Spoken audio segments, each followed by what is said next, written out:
The Boneyard Live. Once again, it's me, and I'm with. Kerri! And we were Now, joined by Lexi there about 2 seconds ago, but she just left the yeah, room. she just left the room. Yeah, We're she's just doing talking about unusual. Lexi, and Lexi's latest record has been censored. What's it called? What have to do? Assigned at fault. So, say it again, sorry? Assigned at fault. Assigned at fault. So we'll have to promote this record. So, Yeah. do you want to do a bit promotion for it, Yeah. Kerri? Okay. It's basically it's in response to the whole the last year with the equality legislation ruling about trans women and trans people in general.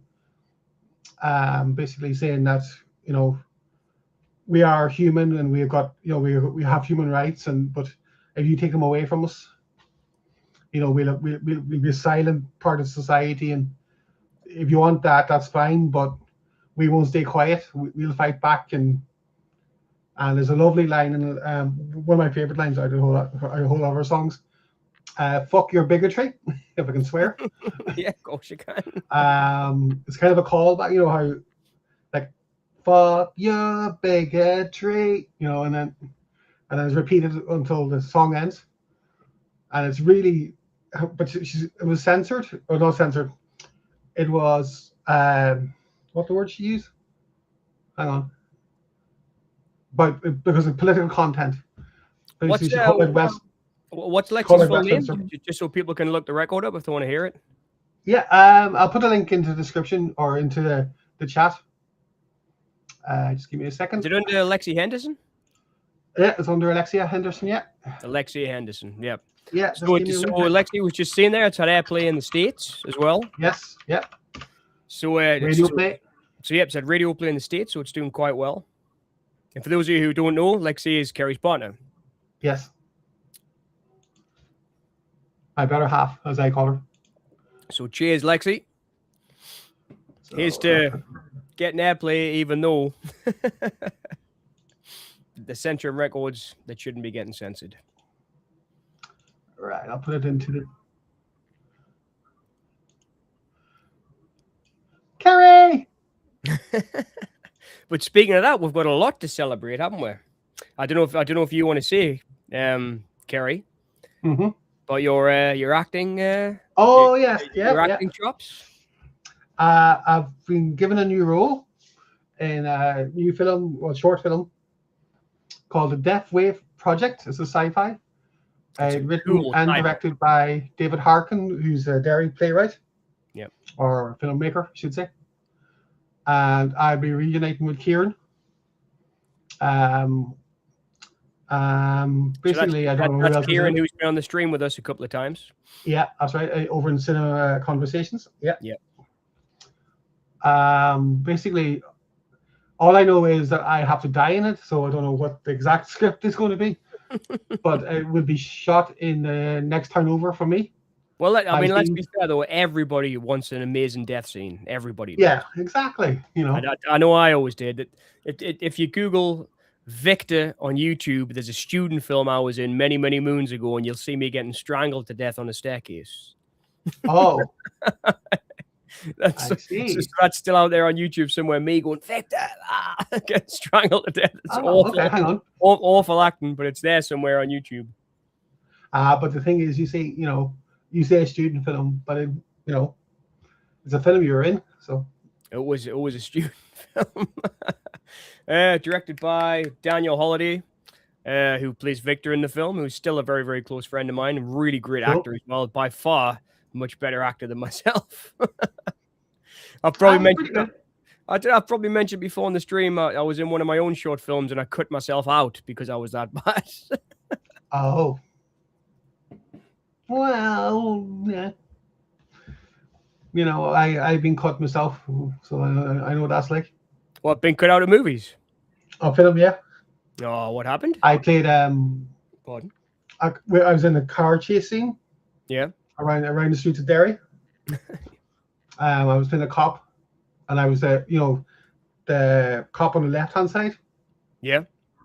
Of the car, the passenger side, and so I wasn't driving because I can't drive. Save my life. But So it was all stunt work. So every so often you see me going like, put onto the, the glove department. Oh, is that one available to see anywhere? I'd love to see that. No, that was cut. That scene was cut. Oh, all right. It was one of Kieran's as well back in 2012. It was a vampire film called Walls of Blood. A vampire car chase film. Now that sounds like something I would enjoy. Well, the scene was trying to find the lead vampire, and the special effects was that he was actually driving, so we had to follow him in the car, but he took side streets, we had to take side streets, blah blah blah, and all that. So it was fun. That sounds like a movie I would definitely pay to see. A vampire car chase movie starring Kerri Henderson. But I would definitely want to see that. The film that David did with Kieran, or the charity case, Yes. which he did last year and had premiered. I think it was, I can't remember when it was the premiere, but they're talking about getting distributed. And so I'm going to speak to the cinema the next time over to see if we can get that done for them. Oh, great. So I think we'll get a cinema release. It'll get some kind of cinema release, yeah. Great. That's great. So that's my next plan of action. So when I go to see Spider-Man Brand New Day, I'll speak to my contacts in the cinema. So are you going to remember us when you're a famous actress? Of course. Silly question. Silly question. I'm not going to be like go all Sunset Boulevard, you guys. Like, don't forget your friends down here in the Boneyard. Oh no, well, there's plenty of friends down in the Boneyard and Cynical Cellulite, and never forget the guys who made you big. That's what I believe in also. The guys who made you big. Make sure you won't forget them. They won't forget you. Like, if you do get too big for your boots. Well, he's hoping. Yeah, well, we're all living a dream of some sort. I wonder, has there been any actors that you've liked? I mean, that this is something I've experienced. I think throughout my watching cinema since I was a kid growing up.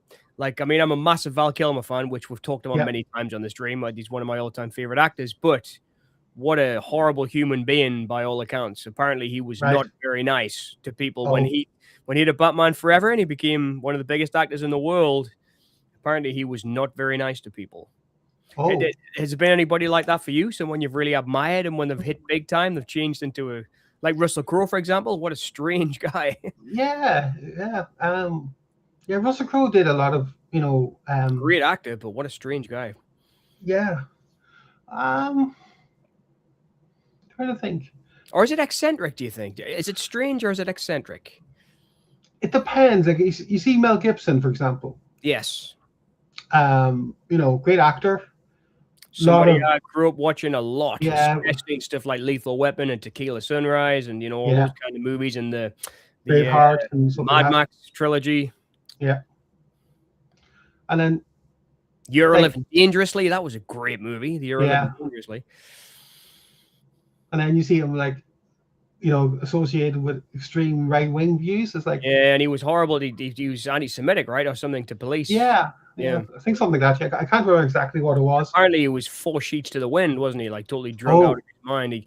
I remember him talking about making Lethal Weapon 3, I think it was, and he said he was on like 6 beers before breakfast. By that time in his career, he was a full-blown alcoholic. Wow. It's crazy to think how good a shape he was in Lethal Weapon 3. I think Lethal Weapon 3 is the one with the armored car chase at the beginning, right? The really cool armored car chase. And I haven't seen them in a wee while, so I watch them all at Christmas. I usually watch Lethal Weapon to Christmas because the first one's a Christmas movie. Oh yeah. But I feel Mel Gibson, Yeah, he's an interesting one. He is, because he turned out to be a bit strange, didn't he? But he's since changed his mind, hasn't he? I think so. I think he's tried to pull himself back a little bit. I mean, there's so many instances of him being, again, I'd say that word eccentric. Like, there's a really good interview where the guy wants to talk to him about those horrible remarks he made to the policeman when he was drunk. And then he just goes, "Okay, mate, I want to end this interview now." And the interview goes, "Okay, then, thank you, Mel." And the camera's still on, and Mel goes, "Okay, then, arsehole." Oh, but God. it's like I'm not sure if he knew the camera was still on or not. Yeah. But it's little things Wow. like that that I think are kind of eccentric, you know. I think that's more kind of being a shit, basically. Yeah, I guess guess that's Because like if you're unaware the camera's on you and you just because that's why you say it. yeah. It's like there's a wee video there recently I saw on Facebook, a reel. How does Kate Blanchett deal with men? And she was catcalled, and she would just basically suck the bird up. So, and that's fair enough. That's one way you could do it. I would have thought she would have turned around, started glowing green, and went, "I would be a wicked queen." No, she wouldn't have gone, "Oh God, Galadriel on them." That would have been fun, but You know, I never saw that movie with her in it. Everyone said it was so great. What she played the famous composer. Was it Tar? Did she do a movie about Tar? Oh yeah, Tar. Yeah, that's right. I haven't seen it. Excellent. I never saw it. She's an actress I can take on leave. Like I think she's in some masterpieces. Like she did a film called Heaven with what's the guy called from Suburbia? He was in the first Avatar as well. Sam Worthington, no. No, he's in a great episode of The X-Files with Jack Black, where he can make the Giovanni Ribisi. Yes, that's him. Yeah, Giovanni Ribisi, I think.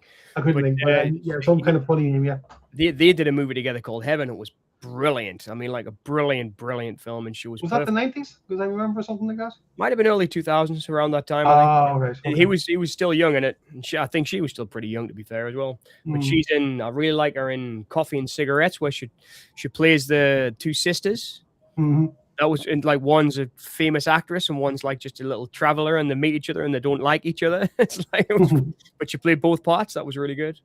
Bit like Dead Ringers type style. Oh yeah. Really good in that. But then sometimes, I don't know. Was she in? Was a Bandit she did with Bruce Willis? Was that her? There was a couple of films around that time I saw her in. Let me check. Oh, Babel. Babel, I think it was. Babel, yes. Babel, yeah, she did. That's Alejandro Inarritu. Yeah, two very different films. Yeah, very much so. And let's see. But yeah, I didn't like her in that. I remember thinking, I don't know about this. It was, but that film was a bit whatever, I thought. She was in Eyes Wide Shut.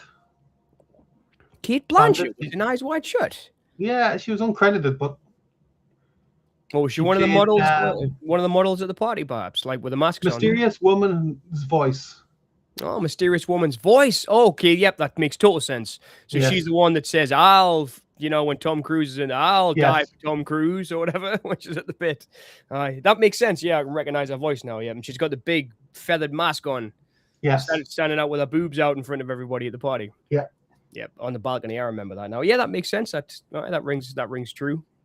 Well, you actually, who else was in that? Just on a side note, do you remember the TV show Nightmare? The one with the kids playing the game when they've got they've got the shields and they have to walk through the computer generated. Yeah, that's the one. Yeah, I remember Nightmare. Well, you remember in the last series, there was a character called Majida. Oh, it's been. I mean, I was. Okay. Well, she was a proper kid. The host's assistant. All right. But she was in the very first couple of scenes of Eyes Wide Shut. So what, was she the nanny or something in the? Yeah, the babysitter. Yeah. Yeah, the babysitter. Yeah. I didn't know that until recently because I didn't know that. You know that voice from somewhere. No. But yeah, I really like Eyes Wide Shut. I really rate it. I know a lot of people don't, but I really like it. I think it's a great film. I think it's kind of Kubrick's version of The Ninth Gate myself, but I think it's very misunderstood. I do, yes. which I kind of like. I mean, I myself have been guilty of posting theories about The Shining and Eyes Wide Shut and things on my YouTube channel, but I do think it's very misunderstood. I really do think it's a lot simpler than people think. I think it's just a man and a wife who are having marital difficulties, and that's what I think it's about. Simple. I do like reading into it though, like it's fun, but a lot of people take it way too serious, Yeah, well, that's Kubrick fans in general, though. But I mean, that's cool with me. I mean, I take loads of things way seriously. I mean, God, I've done videos about Solaris and stuff on the channel, and I mean, there's I've done videos about Badlands and Shivers, movies that mean a lot to me. That I've probably read into them a lot more than what Cronenberg or Terrence Malick ever intended. But Speaking of which, but because of the time I saw them when I was growing up, when I saw them, I've got into Terrence Malick a lot more now recently. So I was sick for a wee while there over. That's why there hasn't been any videos. Yeah, I do love Cinema Fanatics or Cinema Conversations. Yeah. And so I've been watching a lot of Terrence Malick. Oh, cool. Which ones have you watched? I watched obviously Badlands. Yep. And obviously I love the Tree of Life. Yeah, it's an interesting one. But I got Knight of Cups. Oh, Knight of Cups. Yep. And I got, what was the other one I got? So there's Tree of Life, there's Knight of Cups, To the Wonder, the new Wonder, yeah, and then there's Voyager.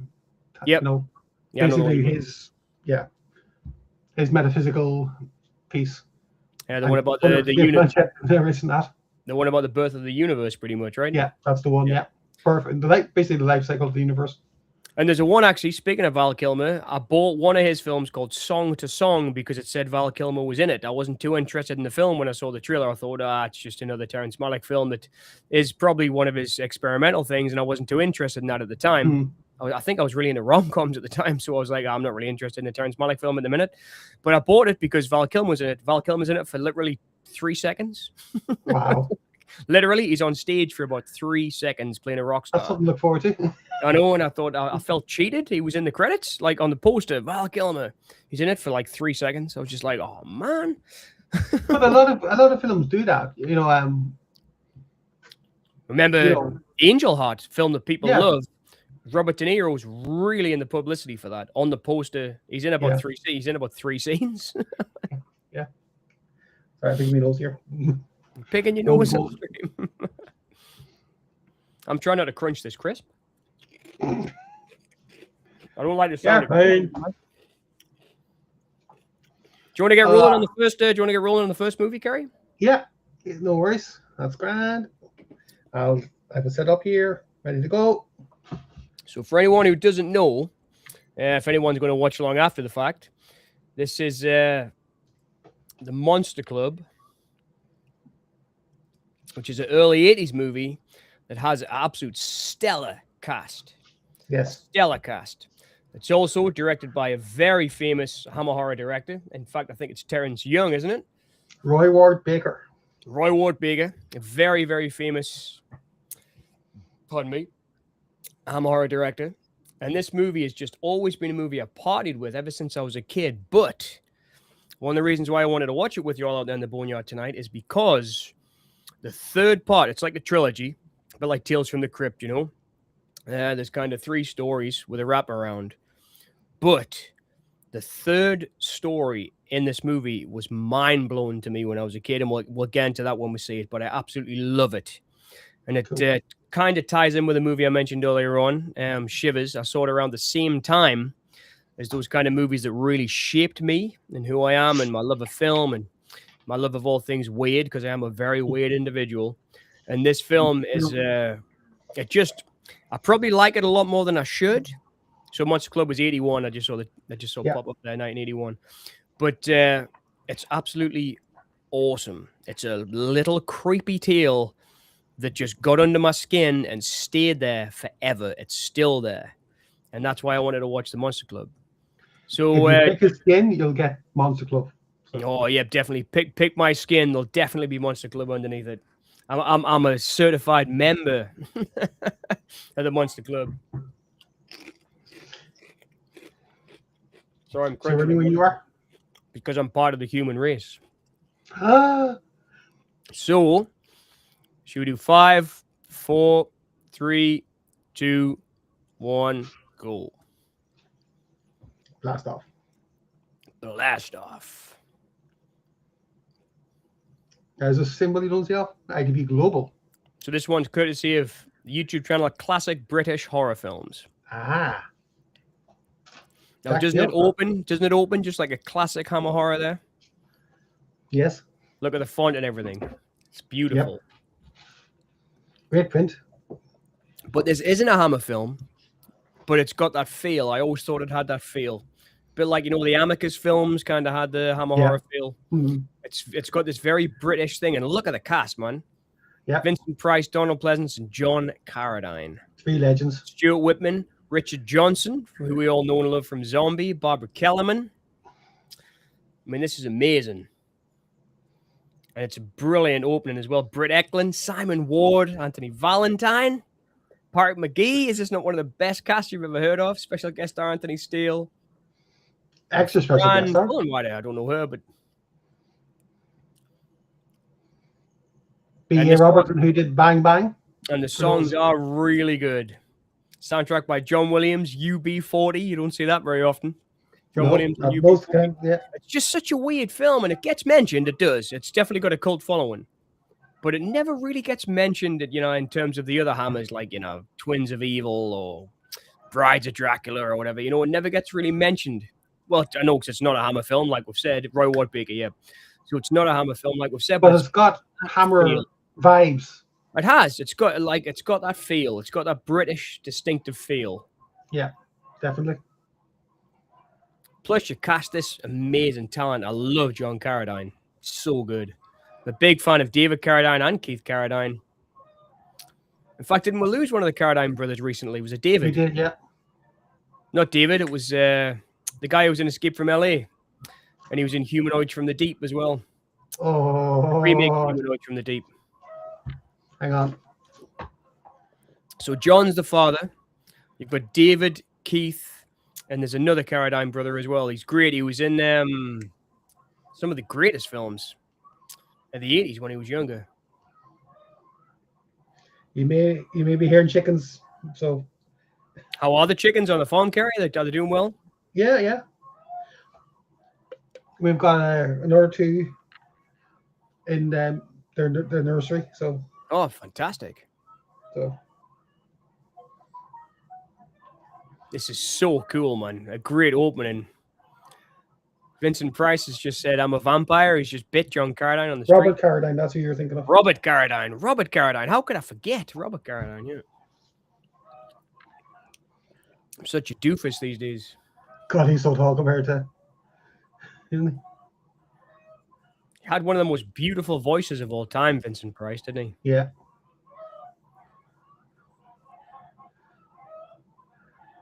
I remember, I think it was his daughter. I remember hearing her talk about him in one of the many documentaries I've watched about horror movies. And there was one in particular about Vincent Price and his career, and she said he absolutely loved it. She said, like, even when he was doing really low budget stuff like this, or Witchfinder General, or, you know, the stuff towards the end of his career that wasn't, you know, that wasn't Edward Scissorhands, like, when he played Ratigan in, what was it? Was it An American Tale? No, it was Basil the Great Mouse Detective, right? Yes. Basil the Great Mouse Detective. Now, American Tale will be, it's about the mouse who goes from Russia over to America. Yes, that's the one. There are no cats in America. Which was the one when Spielberg tried to, hey, you do the club. Remember renting it back Iris! in the 80s. Long time no see! It's awesome. I was just seeing, Iris, the third story about the elders. That's why I wanted to watch it. It freaked me out, man, when I was a kid, when I saw the... Long time no see, Iris. How are you doing? You mad muck. Speaking of cynical cellulite. And now we'll get some of the craziest, cheesiest music of all time. And the craziest, cheesiest costumes. Which, of course, is excellent. Sounds like Elvis Costello, doesn't it? Similar era. Oh, I'm doing great, Iris. Thanks very much. Just over. We're doing good, yeah. Here too, yeah. Just there. Monsters Rule Okay. That was a tune I was trying to remember. Monsters Rule Okay. But I mean, it does not get the love that it deserves, this film. It really doesn't. It's just such I think it's because it's the cheesiness of it. Yeah. It doesn't really appeal to a modern audience. So you mean because it's not scary? I mean, to me, it's scary. The last one was scary, but we'll get into that, I guess, when we get to the last one. But it's just like a fun horror movie, you know? It's a bit like the horror movie version of Rocky Horror Picture Show. Yeah, totally. In You fact, know? I remember watching it not too long ago, a couple of years back, probably longer than a couple of years back, and thinking, I bet it was inspired because Rocky Horror came out in 79, right? 75, and it was a 75. stage show beforehand. So this is 5-6 years later. So maybe I was wrong, but I really thought that last time I watched it that it was inspired by Rocky Horror. Ira says he's in the middle of repairing a Betamax. In this heat, what is he thinking? Well, fair play. Suppose you've got to have, you know. Repairing a Betamax machine in the heat. It's so hot that I've got a couple of the collectible figures of Dawn of the Dead, and I've got the Hare Krishna zombie. And I went out to work and left the window open, and he's melted a little bit. He's melted a little bit. Oh, no. He's gone like sticky, the plastic on him. Stupid. Shouldn't have left him that close to the window.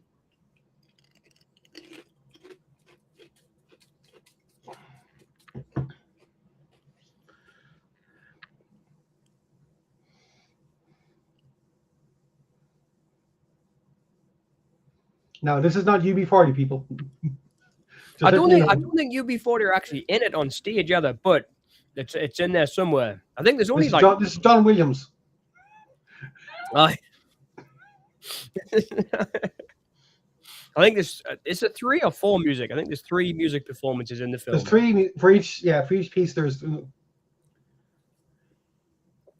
But no, I think the same. Horror.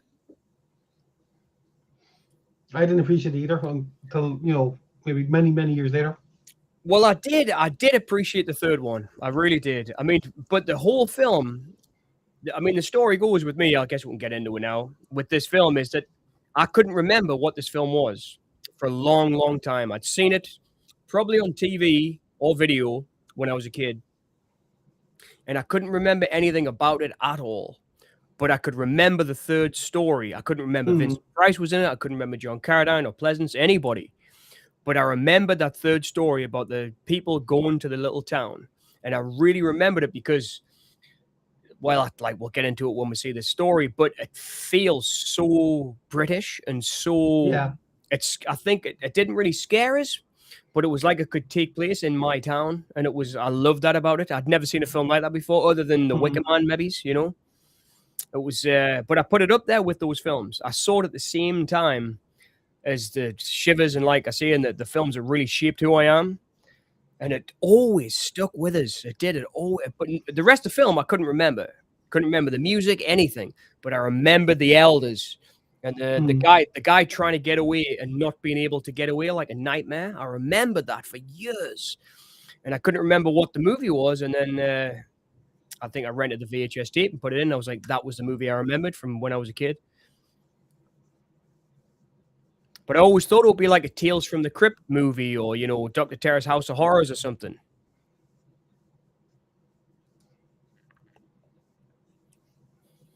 How do you mean, Iris? I don't follow you. Well, you've got loads of movies on your... Right, yeah. Right, yes, yeah. It goes over that side, and then over the side, and then over that side, and then. So, yeah, it took a while to build that all out. Just remember the basic rules of collectedom. What's that? I think I've broken that rule. It has to surround your computer room.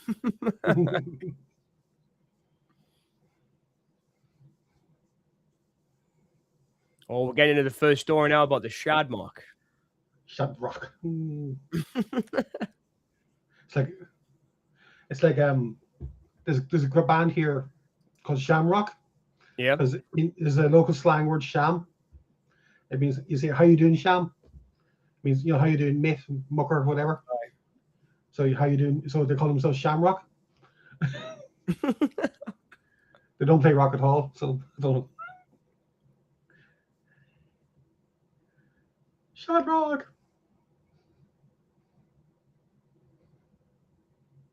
I mean, it really is. It's got that style of it could be Asylum, right? It could be. Well, I think it's implied to be that he's in Asylum. No, I mean, it could be the movie Asylum. Right. It's okay. Totally got that feel. You know who should have been in this? Talking about, classical trained actors and all that. Edward Mulhare. Edward Mulhare, that's a weird choice. Yeah, I know, but just What thinking made about you it. think of Edward Mulhare? Just because of the Britishness of it? Well, he's Irish, but he played a British really well, the British persona really well. Knight Rider. But no, I just think because he's got that kind of aura. Like you could have that one squinty eye and the buck teeth.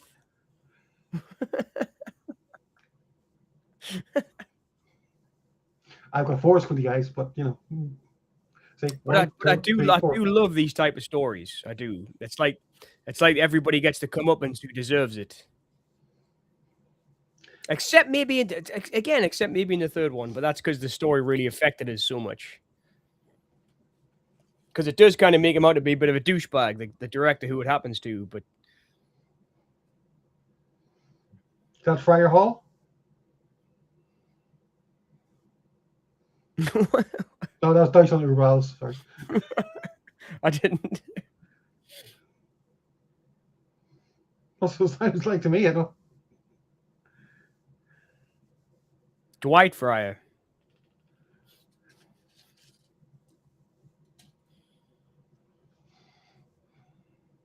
So can you remember? You've seen this before, Kerri, right? I remember you seeing it. Yeah. So can you remember liking it when you saw it? When I first saw it, I didn't know what to make of it because I was about 10. Me too. That's when I must have saw it and then just totally blanked it out of my brain apart from the album. And then when I rewatched it, maybe about, let's say, 12 years later, have a bit more film knowledge and appreciation. Yeah, I did like it then. I like the cheesiness, but there's also the sincerity. And as you said, the third story is hits you. Yeah. More than any other two. But there's something about them too, isn't there? Movies from the 70s and 80s, like they're always solid, like Roy Ward Baker as a director, or Terrence Young as a director, or any of those guys. The ones that were always solid, man. Nothing, even if the films were terrible, they always looked good. I think they made a lot of their budget. Like they might have a very limited budget, but they always made sure the film was really well shot, and you could follow it. Well, I had a film. I mean, I had a film in a festival last weekend, the Walthamstow International Film Festival, and we came third in the. I would like 200 films. We did really well. And the guy in the festival had said, because our film was just shot in HD, it's nothing like, it doesn't look like flipping Get Carter, but it looks like a good film, It was sorry, I take that back. It's a good story, and I wrote a theme for it, music-wise, and we told it like a classical story. It had a beginning, middle, and an end. It went somewhere, it started off, and there was a character arc, and I watched the rest of the films, and we were sitting watching the films, and loads of them were much more experimental these days, and instead of being like classicals. And the one that won was very experimental. It was good, but it was about a woman who, I think she had like mental health problems, and she was wearing a bag on her head, and she would get up and draw a picture of herself on the bag every morning and go out. And I think it was supposed to, symbolize mental health problems. And that's the one that won, but it wasn't classical cinema storytelling in the cinematic sense. Yeah. And it just made us think, maybe it's because we like these type of films. We think about films in a different way, perhaps, than more modern audiences, perhaps. I think, you see, for me, on a personal level, I love surrealism. I know what you mean. I do, yeah. Yeah, so I would look for... I made a video about it, didn't I, on the Boneyard? The best. Yeah, you did, right. I like abstract films and, films that, like, really make you think. Yeah. And if they're funny, as in terms of, like, The Discreet Charm of the Bourgeoisie by Louis Buñuel. Or like stuff like, I don't know, 8.5 or Last Year at Marienbad or like... Yeah, I love that. Yeah, I love those kind of films as well, yeah. And La Jetée. The Jetty. Yeah. That's a running joke for Irish. That's a running joke for Venus. But no, I like, you see, but I think it's good to be experimental nowadays. But in terms of, to answer your question, I think the films we grew up watching, we enjoyed because we knew no different. But they're always concerned about the storytelling, though. Yeah, that's what I mean. Like, that's what I was saying about, very limited budgets, just make sure it's shot well, Yeah, and it could follow it. yeah. You know, whereas a modern audience might think this is boring because it's, whatever. But it's not boring because people who made this love film. Yeah. And you made your film. I've seen this, and you could say that you definitely loved, love film. Well, And yeah, I mean, but it's a classical story. It's not yeah, abstract. It's a no, story. Like I say, with a beginning, middle, and an end, and it's got a theme. And it was like so. I mean, it could have been something that John Ford had done. You know what I mean? It was like yeah, it was that kind of. I mean, it wasn't. It was a story about a 50-year-old gay guy keeping fit in the park, still trying to score in his 50s. But it was. I told it in that style, because I grew up watching films in that style. But it was a big learning curve for me to see all these different films and think maybe I should try some more experimental stuff. I mean, I made movies when I was a student. Like in not avant-garde, but like French New Wave style. Black and white handheld and all that stuff. And yeah. but I was still concerned about the story and telling a story that had a beginning, middle, and an end, and saying something very in particular with a story. I think that's important as well. If you kind of have a kind of not a moral but a message. Yeah. Like I think. Sorry, go ahead. I was just thinking in terms of the film. I mean, this guy, the Shadmuck, sorry, he's just literally picked up a thing and said, I used to wear masks, and you get it immediately. You don't need any. He's told you in the story in 10 seconds, this guy doesn't like who he is and he wears masks. Do you know what I mean? It's so simple. And it was like, that's what visual storytelling should do. And you don't understand why he had to wear the mask. And I think that's why the Hammer movies were always good. I keep saying Hammer, even though I've said 3 times this isn't Hammer. But it's not. But it's very particular British filmmaking of that period, I mean, even something like The Wicker Man is surreal and, as it is, it's very grounded in reality. It is because you believe these people on the island actually do believe. Yeah. In our pagans and believe they are going to get their harvest is going to be renewed, and so, and I think that's what makes the film believable. I agree. I mean, these seem like normal people. Even in the Monster Club, they seem like normal people in normal locations. Whereas something recent, well, this isn't even recent, but say something like, I don't know, like say, what's the one when the kid gets her head knocked off when she sticks her head out the car window? Hereditary. That was like to me, that wasn't based on any kind of reality at all. Nobody reacted in any kind of human ways. I know it was a metaphor for grief, and that's what the director said. The whole movie was a metaphor for grief. But they did it in a way that just felt so detached from any kind of reality to me. Yeah. Whereas even something simple like this about a criminal going in and you've got the Shadmuck and all that, it just seems much more real. Yeah, I think because it's a world that's lived in. Like it's almost like kitchen sink realism. It's like EastEnders does. Ken Loach does the Shadmuck. But there's something in that for me, And I mean, I'm getting to this. This is building up to something in the 3rd chapter. It gets to something to me. It really got under my skin because of that. Yeah. 3rd one seems like any British village you could walk into anywhere. A village that Oh, sorry. Yeah, we'll get it when we get there. But I think that's why it stuck in my brain for so long. Yeah. I think that's important because, as you said, The Wicker Man, you could believe that, there was, because it's grounded in realism. Yeah. It's a horror film, slow burning horror film, admittedly. Yeah. But it's still, it's still real. It's I won't say neo-realist because that's. Well, I was just thinking, I was just going to say something similar to like noir, right? When crime noir happened. Yeah. And they looked a very certain way because they couldn't afford sets, so they shot on the streets. Yeah. They couldn't afford costumes, so people wore their own clothes. And it birthed the genre because people were wearing their own clothes. They were shooting on location, so that it looked very much like the period they were shot in. I look at these in the same way. And I think it makes them scarier because they seem based in a reality that we know. I mean, it's something I've spoke about many, many, many times, this. And many, many people have argued with us and disagreed. But there's a movie that I love called The Mist that was directed by Frank Darabont, which was based on the Stephen King short story.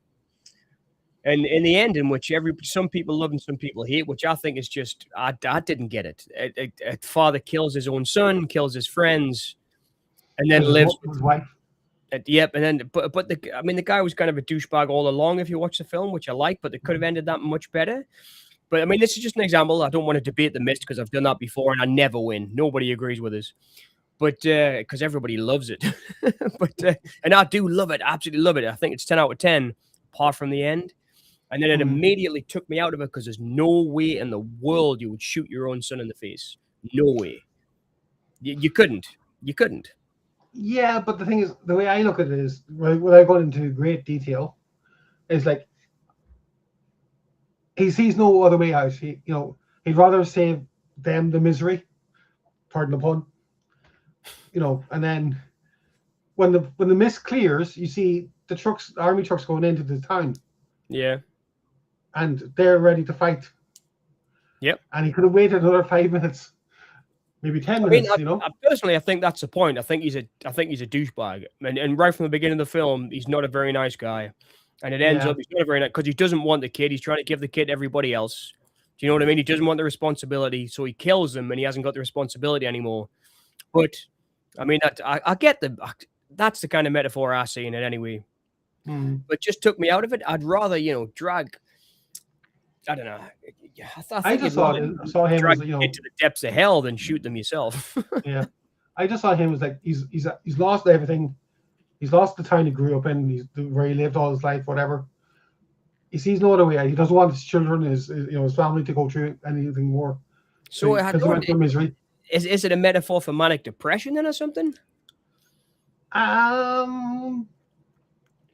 don't know. I never thought of it that way. I just saw it as somebody who wants the best for, maybe a bit selfish, like by shooting them and killing them. But like I say, if you watch the movie, he tries to give his kid to everybody. He never looks after the kid. He's like, you stay and look after the kid. I've got the German release of it, and it's got the director's cut and the theatrical cut, so there might be something more in the director's cut. What's different in the director's cut? I haven't watched the director's cut yet, to be honest with you. I remember the black and white. It's a black and white version. I think we talked about that before in one of the other streams. I remember I did buy a Blu-ray that had a black and white version on it. Yeah. But anyway, I mean, not to, like I say, I don't want to debate The Mist because I'll never win, Kerri. I've just assigned myself to the point I'll never win. Everybody, I love it too, but I hate it at the same time. Whereas so it's like a proper love. It's like a Marmite thing with me. I love it and I hate it. But it took me out of the reality of it because it's just an example of a movie that took me out. It was like I would never. Oh, that's fair. I would never. And it was like I mean, there's movies that are similar that kept us in the reality of it, like Sam Neill, for example, in Event Horizon. Yeah. You can see why he would go mental because he's missed his wife and she committed suicide and he sees her and she comes and that's a really well told story. That's kind of like Solaris almost. Oh yeah, totally. I'm a big Event Horizon fan. I was never one of the people right from the beginning in like the late 90s. I never saw it at the cinema, but I rented the video and I fell in love with it straight away. I was like, this is great, man. Right from the get-go. So I was never one of the people that never liked it. I got a funny story about that. Why Sam Neill goes nuts in that, but I could not see why Thomas Jane went crazy in The Mist. Yeah, I have a funny story about Event Horizon. Remember watching on the Sci-Fi Channel back in the day, and I thought this is brilliant.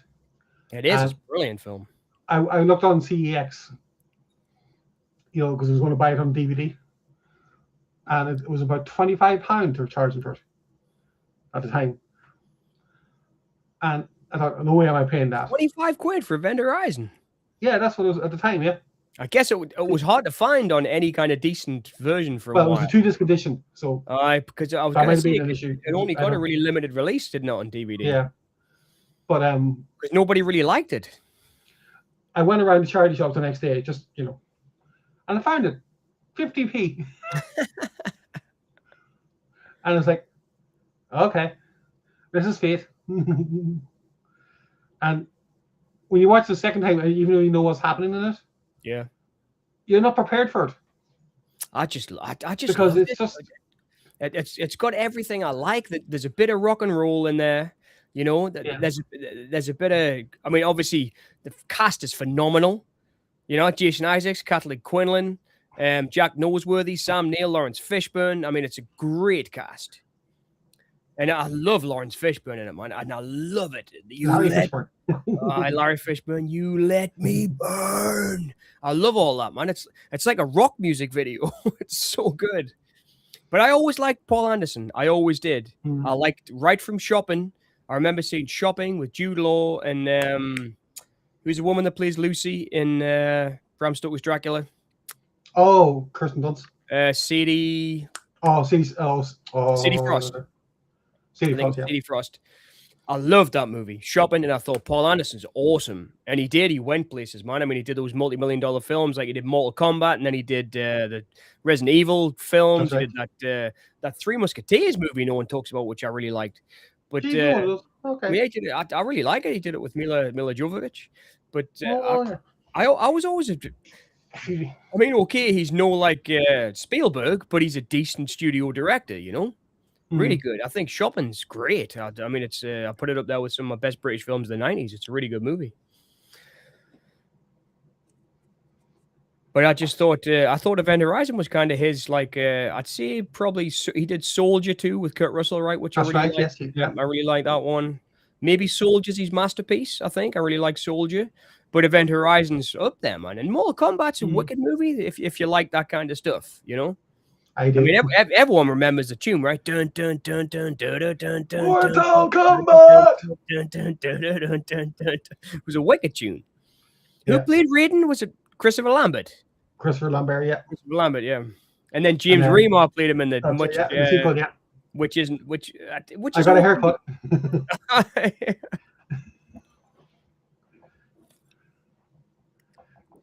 But I think Christopher Lambert actually does make the film more because he's got that kind of like cheekiness too. I love him. I love Christopher Lambert. I think he's great. I always did. I think the first movie I saw him was Highlander. I think that was the first time I really saw him. And actually, no, Tarzan of Greystoke. I think I saw him in first when I was a kid. He was in Tarzan. But then I saw Highlander. He was, yeah. And I really liked. I mean, Highlander was, for me, not so much now. I probably haven't watched it for about 5 or 6 years. I've watched actually Highlander 2 more, I think, in the past couple of years because I've got the Renegade cut. But he's great. And then I started to watch him in his other movies like Subway, what he did when he was younger. And I mean, he's really good. He's in a great film called Adrenaline with Natasha Henstridge that was directed by Albert Pune. I really, really like. He's really good. I really love Night Moves as well. He did so many great movies. And I especially like The Beast of Resistance is Fortress. I loved Fortress. Yeah. The Stuart Gordon film he did. Absolutely. That's a film that definitely deserves more attention. I don't know why. 100% agree with you there. I mean, people of a certain age, I think, like us, will remember it because it was a really popular video rental. And it was on TV a lot. But younger film viewers or younger, new cinephiles, I shouldn't say younger, but new cinephiles, they don't. It's like a film I'm constantly recommending, Fortress, because it's so good. And whenever I recommend it, everybody says that's great. Like, But again, even that, to get back to what I was saying about this, there's a reality in Fortress. Like the bit, the beginning, I really believe it when they create this world where nobody can have kids and she's pregnant. You're not allowed to be pregnant. And but I shouldn't believe that reality, but I do. And I'm stuck in that reality because I believe it. And then I invest in the story and it takes us with him because it's just got that basic story driven thing. He wants to get his wife and the kid, like anybody would. And then you've got the great characters in that, like Jeffrey Combs and Tom Towles. It's an awesome cast. Kurtwood Smith, of course. Yeah, Kurtwood Smith. Awesome cast. But, I'm trying to think of another example. Can you think of a movie that totally took you out of it because you lost the reality of it? I want to say Trainspotting. Trainspotting. Because I saw it in the cinema and I was the only one in the cinema watching it. Back in the day. And the bit, when he basically goes down the toilet. Yeah. That awoke my surrealist interest. Yeah. but then as you get on to the film, it's grounded, and then it gets more fantastical. Yeah. And then the baby dies. Oh God, that's awful. And That's then the thing I really that hits you remembered about hard. it this time. Yeah. And then when you see Ewan McGregor's Mark Renton character when he's trying to get off the heroin. Yeah. And he's in the bed, and then you see the baby crawl in the seat, and that imagery as well, it just haunted me for years. And I love the film. I love Danny Boyle. Yep. But oh God, I don't know what to say. Like, and then, no, I know what you mean. It was haunting. Like, I mean, that baby, and it's relentless, especially with the soundtrack. When it's like the constant, like the constant dance music. Yeah, the dance music, the constant beat of the soundtrack, and the baby, and the screaming, and Mark, he's screaming, and it's like, it was crazy.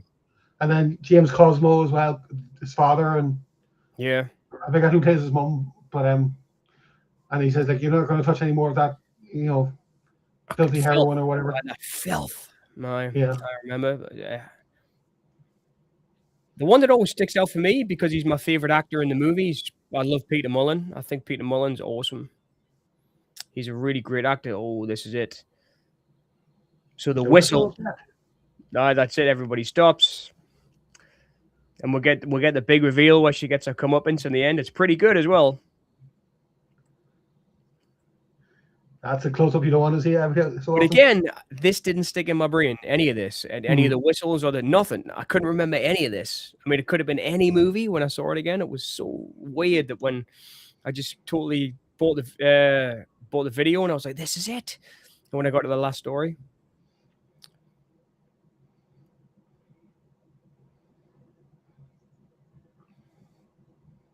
But there's just something so great in the simplicity of these that I think a lot of movies miss now. I mean, Backrooms, man, everybody's talking about it, and I thought it sucked. I fell asleep during this, to be honest with you. Did you? I thought it sucked, Kerri. I really did. I thought, what is everybody talking about? Do you know what it is? This is going to sound awful of me, but I guess I am an awful person for seeing it. It feels like a movie a 20-year-old's made that's never studied cinema. It does. It was just like whatever. It really was. It just felt like what. Well, I mean, you actually liked it. Nothing scared me about it at all. No. Do you ever there's a game about Portal? You ever play that? Yeah, yes, I remember Paul. Remind me of that a bit. I remember, because Paul, there's nobody in it apart from you, right? And you're jumping around the different rooms. And the AI kind of hovering above you. Yes, I remember. And you've got the gun that blasts the ray gun thing that blasts the holes in the walls. Yeah. Yep, I remember that one, yeah. But I mean, to me, it was like a B movie, like a proper B movie. But even a Z movie,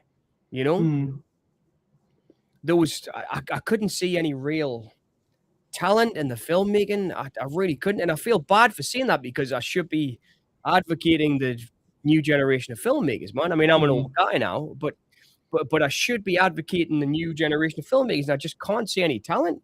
I mean, that Ryan Coogler guy who won the Oscar for Sinners, he just remade Dusk Till Dawn, man. It was literally Dusk Till Dawn. And nobody else could. I was like, what? Did Dusk Till Dawn ever won an Oscar? But it's like, I guess I'm like old man yells at cloud now, because I mean, I don't hate any cinema. It's not like I hated Backrooms. I still watched it, and it was okay. I watched it. I'll probably never watch it again. But this is not to get. I've got to stress this. I'm not getting down on anyone. But this is just like, I mean, anybody can make whatever they want. It's got nothing to do with me. But I just didn't get all the hype, man. I really didn't. And I remember watching the YouTube videos and thinking they were interesting a couple of years back. But I mean, like, there's a really good channel. Oh God, Studio 54, whatever it was, like one of those creepypasta channels that was really good. They should try that as a movie. That one was really good. You see, for me,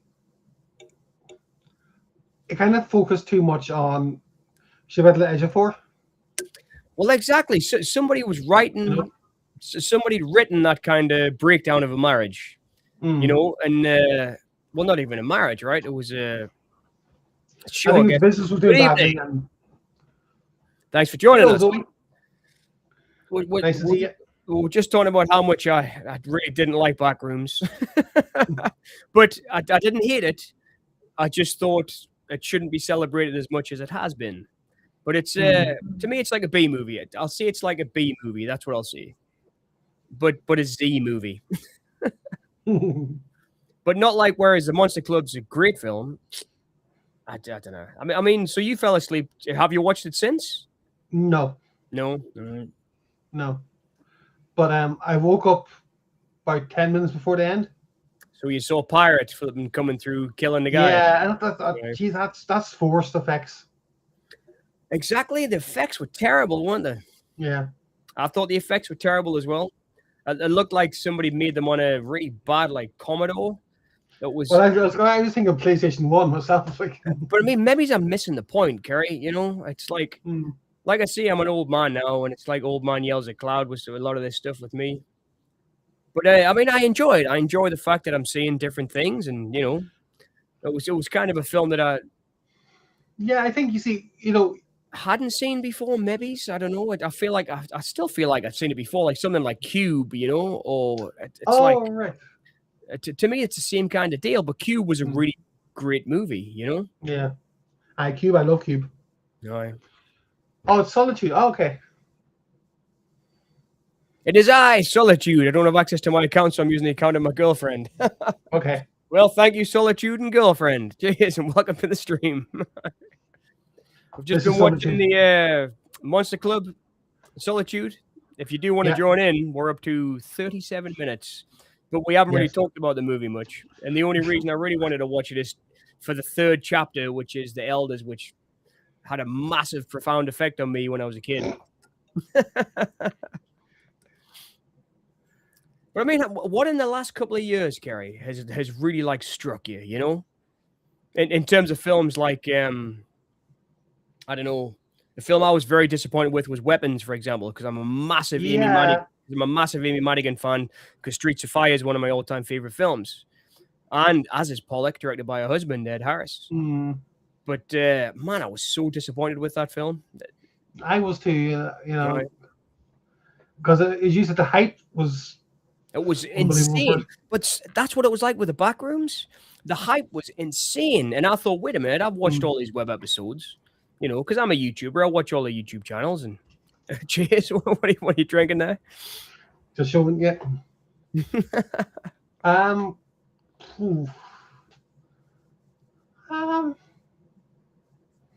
really want to see Disclosure Day. Well, I'm interested too. You know, but I'm just on Estrella. Sparkling water. I did have a Corona when we started with a lime, but I'm not being posh anymore. Yeah, I think that might let me down. Aye. Disclosure Day. I mean, there was big spoiler alert for that, like everywhere. Wasn't it? I haven't paid attention to anything like that. I just want to see it. I mean, with films these days, I try to avoid any publicity at all. And the other morning, I got up, I was brushing my teeth. I put YouTube on my phone to listen to some music and put it behind it just while I was brushing my teeth and washing my face. And then it comes onto where, obviously, I'm a Spielberg fan. It comes onto the Spielberg interview. He says, "Oh yeah, Colin Farrell's a bad guy. Colin Firth's a bad guy." I was like, "Oh fuck, man!" I can't even stay away from the spoilers, you know. Yeah. It's just like, but I am looking forward to it, and I have been watching films like Independence Day and Close Encounters. You know, looking forward to seeing it. No Solitude, I haven't yet, but I've got a viewing tomorrow for a place close to here. It's about $1,500 for a studio apartment, if you can believe it. But it's quite a big studio apartment. It's above a honey place. A what? Above a honey shop. Oh, right. Well. So I'm going to go and have a look. Cheers for asking, Solitude. I'm going to go and have a look at that tomorrow. But we've got a viewing here tomorrow as well to view the house. You can probably tell I haven't got my usual lights up and stuff because I've had to tidy the rooms out because we've got viewings tomorrow. Kind of an open house. People are coming around to lurch at all my gear and try and steal my house off us. Well, not my house, the landlord's house. Steal it for a good price. It's anybody interested in buying a house in London? This house is selling in Mayfield, sorry, in Walthamstow, for a great price in Higham Hill. I can't just give my address out though. DM us if you're interested.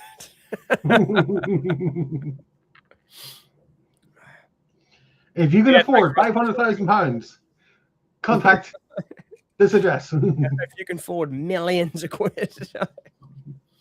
But I mean, it's fair enough, you know. I really don't want to move because I love it. Well, I don't love the stuff that's happened here. It hasn't, but I was just saying to Kerri before, it's never felt like a home. You know, it's been a house. It hasn't really been a home. So that's a shame, you know, to be honest with you. Turning a new leaf and all that, and opening a new door, literally. Yeah. Let's just hope I can find somewhere in the time I've got.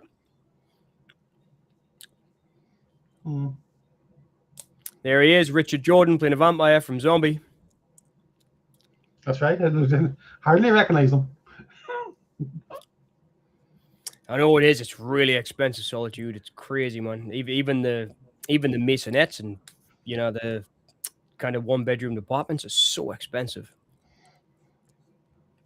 But at least I'm working full-time now, so I've got money to afford somewhere. That was lucky I got that job just before this happened. Definitely, yeah. Which has been great. I've been enjoying it.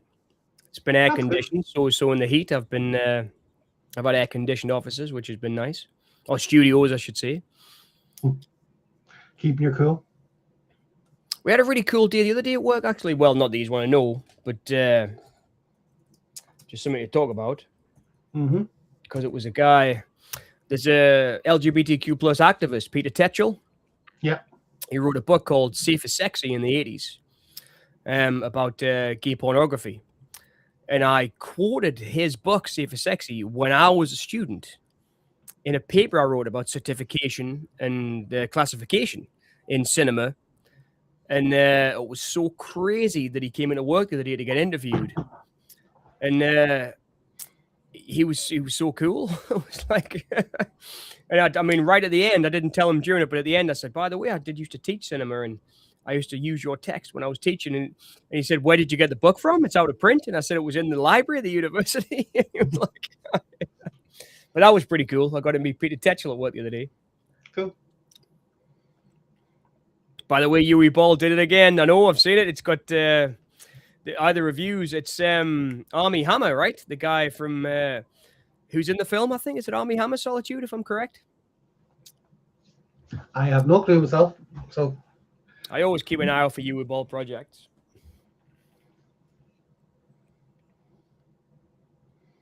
I remember a couple of years ago, I was involved in Pride in our next town over. Well, it was, you know, for the area rather than the town. And we organized a screening of Pride, you know, from 2014. Yeah, the film, the musical Pride. Yeah, it's a musical, right, Pride?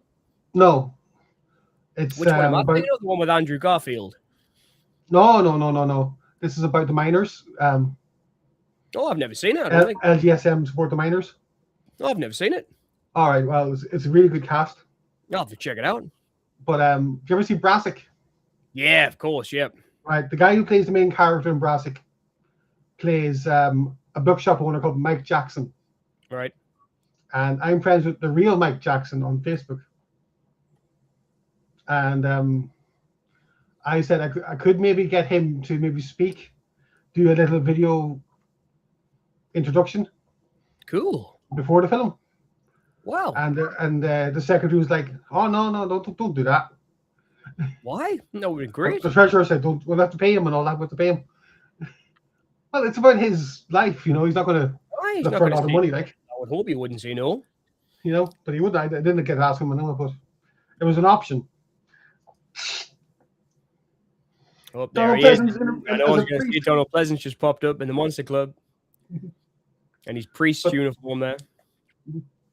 But no, and the ever graceful Britt Eklund, I might add as well. What was her name in The Man with the Golden Gun? Was it Holly Golightly or something? Good Night. Good night. Aye, good night. Holly Golightly. That's flipping breakfast. Hollywood. Yeah.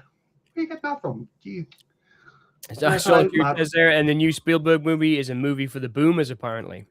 Oh, right. Okay. God, look at me. I'm so hot. My sweat's seeping through my t-shirt. You're making Stallone look a bit more tan than he's normal. But don't get us wrong. I'm not complaining. I absolutely love the warm weather. I do. I know this is global warming, but I much prefer to be hot than cold. It's such a great story, this, but so tongue-in-cheek. About the little kid at school whose father's a vampire. You see what I mean? This is like my schoolyard. Literally, it looks like my schoolyard. The grass with that little fence in it. The guy there with the black hair, he reminds me of my cousin Kevin. My perfect cousin.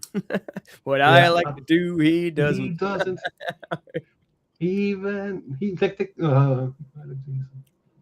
I can't remember that. Playing with the art school boys. His mother bought him a synthesizer. Got the Human League into advisor. I hung out with Damien O'Neill for a while. So. I do want to say Disclosure Day, though. I really do. It's like it's something I've been gearing myself up to it. I really have. I just haven't done any time because I've been working constantly. But I will. It's something I really want to see. And I'm an Emily Blunt fan from the beginning. I remember seeing her in a Podolski film, the My Summer of Love, and I fell in love with her then. I thought she was a great actress, really good. And I'm a huge Mike Nichols fan, sorry. And she popped up in Charlie Wilson's War for like 2 or 3 scenes. Yeah. And she was great in that, just for those 2 or 3 scenes. And then she did Young Victoria. I've always thought she was great, man. I always did. I always thought she was a good actress. And she did Devil Wears Prada as well. I love Devil Wears Prada as well. She's so good in that. I was saying before the stream that I would recommend a new film called The Sheep Detectives, if you like comedy. So Sheep Detectives. Yeah. And this is Hugh Jackman. Hugh Jackman film, yeah. Hugh Jackman, who isn't gay. Yes, we've had a little discussion before that. I was convinced. I was like, I'm sure Hugh Jackman left his wife and said he was gay, but no, I was just believing rumors, people. So John Rennie believes false news. Fake news. Fake news, yeah. I'm so gullible. I am. I'm just so gullible these days. Oh, Jesus. What, one day AI robots just going to come up to my door and take everything from us? I'll be left screaming naked in the street. I will be. I'm so gullible. There's a woman I was friends with on Facebook, and because I played a game online on Facebook, and she was dated as well. But this is during the COVID lockdown. Hey, Robert. Hey, Robert. Nice to see you. Thanks for joining us. And she believed everything Trump was saying and all that. Right. And I really want to message her now. Do you still believe what Trump says about everything? I don't know. To tell you the truth, I mean, politics. Not getting political, by the way. Politics was never my strong point, Kerri. I was always a movie guy. I always was. I mean, I understood, well, see that I never really did understand. I mean, people view things through political lenses. Yeah. I remember somebody once talking to me about Death Wish. Now, I love Death Wish. The Charles Bronson Death Wish. Yeah. Oh no, sorry, strike that. The Bruce Willis Death Wish is a masterpiece. I'm just kidding. No, so I'm talking about Michael Winner 1971 Death Wish, right? Phew. I love that film so much, and I always saw it as like a revenge film. As the guy, he's like a gunslinger, when he takes revenge. He literally uses a cowboy's gun, for goodness sake. He's got like a 6-shooter gun that he gets from a cowboy. Nice. And goes around and starts to, take revenge on the people of the streets because the cops can't do anything about it. And then I never saw this. And then many, many years later, I'm just sitting having a beer with one of my mates, and he says, you know how right-wing Death Wish is? And I was like, what do you mean how right-wing Death Wish is? He was like, it's literally like a Republican's fantasy about a Republican getting a gun and going around and killing. And I was like, no way. But when you watch it with that lens, you can see it. Yeah, you really can. You can. I don't believe that's what Death Wish is about for 1 second. I don't. But I can see that. But it's an interpretation. Yeah, it's an interesting interpretation, and that's about as political as I get, honestly. Really. I'm No, not. I see it as I'm not a very political person. Yeah, I see it as somebody not getting revenge, but getting retribution on the people who wronged him and his family. Yes, That's the way I look apparently. at it. Yep. I know. I know what you mean. I do. It's like, I mean, we both love the old directors too, don't we? Like well, not even old, but like 70s, like Pasolini and stuff. Yeah. And Pasolini said everything's political, and his films were political statements, like Salò, or or the films. What's the one he did about sexual liberation? The Arabian Nights. I mean, everything he kind of did was like a political statement. But I don't know. I mean, I haven't drifted through life aimlessly. I've always had an idea of what's going on around us, but I've always been concerned about paying the rent and trying to look after myself, instead of being so politically involved. I've always kind of had other stuff to. What was it George Orwell said? Give them beer and football, and it will take their minds off them. I think for me, you see, because I was always political. When I was growing up, the local councillor wanted me to join his party, but because they were the party that my mum and dad voted for. Yep. And they were too conservative for my liking. All right. I sit on the far left of things when it comes to politics. So when I moved to Derry, I joined the local shadow council or youth council. I like to sit on the fence because it's more fun. Well, the far left's a bit lonely sometimes, so you're welcome to join us. But people ask me, "Are you green?" And I said, "No." "Are you orange?" "No, I'm red." And they're like, that's good, That's a line out of a Stephen King book. What's the matter? See something green. Yeah. It's from The Shining when he's talking to the ghost. And she smiles at him and her teeth crack and her lips start to bleed and she says, "What's the matter? See something green?" Man, that's a random way to look at it, but yeah. Oh, I don't know, man. Like I say, Kerri, I'm not. Oh no! Everyone's entitled to their opinions. I mean, it's like I understand everything. Well, not everything, but pretty much everything through a lens of art and cinema. I do. I mean, like, for example, let's take Kurt Russell and John Carpenter, right? Mm-hmm. Two extremes. John Carpenter is, like you say, severe left. I mean, he doesn't like authority. I mean, obviously, he made films like They Live and Escape from New York that are really, really leftist films. Yeah. I mean, leftist fantasies, you might say. Yeah, then he's mates with a far-right Republican in Kurt Russell, who's an advocate for gun ownership gun ownership but them two have said we're friends because we just don't talk politics and we'll respect each other's views. Yeah. And that's kind of what I've always been like. It's I've always just respected everybody else's views, and even if I can what somebody who's far right would think, I would think they're very wrong. And I would think that they're, poisoning the world with their views. But hey, man, it's their life. Do you know what I mean? That's the thing. I believe everyone's entitled to their opinion. Yep. And you might not agree with me, but that's all right. Yep. Yeah, no, exactly. That's what I've always been like. It's like, dude, think what you want to think. That's what I've always been like. I always have. Here in America, sorry, I stick my glasses on. Here in America, it's the radical left that are killing people and burning down cities. See, there you go. It's the I respect the opinion of everyone. I do. And I mean, it's like there was a thing, I don't know. I mean, Robert, it's I was a massive fan of we were talking about this the other week, weren't we, Kerri? I was a big fan of the New Adventures of Superman. Yes, yeah. And so Dean Cain was always like my favorite Superman. Mm-hmm. And then a couple of months back, he started being like very pro-ICE. He joined ICE as well. I think he joined ICE, didn't he? Yeah, he did. And I mean, it was in the media and it was all over the place and everyone was giving him such a hard time and all that. And it was like, dude, obviously I don't agree with what he's doing, but who am I to tell him what to do? Exactly. It's his choice. He can do what he wants. It's his choice. Yeah, I don't agree with what he's doing, but if he wants to do it, he can do it. Yeah. You know what I mean? I mean, that's the thing. totally. there's right and wrong and everything. So, Robert, if I remember right, you're in, was it Detroit? Yeah, I think he said that. Yeah. Yeah. Michigan, I think. Yeah. Michigan, yeah, it was Michigan, yeah. But I think so, yeah. All right. But politics was. I mean, it was. I mean, you're involved in it because we're kind of governed by these politicians, so we're all involved in it. Every time they raise the tax or they want to fix something, it's us that it affects. Yeah. Now, when you but I was never somebody who protested or did. But unless it's something like for example, Pride, I'll march in Pride, or it's stuff like that because I believe in that, and I believe in equal rights for everybody. Especially the people I love.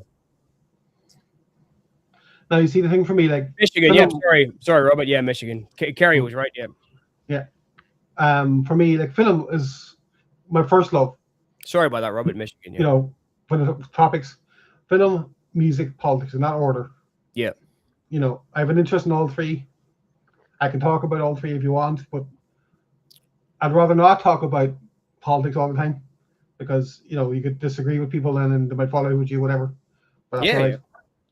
But this is a channel about movies, and our channels are about movies.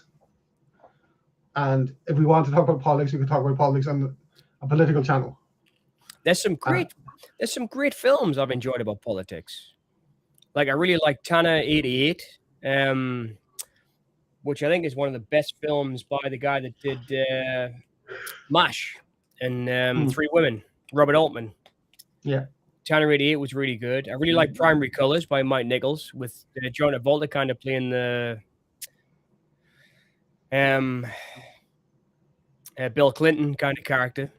That's right, yeah. I really liked that movie. That was great. But I mean, like I say, I know politics, they do affect us all. There's no getting away from it. But it was just, I've always been concerned about just, sticking my nose down and doing my job. And, I mean, that's fair enough. I mean, in a way, I'm almost like flipping John Nada in They Live, at the beginning when he says, I believe in America. If I work hard, I'll get my chance, Yeah. I always kind of believe that too. I still believe that. I do. I believe if you work hard. I think that's the thing you see. You'll get your chance, Solitude's asking, what are we watching? We're watching The Monster Club. Yeah, at the minute, Solitude, we're watching The Monster Club. The link's below. For a timestamp, I'm at 58 minutes. Yeah. Brett Eklund's just coming down the stairs with her son to see Richard Jordan jump up as a vampire. And if you are joining us, you're joining us just at the right moment because the reason why I wanted to watch this film is going to start in a minute. The third story in this series is absolutely awesome. And it is a film that affected my young life. And that's why I wanted to watch this film. The rest of it has been silly, funny fun. But then this last one really got me when I was a kid. In fact, bear with us for 2 seconds. We're going to quickly run down and grab a beer before the next one starts because I really want to have a drink for the elders. I'll be 2 seconds. No problem.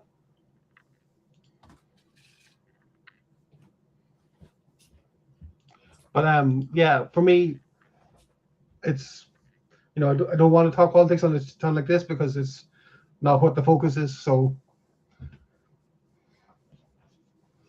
we're at the third part now, coming up shortly. Which is John's fave.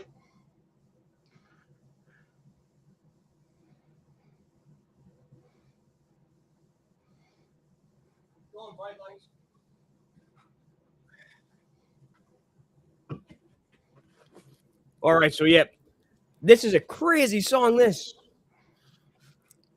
She's like, it's okay to be a stripper or something, isn't she? Like the lyrics are, it's fine to be a stripper or something. It's crazy.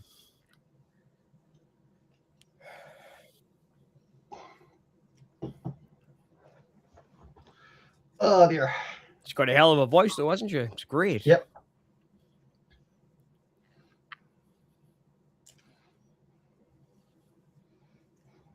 So, Robert, have you seen The Monster Club? Oh yeah, JFK. It was brilliant. Yeah. Yeah, Oliver Stone. Yeah. Yeah, it was. It's a great movie. Yeah, really great. I'm a big Oliver Stone fan, Robert. I think he's cool, man. It's like he's one of them guys that I always thought Platoon and Wall Street Well, like I'm a big Charlie Sheen fan. It's good. It's crazy seeing that now. In fact, I just read his book, The Book of Sheen. He's so like You're great in Wall Street. Oh, I love that in Hot Shots. Him and his dad go past each other in the boat. But yeah, I love JFK. I mean, it's similar to what we were saying before, though, Robert. It's like I don't think that's all true. I think a lot of it is Oliver Stone's view of it, which I totally respect. But I don't know. I don't think much of it's based in fact. I think it's his opinion. The same as The Doors. I love that movie, The Doors. Val Kilmer's one of my favorite actors. The Doors are my favorite band. But for everything I know about The Doors, that movie is not The Doors at all. But it's a hell of a movie, and I really enjoy it, Yes. But it was, that's what I love about him. I think he's great. Yeah, the book was Crossfire, right, Robert? Was it Crossfire? The book that they based the film on, if I remember rightly? I read the book, too. I think it was Crossfire, right? How about a Blu-ray? Man. Robert, honestly, the segment that's coming up about the elders, that's why I wanted to watch it. I love it so much, the segment about the elders. It feels like just earlier on, we were talking about like how like modern horror movies kind of, I don't get them as much because they're not kind of based in as much reality as they used to be. And the third story, I mean, obviously this is just fantasy and the dance in the club, but the third story, to me, it's like the village that I grew up in, like just off the motorway, just when he goes in, it feels like I could have just went off the motorway and pulled into one of those villages myself when I was a kid. So good. I love it. It's great. All right, it's great. So, well, obviously not Nipping to the Loo's great, but the third, well, I guess it is great in a way. But the third one, Savages, yeah, I agree. I agree. I'm gonna get the Blu-ray. I am. Who did the Blu-ray? Was it? It's got to be someone like Scream Factory, was it? Robert, who did the Blu-ray of Monster Club?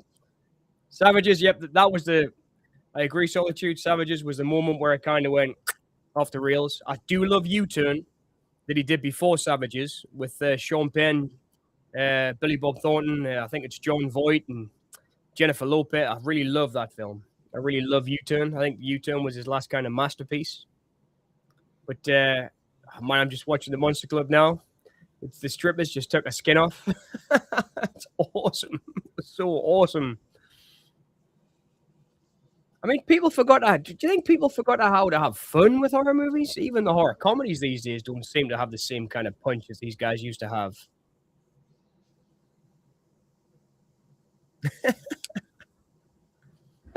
Rock and roll horror, man. There's a subgenre. Like Slaughterhouse Rock. Trick or Treat. There's some awesome, like, heavy metal horror movies. Is that a subgenre you're a fan of, Kerri? Heavy metal horror movies? On the Trail of the Assassins. Yep, that's the one. Yep, of course. Written by the attorney. Trick or Treat, as you said. Yeah. It's Jim Garrison, right? Trail of the Assassins. Robert, it's Jim Garrison? What genres? And he was Louisiana, right? Was it Louisiana? Yeah. But yeah, it was... there's some great books about it. There's a great documentary I watched. I actually wrote a post about it recently on the Boneyard, not a video, but a post. I watched a documentary. I'll find the name. You've probably seen it if you're a fan like me. It's but the guy who was the attorney who was supposed to be the defense for Oswald obviously never got to defend Oswald because Oswald got killed. But he made a documentary about what his defense would have been. And it's so mind-blowing. Like so he's literally got interviews with people who were standing on the railroad tracks above the knoll and stuff, on the bridge and on the underpass. And it's like people who are on top of the roofs looking over the Dealey Plaza and all that. And it's insane the amount of evidence that goes against the actual story. Nuts. Do you think we'll ever know what happened? Because, I mean, I don't know. Do you think we'll ever know? I think after 100 years, in 2063 or 2064, it will be released. Yeah.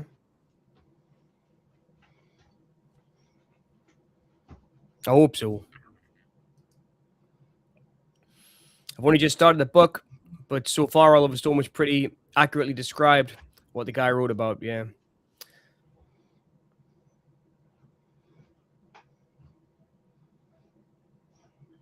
For Yeah, those who don't know, this is actually John's mum. Who, my mom? Yeah. She's the hool in the. Well, somebody better tell Freud he was right, because I've got a hell of a complex about right now. But this is, like I say, this is my favorite story out of the three of them. It's so, so good. I mean, it was really affected us when I was a kid. I really enjoyed Deep Blue Sea with the sharks. Yeah. I love it. I think Rennie Holland's a great director. I think I did a review once for a different channel of Deep Blue Sea, Squabble Box HQ, and I said that it was like Jaws on steroids. I really think it's like Jaws on steroids. I really like it. Thomas Jane, we were talking about earlier on in The Mist. He's a great actor, and I love him in that. And of course, Samuel L. Jackson, one of the coolest deaths in cinema history, man, in Deep Blue Sea. I love it. So unexpected. We're doing a lot of looking into JFK assassination recently. I do it every decade or so. And man, there is so much evidence against one shooter. It's insane. I know, it's crazy. Let me, I'll see if I can grab that documentary title. You'll have seen it, Robert. Well, I'll see if I can find it.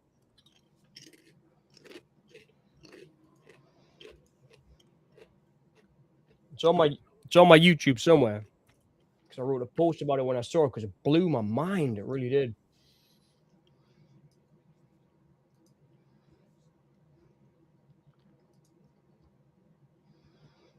Why does he give me Gregory Peck vibes? Oh, man, it's so great, this story. It really is. It's awesome. It's just one of those things that I really wanted to talk about it. It was just... That's all right. It's your channel. Yeah. Sorry, Robert. I'll find that post later, and I'll tell you what the film's called.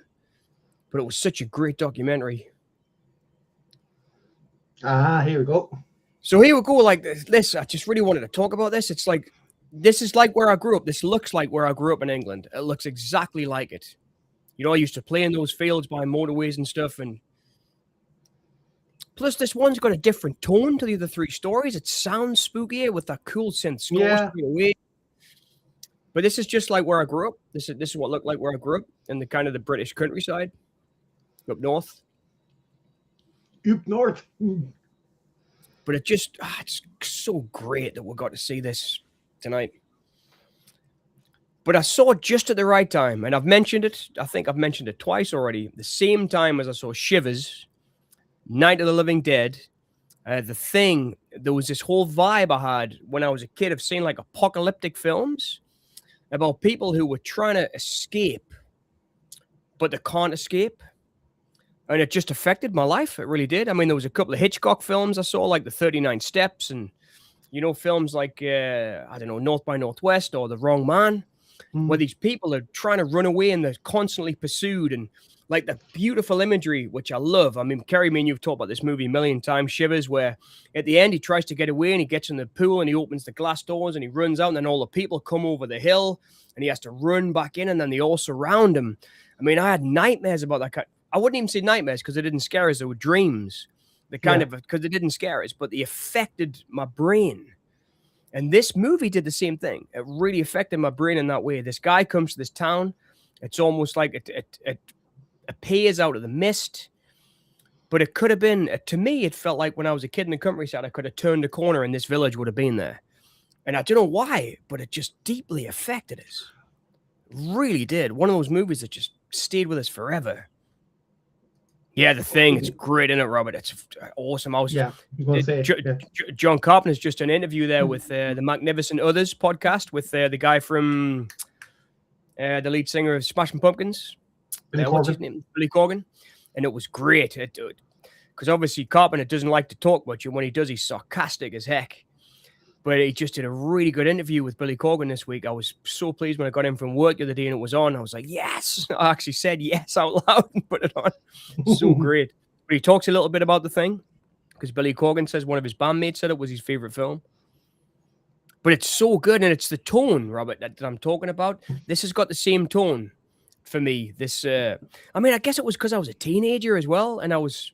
You know, when you're a teenager, things seem more apocalyptic, don't they? Like tomorrow could be the end of the world. You know what I mean? I think what this doesn't have that The Thing does is Norwegians. Oh, yeah, but definitely this doesn't have John Carpenter either. but it's Well, so spooky and.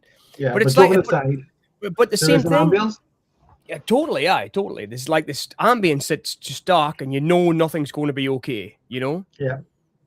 And he's not going to get away, and things aren't going to be all right. And it's like there was just a time I started to see these type of movies, and it really made us grow up in a way. You know. Mm-hmm. Similar to what Romero did with like Dawn of the Dead or Night. Things aren't going to be okay, and you're not going to wake up warm in your bed at the end in the morning. You know, things aren't okay, and it was just like cool. I did that was like an awakening for us when I was a kid. I felt that way actually after reading Haunted by James Herbert. Oh, Solitude, you didn't like Cop. I made a video about how much I love that movie. Oh, I think it's great. Okay, Robert. See you soon. Oh, take care of it. Thanks for dropping in. I really appreciate it. It's always great to see you. Thanks. I really hope you drop by and see us again. It's we should be here for a little bit longer if you want to pop back later. It's always good to talk to you. Take care. I was 8 when I read it, and I guessed the ending halfway through. And I don't know if you've read Haunted, have you? Oh, yeah, Haunted. Yeah, I read it after you recommended it. I saw the film. Right. Not Emma James. What do you call him? Aidan Quinn's in it, and yeah. Well, I'd seen the film, and a couple of weeks ago, you and Solitude recommended us a couple of books, and I went and read them. Yeah. Well, in fact, that was a couple of months back. Yeah. Well, that gave me, not as you say, not nightmares but dreams. I kind of like, before that, my dad wanted me to read Gothic. Yeah. Victorian Gothic, Dr. Jekyll or Jekyll and Mr. Hyde, and I love Dr. pictures of Dorian Gray, blah blah blah, that kind of stuff. But I got Haunted from the library, and I just fell in love with James Herbert because the way he told the story, how it builds with Ash, and not being a believer, and the twist ending at the very end. And then I wanted to read more, but couldn't. So until many years later. Well, yeah, I read. What did I read? I read 3. I read Haunted. Mm. Did you read the Jonah? No, I didn't read the Jonah, but there was something else. If you get a chance, read it.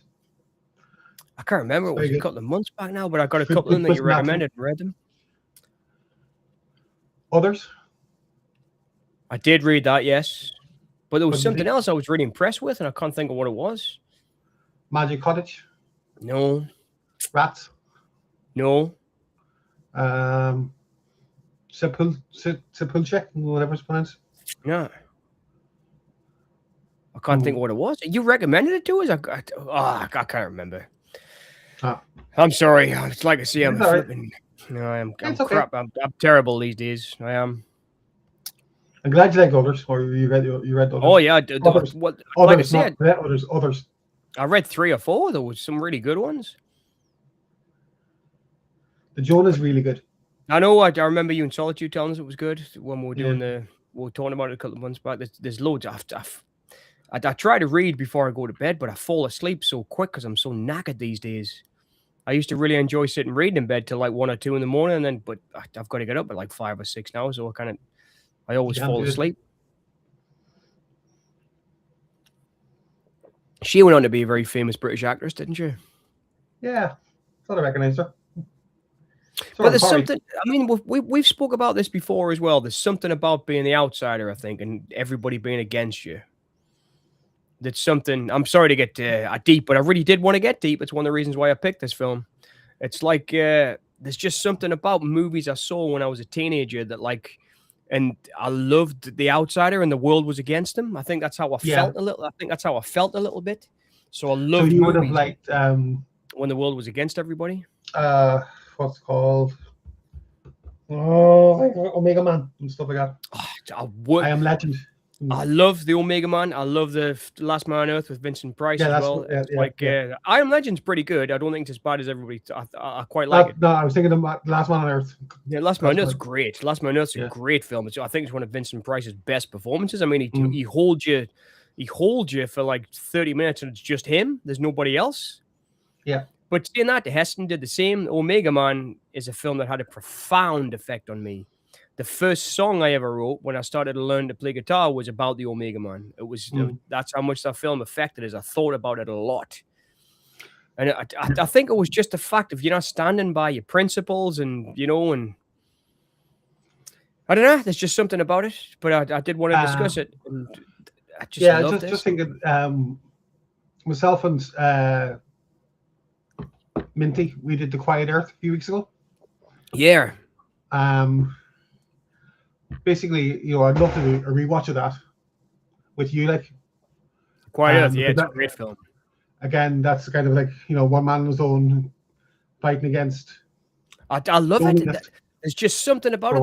There's a movie called Slipstream with Bill Paxton and Mark Hamill and Bob Peck, which I worship. And it's the same deal. It's like one guy, trying to. I just love those movies, and I think that's because that's how I felt. I felt so out of place. So I always liked movies that have got like a protagonist and everybody's against them. But like with this, the whole world's against them, and it felt like it could be in my village. It was crazy. Yeah.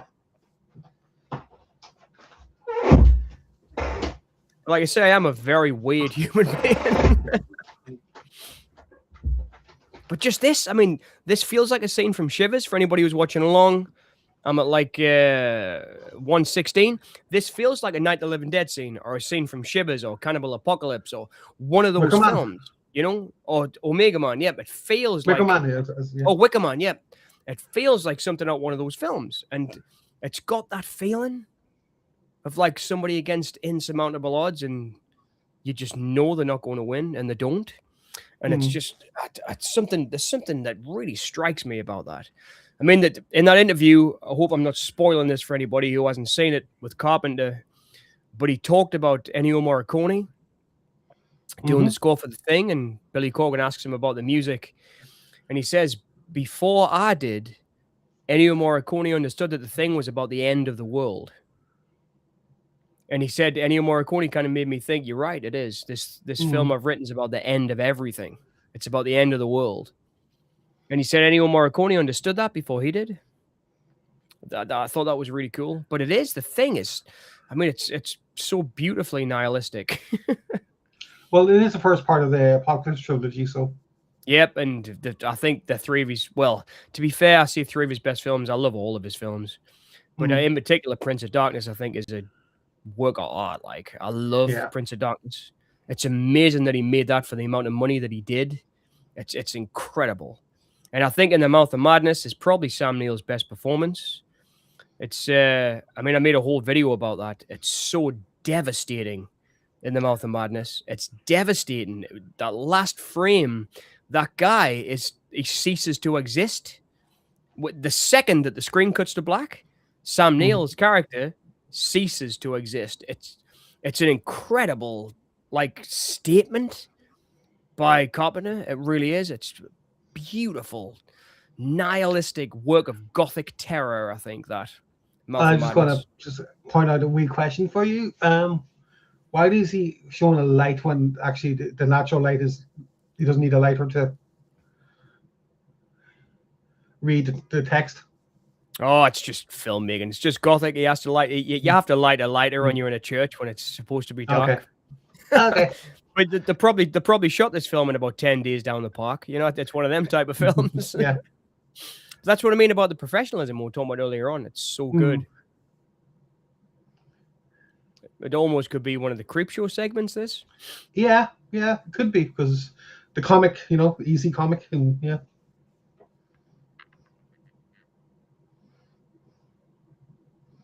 That was another film I saw, at the same time as this, was Creepshow 2. Creepshow 1 is a masterpiece. Yeah. Creepshow 2 was almost great, I think. It's great, but it's nowhere near as great as Creepshow 1. Because, I don't know, Gornick he didn't quite cut the mustard for me as a director. He's a brilliant cinematographer. But for me, John Harrison was by far the best director out of kind of George Romero's camp. But Gornick's brilliant. Don't get me wrong. That sounds bad. thingy, Russo. Oh, but Creepshow Would 2, be fun. the last segment of the Thanks for the Ride Lady scared the pants off us. Really scared us that the first time I saw that as a kid. I had that's one that did give us nightmares. Creepshow 2 gave us nightmares. The Thanks for the Ride Lady. Again, I guess it's similar to something that's relentless, something that there's a terror that you can't stop and will not stop, you know? Sound like I'm talking about Terminator there? He will not stop.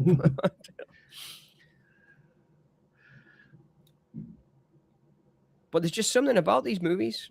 And I saw them all at the same time, kind of at that very impressionist. Well, you're very lucky in that way, you know? Very impressionistic. What's the word I'm looking for? Yeah. Is impressionistic a word? I think it is. Impressionistic? Am I saying that right? I think you are. I'm about 4 or 5 cans deep now, so I might be. Yeah, I think you are. In all fairness, but no, like as I said, you were very lucky because for me, I didn't see any video until the mid 90s. All right. You know, well, 92, 93. You know, but my friend, he had Universal Soldier, and I watched that on repeat for a long time. Roland Emmerich. I mean, for me, Roland Emmerich is as good as Cameron or Lucas or Spielberg or Catherine Bigelow. You know, all the really big studio directors that made the really good one. He's made some stinkers too, though. I know, but so is Cameron. So is everybody has. So but I mean, Spielberg. But with Cameron, you know, you can see that he tried to make a film, whereas Emmerich, one film in particular that, you know. What are you thinking of? He didn't do much research. Which one? Stonewall. Ah, right, yeah. Well, I know what you mean. Well, that was kind of him trying to go a little bit more a little bit less mainstream, I should say. Yeah, well, yeah, I suppose. And I suppose if you were there at the time, love this sequence so much. I do. I love it so much. That just excuse me, fighting against these insurmountable odds. It's awesome, but it's so bleak. Assault on Precinct 13 vibes. Yeah, totally. It's so bleak. Assault on Precinct 13 is very bleak as well, because at the end of that movie, Napoleon Wilson is still going to go and get killed on death row. Even though he's just saved everybody, he's going to go and get killed on death row. That's a really bleak film as well.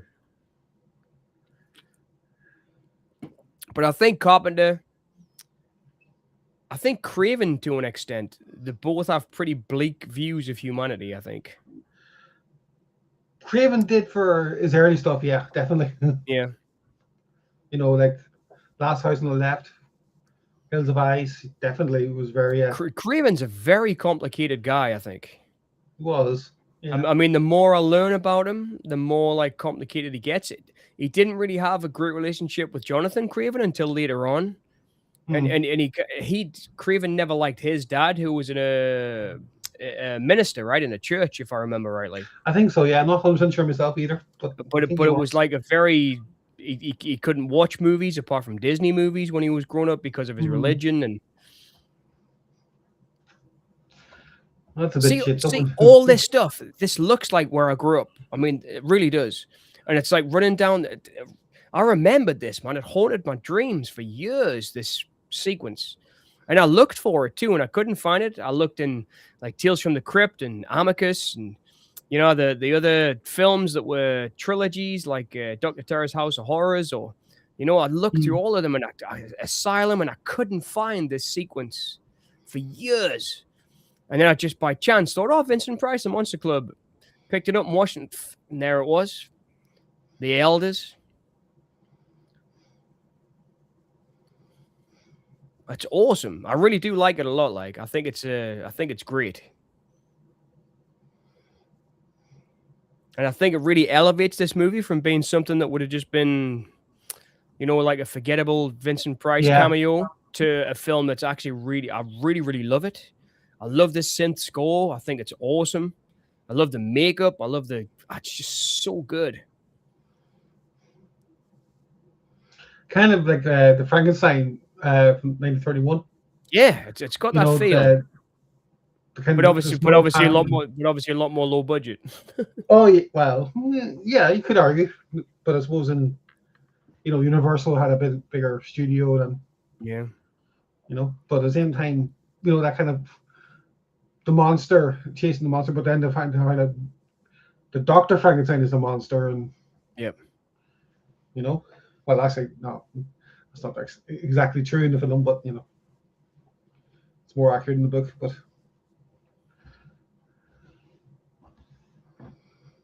for those who don't know, she was in Emmerdale. Is that what it was? Was it Emmerdale? Yeah. Yeah, I knew she got quite famous.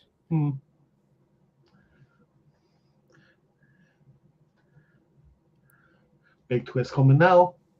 Oh yeah, totally. But this guy, they made him out to be a jerk in the beginning. And now you realize he's actually quite nice because he tried to save that girl and bring her back. And then it's just made it was like, God, it's so beautiful. It's like, I mean, the way I shoot films now, Kerri, when I shoot, this film is baked in my brain somehow. And I've done shots like that through the trees, like the guy coming along like this. I've done shots like this, and it was subconscious because I couldn't remember the film until about 10 years ago, Yeah. It's amazing the way that you things remember do sequences that. And then you want to. Yeah, they're just stuck in your brain. I mean, I've probably told you the story before. When I was a student, I loved Just Before Dawn by Jeff Lieberman, the director, the slasher film. It's probably after Halloween and stuff, like the famous ones. It's one of my favorite slashers. And the Brad Fiedel score blew my mind when I heard it. But then I forgot about it. 20 years later, I'm a film student. Well, not 20 years later, like 15 years later. And I'm in my mid-20s when I went back to uni to be a student. So I'm like, I make this film, and I did a sunrise, and I did this tune with a whistle to the sunrise and everything. And that was my opening titles for the film I've made for the film, as a student film I made. And then, I don't know, a couple of years later, I watched Just Before Dawn, and I totally remade the opening sequence of Just Before Dawn, right down to the whistle and the music. But it was subconscious. I'd forgotten about Just Before Dawn, It's crazy how things just live in your subconscious.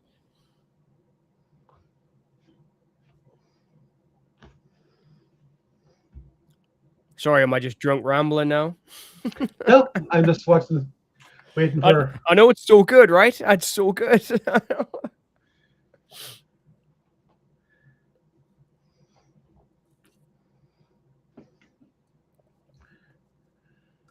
The Elders. God. That is eerie, though. But there's just something that's like quintessentially British about it, isn't it? It's just so great.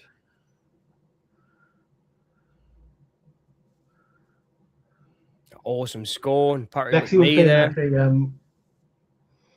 on the keyboard earlier. She doing some really cool vibes, kind of. I want to say like Jean-Michel Jarre stuff, kind of. I'm pretty sure he's going to get eaten alive right now. Oh yeah, that's. I mean, they're going to eat him, and it's just like, oh my gosh,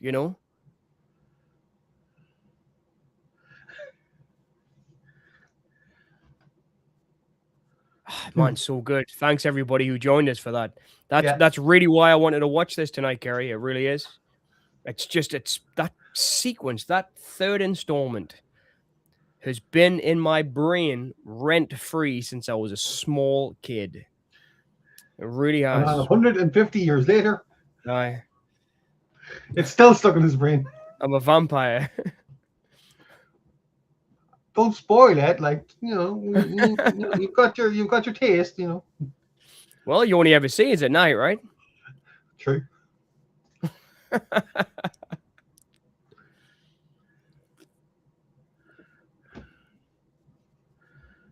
This is so good, isn't it, when he says this at the end?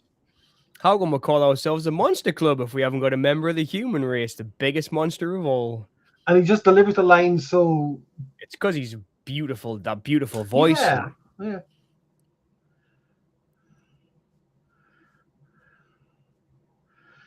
Now I want to watch the original Fly again. Oh god, the original Fly though, you can totally tell that even he was a bit iffy about the dialogue in the original Fly. Yeah. There's a bit at the end before they squash the Fly. I'm sure him and the other guy are like wanting to laugh. It's really flipping. They're looking at each other like, And the kid as well. I don't like help me. Help me. That's Felix Leiter, right? From Is it? Live and Let Die, the guy who plays the scientist in the Fly, Is the it? original Oh, Fly. right. I wish I could remember his name. I'm doing him a hell of a disservice there because he's a great actor. But he plays Felix Leiter twice. He plays him in Live and Let Die in 71. And Golden Knight, or Man with the Golden Gun. License to Kill, he plays him again as well.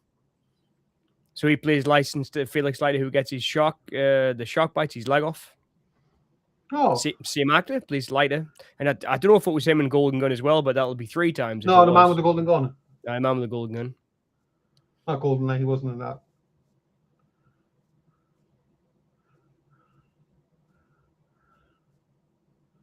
Talking about all the ways that humans have figured out to kill each other.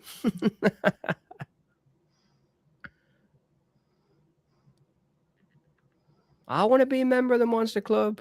I think we both are. That's Freya. That's Freya, I'm telling you, that's her. Where's my dog? Our dog. He had such a great face, John Carradine, didn't he? He was a hell of an actor, man. And one of my favorite all-time films ever since I was a kid has been The Grapes of Wrath. And I love John Carradine in Grapes of Wrath. He's so good. He was a really good vampire too. And Billy the Kid, Dracula versus Billy the Kid. I haven't seen that. Oh, it's really bad. But he did whatever. He was one of them working actors, John Carradine. He just kept working, didn't he? Great actor.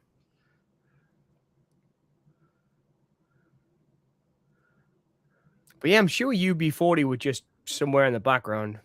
Yeah. This is so good, this, when Vincent Price starts dancing at the end with that girl. It's so mad, isn't it? It's like The Howling 2 when you see Christopher Lee wearing those 80 shades. It's like the same kind of vibe.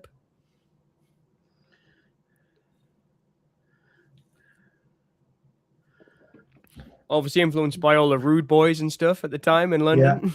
Yeah. It's got that vibe.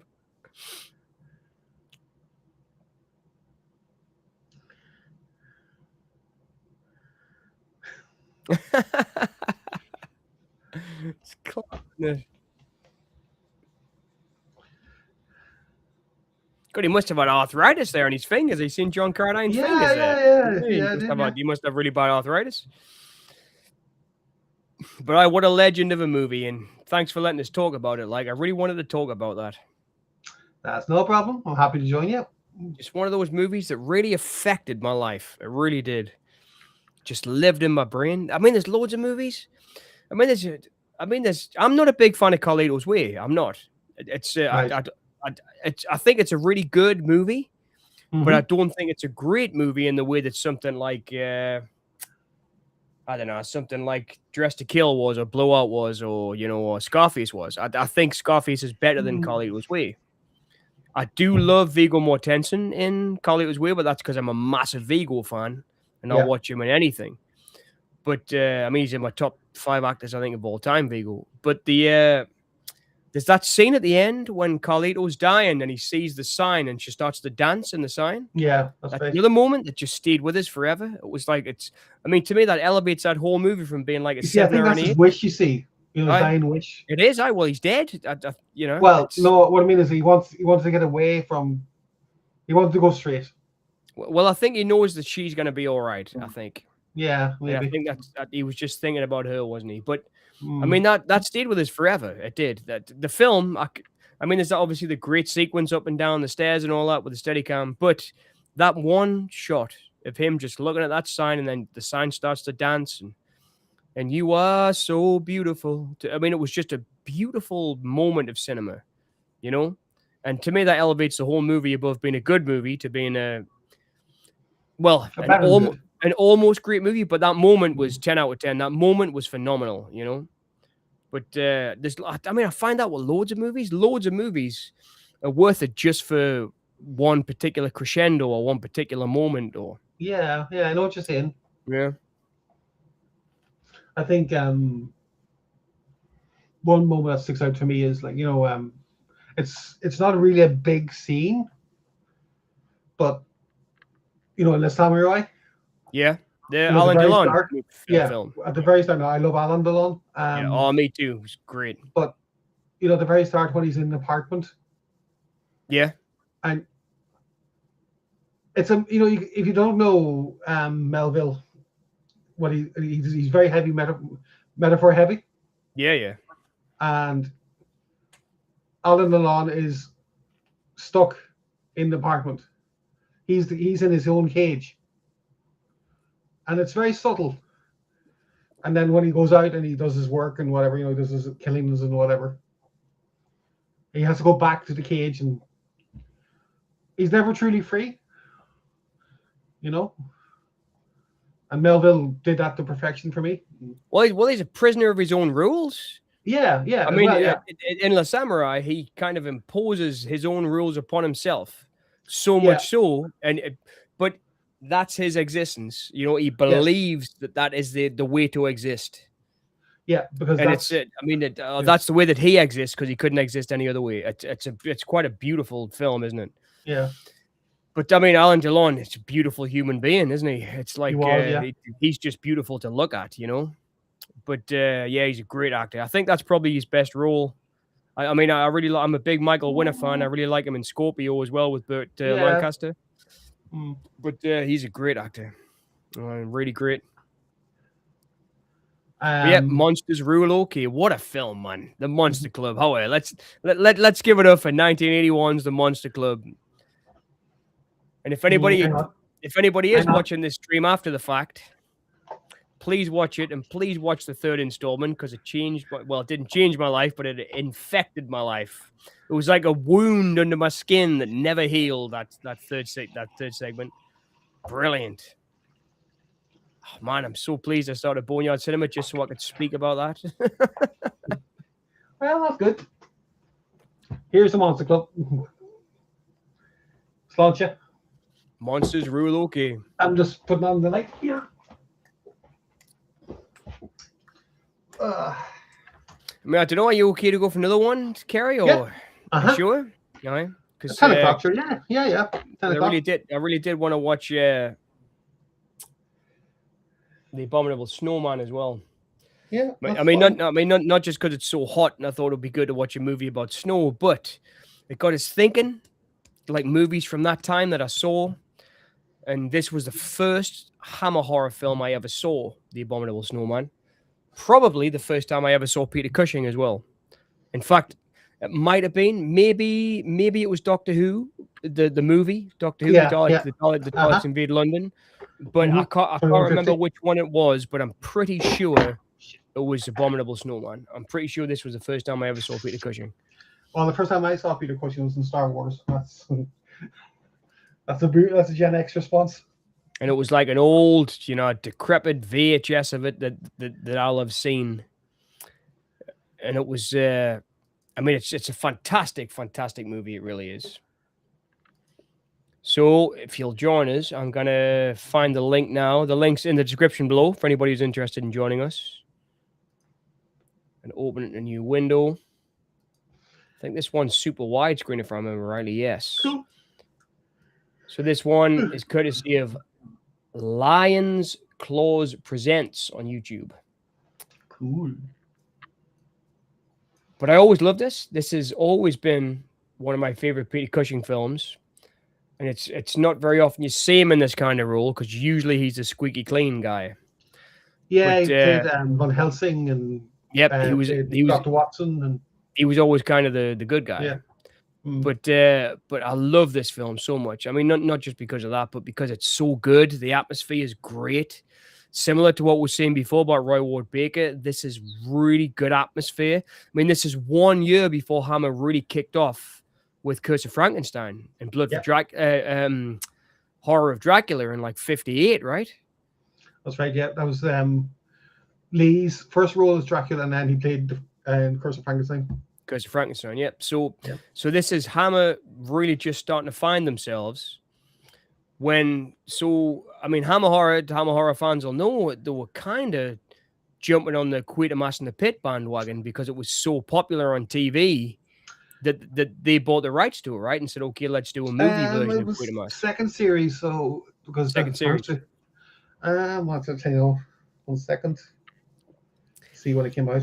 But I mean, it was the Hammer's son, right? Who was the main guy who started to do Dracula and all that. It was his son, who was the guy that started to do all the Hammer horrors that we know and love. Quatermass 2. Quatermass 2. I absolutely love Quatermass 2. By the way, that's another film. It's a weird little village in the middle of nowhere. That's a that's the Quatermass and the Pit. Hammer's Pit. Quatermass 2 is awesome. I love Quatermass 2. I like Quatermass 2 better than Quatermass 1, in fact. Quatermass and Pit? Yeah, I do love Quatermass. I do. And I love the TV series from the 70s with Simon McCorkindale and John Mills playing Quatermass. Absolutely love that series. It's phenomenally good. I actually picked up last year. Haven't watched it yet for my sins. Yeah. But Day of the Triffids, the 80s version. Oh, man.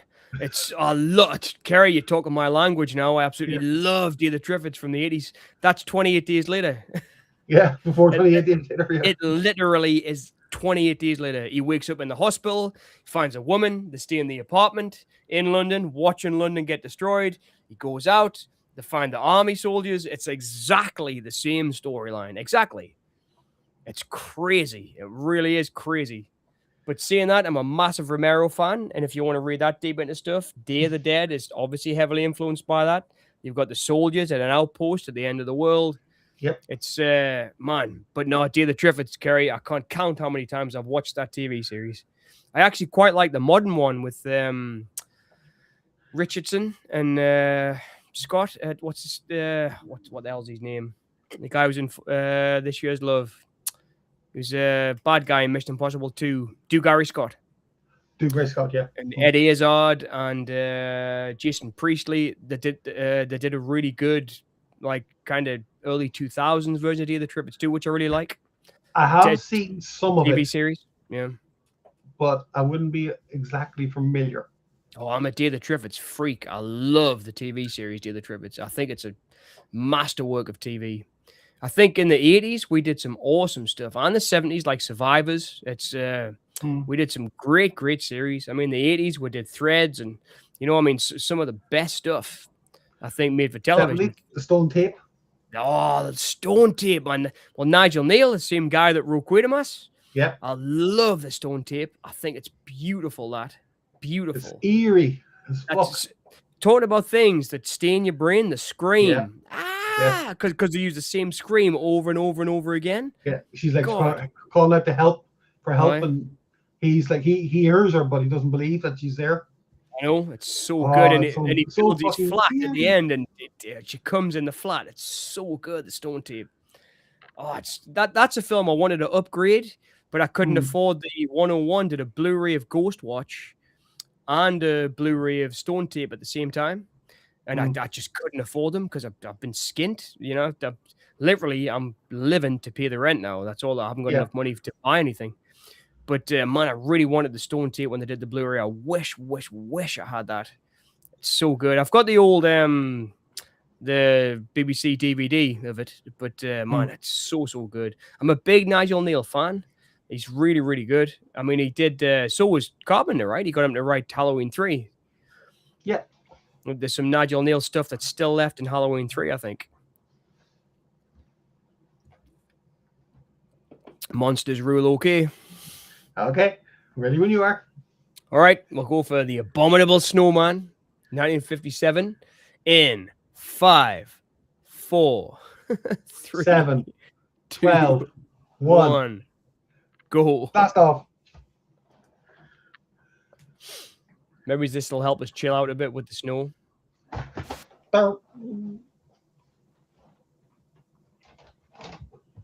Me as a young kid, really was. It's crazy to think Forrest took his credits over Peter Cushing. But when I first started collecting movie posters as a kid, I was glass collecting in a bar called the Black Bull in Wardley in Gateshead, which is in the northeast. And I saved up enough money to buy an original Abominable Snowman poster. and I sold it since. In fact, no, I think I might still have it actually. I've sold so many and kept so many. But speaking of Nigel Neal, the legend himself, based on a story by Nigel Neal. But yep, it's so good. This movie. This was my first experience of Hammer horror. It really was. Loved it so much.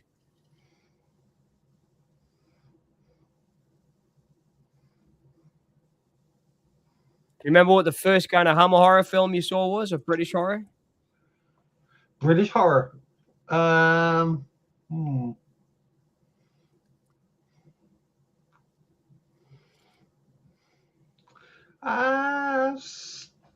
gonna sound really weird by saying this, but Hellraiser. Hellraiser. Oh, that's an interesting one. It was taboo here for a wee while. You know, it wasn't banned, but it was. If you had a copy of it, you'd be considered like, you know, maybe not the best person to hang out with. Yeah. But somebody in my class had it on video, and this was about 96, 97. Yeah. And see, as I said earlier, you know, didn't see any videos until the mid-90s. My dad was very conservative when it came to film. Yeah. He liked Sean Connery, and any Sean Connery on the TV, he'd watch it, or watch it in the cinema, whatever, or any westerns. So that was it. I had no say what I wanted to watch. So when my friend said he had Hellraiser, he said, you got to watch it for the special effects. They're brilliant. And I thought, yeah, this is good. You know, so that was my first British horror. That's pretty cool. Mine was, I can't remember what mine was, but the Abominable Snowman will have been up there early on, and it really will have been.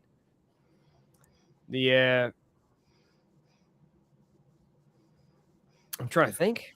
I mean, I saw so many like black and white horror movies on TV when I was a kid growing up, especially British ones, because they were always on TV. I mean, in Britain, you get up at 6 o'clock in the morning, there'd be a horror movie on telly, you know, on like. Oh, right, okay.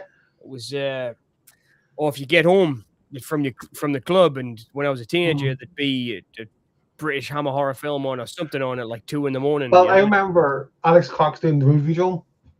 Oh yeah, they've just made a great documentary about that on YouTube. I watched it the other day. Yeah, it's on YouTube, free to watch. Cool. So the producer and director talks about it. Yeah. You see, I think that's partly the reason. You know, like I believe having a wide selection to watch. So I just there's loads there, and so that's why I probably collect a lot of movies and stuff, because if I'm in the mood for a comedy, I'll watch a comedy, and I'll watch something else and whatever. You know. Oh, I'm the same, totally. I mean, sometimes I'll go through phases where all I'll watch is rom-coms. I mean, I've done that a couple of times where I've just thought, right, all I want to do now. I mean, last night I love this job, but what was it, sorry? I said I love this job that I've got at the minute. Oh yeah. It's pretty full on, and the hours are pretty full on. So like, I just really wanted to relax, and I watched The Goodbye Girl last night with Richard Dreyfuss and Marsha Mason, the Neil Simon movie from the 70s. Man, so good. I was like in tears at the end, but it was just exactly what I needed. You know, I knew I needed to watch something like that so I could sleep, because I was so. Do you know what I mean? It was like I was so tired, and I was like, that's the movie I need right now. Usually, I love Arthur with Dudley Moore and Liza Minnelli. I love that film. And but yeah, the new Ben Wheatley is Normal, right? Solitude. I'm sure it was Normal. Was it Normal? I used to talk about it before, I think. It was the sheriff in the town, the Bob Odenkirk, and he's like the replacement sheriff in the town, and he comes in and he has to solve the flipping, get into loads of gunfights.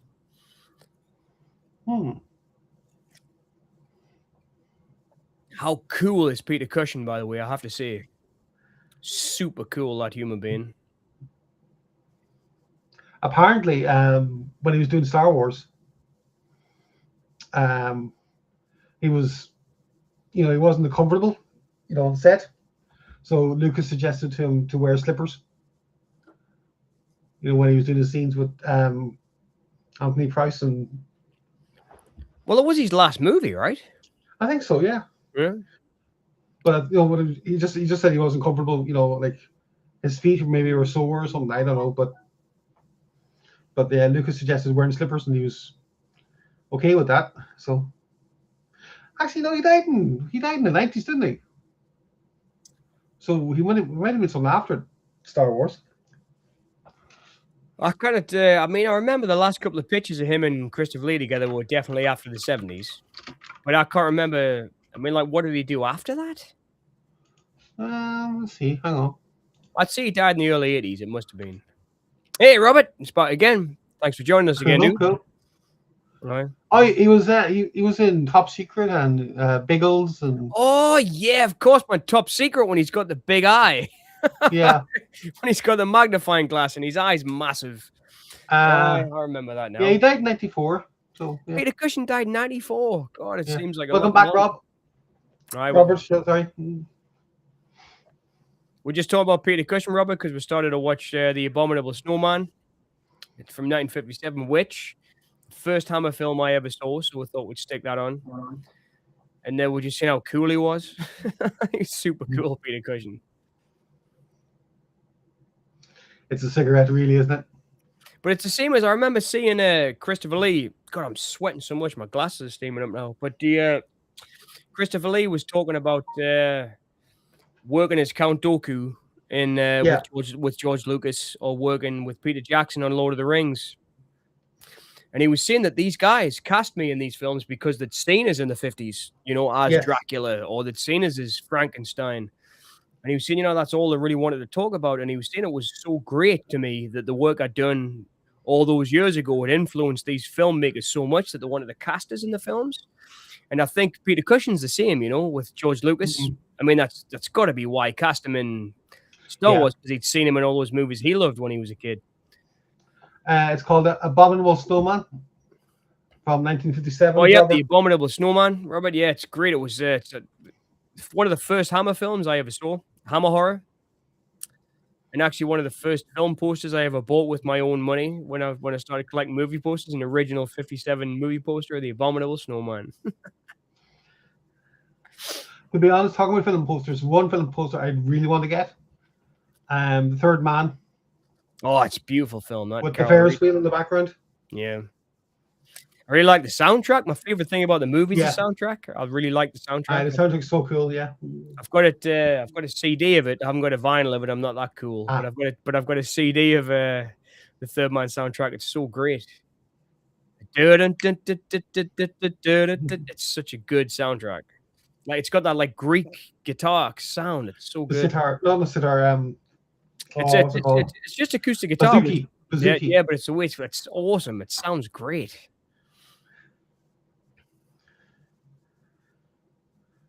I just love Joseph Cotton and Alita Valley. Look at how young Peter Cushing looks. Nah, he's not young at all. What are you saying? He hasn't got a grey hair on his head there. No, it's all grey. Oh, no, that's the scenery. He's only 19 years old here. I was 44. In 1957, he was 44 when he made it, yeah. No. Wow.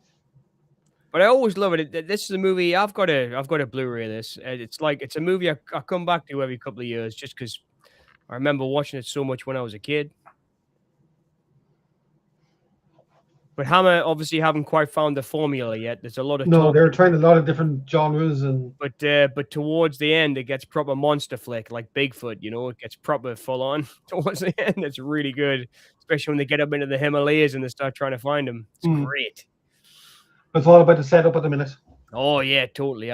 They've got to set up Peter Cushing as kind of a good guy, but not quite a good guy because of what happens later on.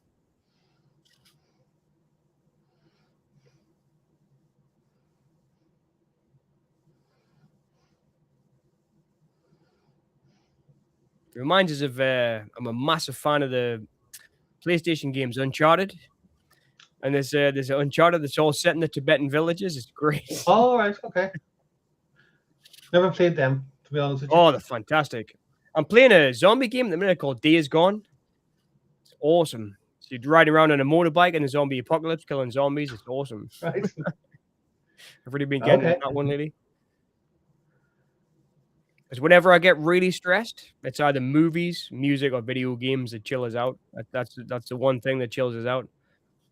So tomorrow, I've got a lot to do because we've got viewings at the house. But I'll definitely be playing some Days Gone tomorrow.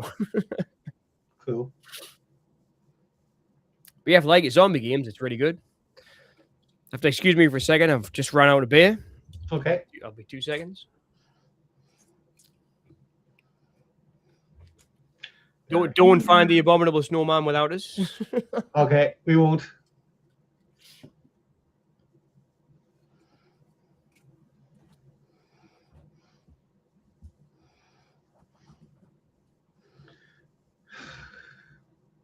The impatience of foreigners, huh?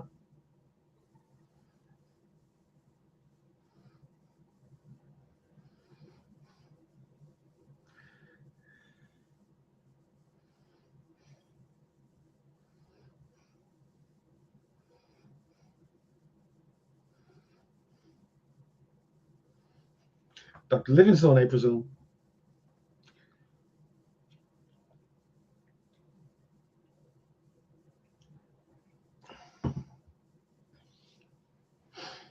Oh, Jesus.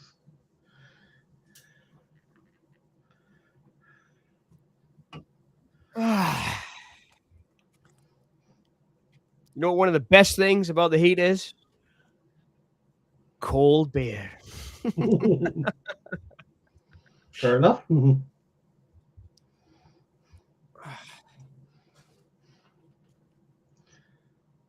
It's getting cooler here, but there's still a lot of, dead heat.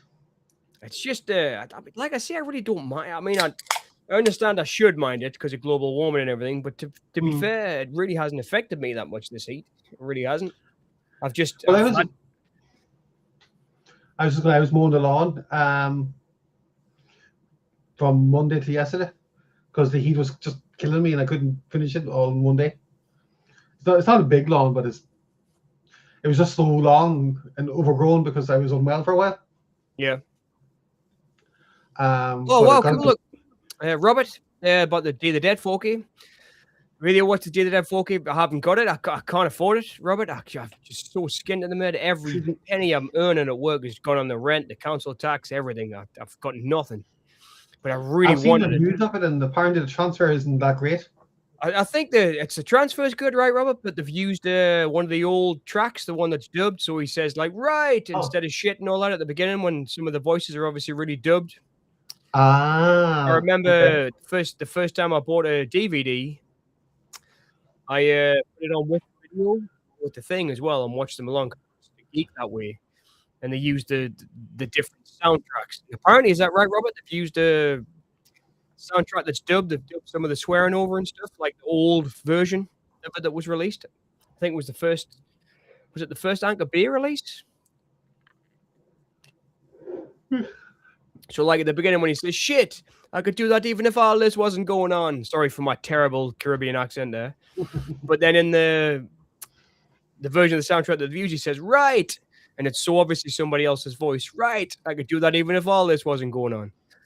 But there's a couple of times I think apparently, right, where that happens. But I'm really looking forward to getting it, and I will get it, Robert, even if I've got to pay 200 quid for it. When I've got the money, I'll get it, because apparently there's some really good new interviews, right? On the I've watched a few. I watched Lawrence to Vincent, right? Review do it. The transfer is good. Oh, cool. So the transfer is good. People are complaining about the 3 of the 4 audio tracks have a few swear words that, people are really blown out of proportion, I think. I know what you mean. It's like, I do know what you mean. It's like that with violence sometimes. Like sometimes I've heard people really complain about cut versions of films, and it really hasn't bothered me that much. Like, but honestly, like, I'm not a 4K aficionado. I do. Like I've got all the Carpenter stuff on 4K. I do like my 4Ks. But would it matter that much if the transfer is really good? Yeah. But the audio track isn't the best. Would it take you out of the film, or I mean, it's I know what you mean. It's like that with but I mean, I was picky with Dawn of the Dead. Right. There was the first Dawn of the Dead I saw was cut to pieces.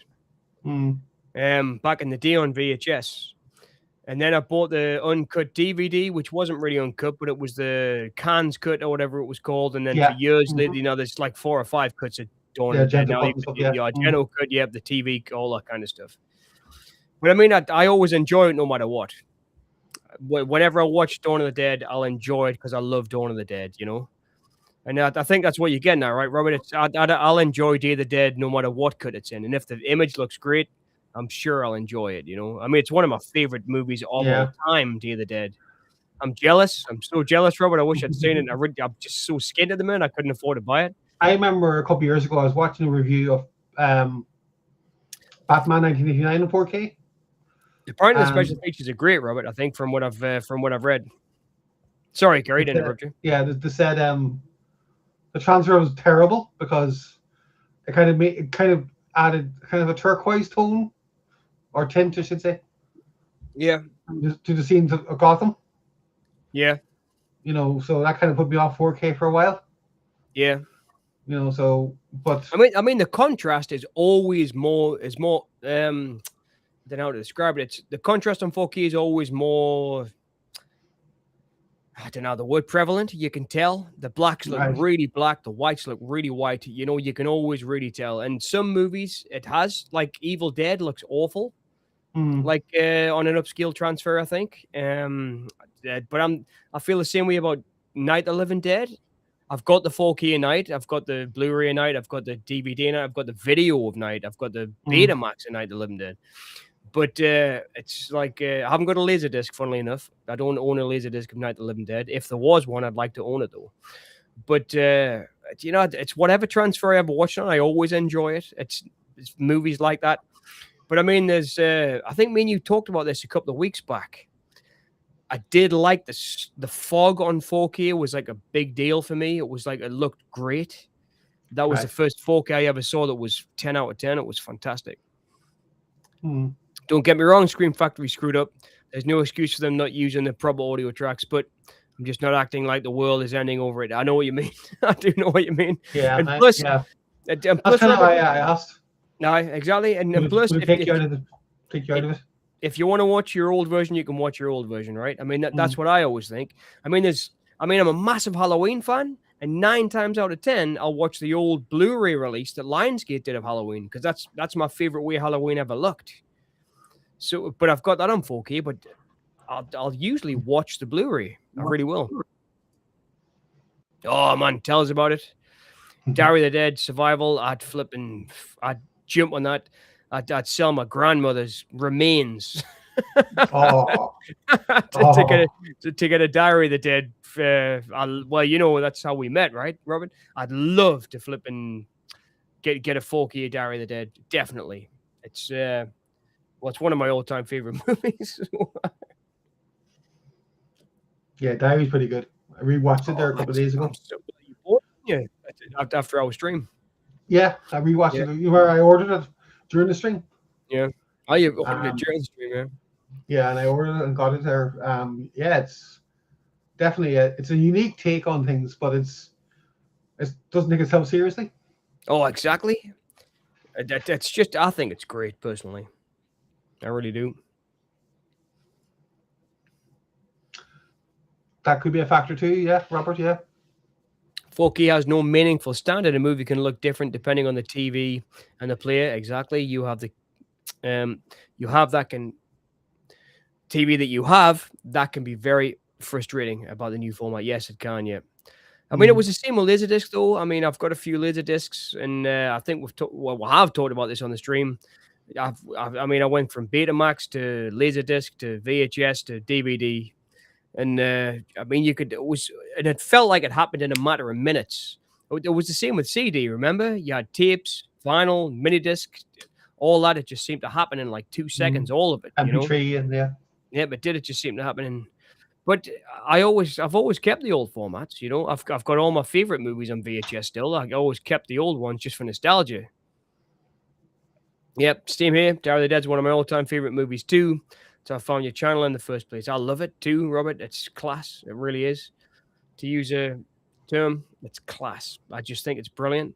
It's a comfort movie for me, Darian, and I just love the atmosphere. I just sink into it. But like I see, I mean, we talked about this, didn't we?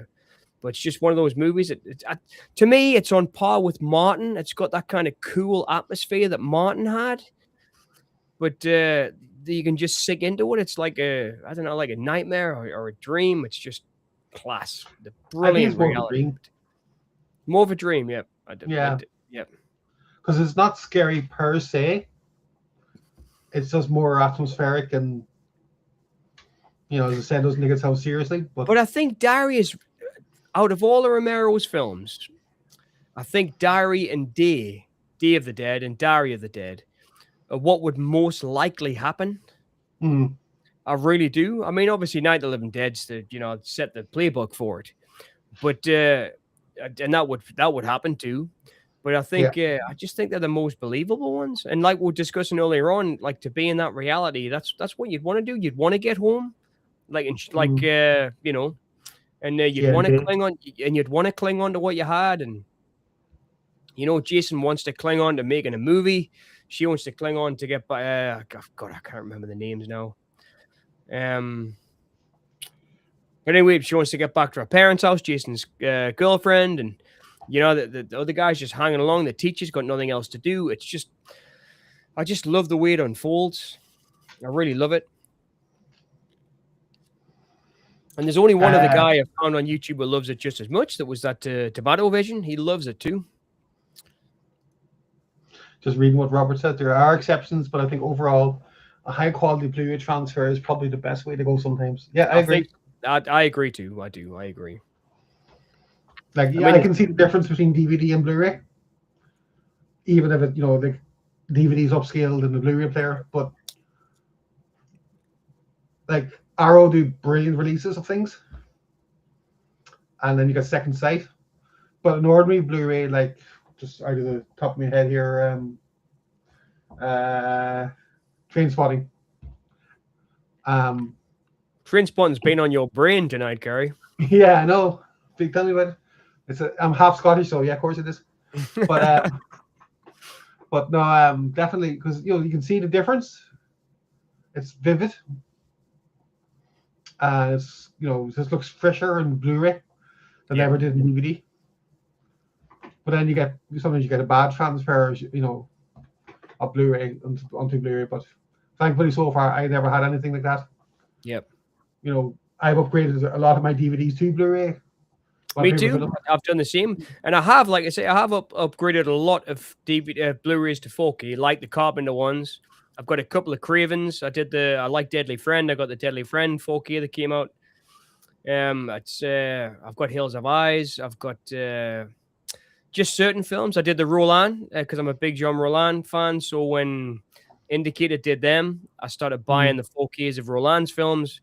But I've collected Roland's films since the mid-90s. I started buying them when Redemption Films did them. And that's how I found Roland, through Redemption Films. So I started to buy them then. So I've got them on video, DVD, Blu-ray, and now 4K. So I actually own them on all those formats. Or at least the films that have been released. Yeah.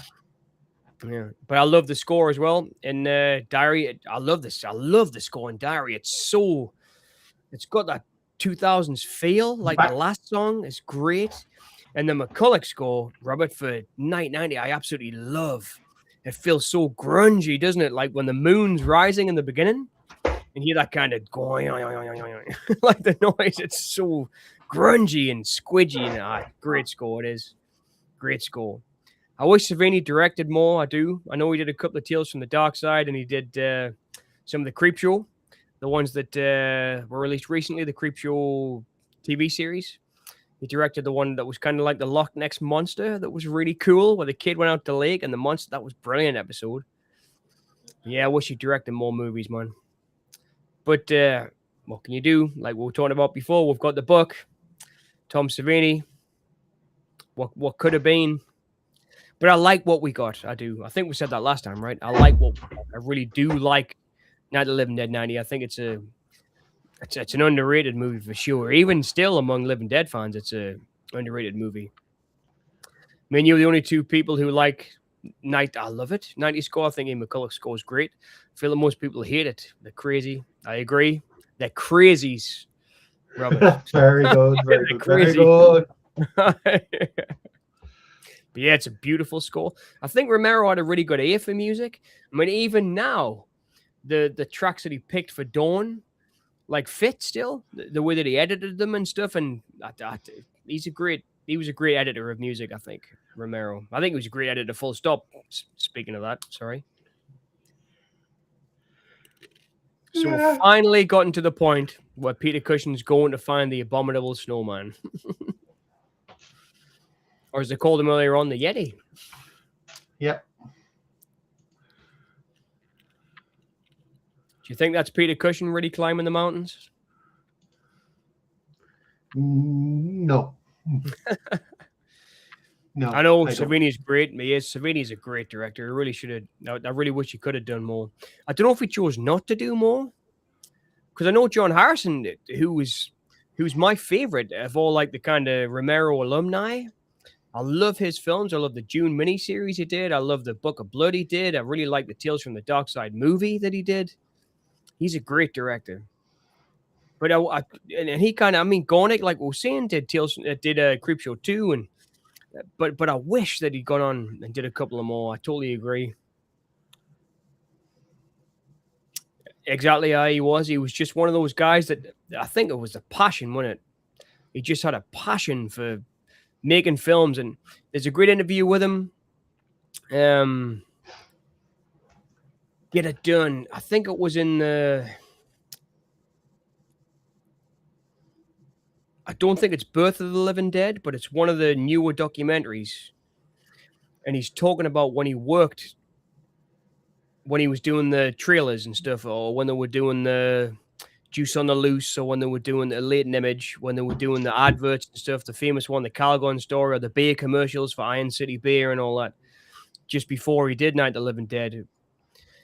And he said he would just spend 24, 48 hours in the editing room editing these commercials because he felt like he was making movies, man. And he said he would just get there, no concern about family, no concern about nothing. I'm paraphrasing here, but it's something similar to what he says. Yeah. No concern about family. He would just sit there, edit it until it was done, you know, because that's what he wanted to do. He just wanted to make movies. And these commercials, these Juice on the Loose, the Winners series that did, he just wanted to make movies, man, you know. And it's there. It's just, it's incredible. Like, to me, he's the most inspiring. I mean, I love Carpenter. I love Craven, Toby Hooper. I mentioned Catherine Bigelow a lot because she did a film called Near Dark that really inspired us when I was a kid, the vampire film. But no one more so than Romero, man. He was just so inspiring, the fact that he did exactly what he wanted to do, you know, until later on in his career.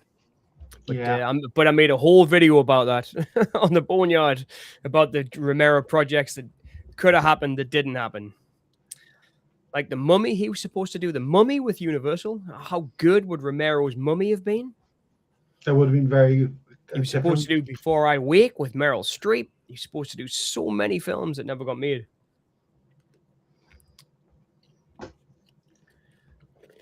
Yep. Here's to you, George. Launch it. Oh, dear. Or in the words of Melville, here's to you, Ahab. Because we'll always be chasing Romero. He was a king among men, he was. And I think pretty much all men in filmmakers today owe a bit of a debt to him, because he really did it. He really did it, man. He did it. We didn't just talk about it. He went out and did it. I mean, when you look at Creepshow, man, he did Creepshow for like $1 million and change. You know, it's a massive work, that. I mean, what? Day of the Dead was like $3 million. Night Riders was, what, $2 million? It was like $1 million, $2 million, and then $3 million, right, for the films you did with United Film. So he did those films with United Film Distribution, with Salah Hassanine, the distributor. And it was like, fucking wow, man. I mean, Creepshow, Warner Brothers bought Creepshow and distributed it. Yeah. It was an independent movie, totally independent, and Warner Brothers bought it and that's how good it was. I mean, there's an amazing interview with him talking about Creepshow. And Creepshow, I think it's on that Just Desserts, actually, man. Robert, you'll probably put us right, the one that Savini directed. And Romero said Creepshow was the first time he'd done ADR and the first time he'd really done sound effects and stuff. And he'd made like, 7 or 8 films before that. And that was the first film he'd done that on. That's how low budget he was before Creepshow. I'm so glad they ended up not choosing O.J. Simpson to be in Dawn and all. Not in the legacy, Destiny, definitely not. But he directed that documentary right about him, Winners, Juice on the Loose. Romero directed that documentary series about O.J. Funnily enough, I was reading the other day a book. I'm a big David Lynch fan too. And I know you are, Kerri, a huge David Lynch fan, much more than me. But yeah, I was reading about that, and my favorite Lynch film is Lost Highway. And Lynch said that was influenced by O.J. Simpson and the O.J. Simpson trial. He said the whole car chase inspired the screenplay for Lost Highway. Lost Highway. Yeah, Lost Highway, yeah, but Creepshow is just so good. I'm making podcasts now. That's what I do for a living, for a firm called Podcast House in London.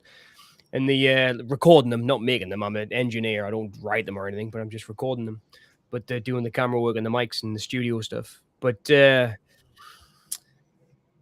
a great podcast I've been listening to called with Ted Danson and Woody Harrelson, and they get some of the best interviewees. That they did like a great one with Tom Selleck. They've just done a really good one with Harrison Ford. And I'm just waiting for Ted Danson to talk about Creepshow. I've been listening to the podcast. I'm not recording this one, by the way. This is just one I listen to. But I've been listening to it every week because I just want Ted Danson to talk about Romero and Creepshow. Because he's so good in that, him and Galen Ross, man. If you can hold your breath with Leslie Nielsen. I mean, the cast in that is phenomenal as well. Ed Harris pops up in a little role and so good. Well, it's not really a little role. It's a big enough role. Oh, yeah. Well, he's in one of the stories. Yeah. Doing that goofy dancing. Yeah, Father's Day. Yeah, Father's Day. That's the one. Father's Day. Yep. All right. Where's my cake? Where's my cake? Where's my?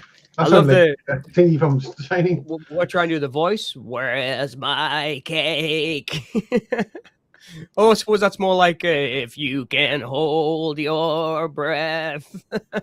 No, you can't. Oh, he was just brilliant, man. I mean, nobody else had a vision like that. That's what I mean about Gornick and Creepshow too. I mean, I'm not getting down on Gornick because without Gornick, we wouldn't have the beautiful cinematography in Day of the Dead or Martin or Dawn of the Dead. I mean, Martin pretty much is Gornick's film. He shot that and it's beautiful, you know. He's an incredible cinematographer. I remember listening to him talk on a podcast. And he learned to use the camera when he was he joined the army and he was a photographer in the army. I mean, a cool human being. Do not get me wrong. He's a brilliant human being. But you can see the difference in the direction between Creepshow 1 and Creepshow 2. There's just something gets lost there, you know? And I think it's Romero's passion and his love of the comics that wasn't quite there in the second one. But I still love it. I've heard that he doesn't like talking about Creepshow, but I don't know if that's just a rumor. Is that Gornick doesn't like talking about Creepshow? No, dancing. Oh, dancing. Oh, all right. No, I don't know. I've never. But to be fair, you're probably right because I've never heard him talk about it. I never have. And I'd love to hear him talk about it because he's so good in it. It's so good. I mean, that shot is so striking with his head under the water, and the color comes up behind him. It's so beautiful. And there's a great story on the Just Desserts. And Savini said he was standing there with a hammer next to the fish tank that he had his head in so he could smash it just in case, because they were giving him a breather because he was really under the water. Awesome. Gornick is so great, and the man is still around. I know I'd love to see him and do more. I know, me too. I mean, Day of the Dead, man, and especially Martin for me, Robert. His cinematography is so incredible. But I think when they all made Day, from what my research and stuff is, just reading and stuff, you know, throughout the years, they weren't really getting along the best because Right. Romero wanted to leave Laurel because Rubenstein wanted to move into television, and he did with Tales from the Dark Side. And Romero did not want to do TV. I mean, he turned down Salem's Lot because it took Salem's Lot to TV. Turned down The Stand because it took The Stand to TV. He turned down these because he didn't want to be a TV director. And he ended up going to Hollywood and not making anything for fucking, pardon my language, sorry, for a little bit drunk, but not for a long time. And it's a shame, but I think it was the pinnacle. For me, it was the pinnacle. I think Gornick's cinematography in Day of the Dead is just exceptional, man. I really do. I think it's exceptional. I think Romero's directions at his best in Day of the Dead. It's not my favorite film, but I think it's his best direction. I think it's his best direction. I really do. It's so good. I mean, there's nothing I would change about Day of the Dead at all, or any of his films, to be fair. But yeah, Gornick's great. I really do, and I don't want this to sound like I'm putting him down because I'm not. I mean, he's one of my favorite cinematographers of all time, Gornick. I think he's great. He's up there with Dean Cundy and all the best. Apparently freaked out when he was buried in the sand. I would freak out, I think. Yeah, me too. Now that you see that, I remember something about it. He was down on his knees, wasn't he, in the sand? And because it was low budget, they didn't really have much. They would just literally had him in a hole with some wood around his neck or something. And he freaked out about it. I wish he would talk about it. I'd love to hear Leslie Nielsen talk about it. Obviously, we won't now. But yeah. I mean, all of them. I know Galen Ross. She said when she was up to her neck in the sand, she decided, okay, this is it. I'm not working in front of the camera anymore. I'm going to go behind the camera. And it was Creepshow that made her decide that she didn't want to be an actress anymore, and she wanted to go behind the other side of the camera. I've only seen Martin one time. Didn't like it much. I mean, it's worth another go, Robert. I think it's great, and it's all Gornick. It was Romero just kind of... It was the first time Romero really gave Gornick the camera and just said, okay, dude, go for it. And he let Gornick shoot the film, and there's some beautiful sequences in it. It's got quite like a dreamlike quality to it. Would you say, Kerri? Yeah, dream logic, definitely. Yeah, dream logic, because you're not sure whether he is a vampire or not. Or yeah, I think black and white sequences are just beautiful as well. Yeah. I know Romero said he definitely wasn't a vampire. He was just a mixed up kid. I remember seeing Romero getting interviewed about it. I think he is a vampire himself. I always thought he was just a messed up kid. But a very, very strange kid. Yeah. But that was a 4K. That was a 4K I'd recommend. I bought the 4K from Second Sight. That was a really good 4K. But I mean, all the Romeros that got released, I got on 4K. I got Dawn, I got Night, I got all of them. I mean, he's one of the guys that, you know, if they released a toilet paper version of Night the Living Dead, I'd probably buy it. You might not get much on it.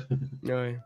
But seeing that, I'm totally flipping hypocritical because I really want that Day of the Dead release, Robert, that you've just gotten. I really want it. But I just can't afford it. I really can't. I can't afford the shipping or anything at the minute. And especially now coming into, I don't know about the UK, but here, if you're getting anything outside the EU, you're paying €3 per item. Yeah, it's a lot. But the shipping charge is a lot now in the UK.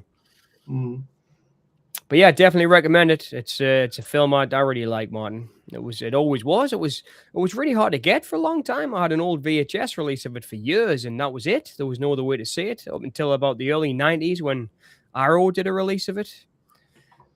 This was DVD though. This was just before Blu-ray. And I remember Arrow did a great release of it, which I still have a double disc version.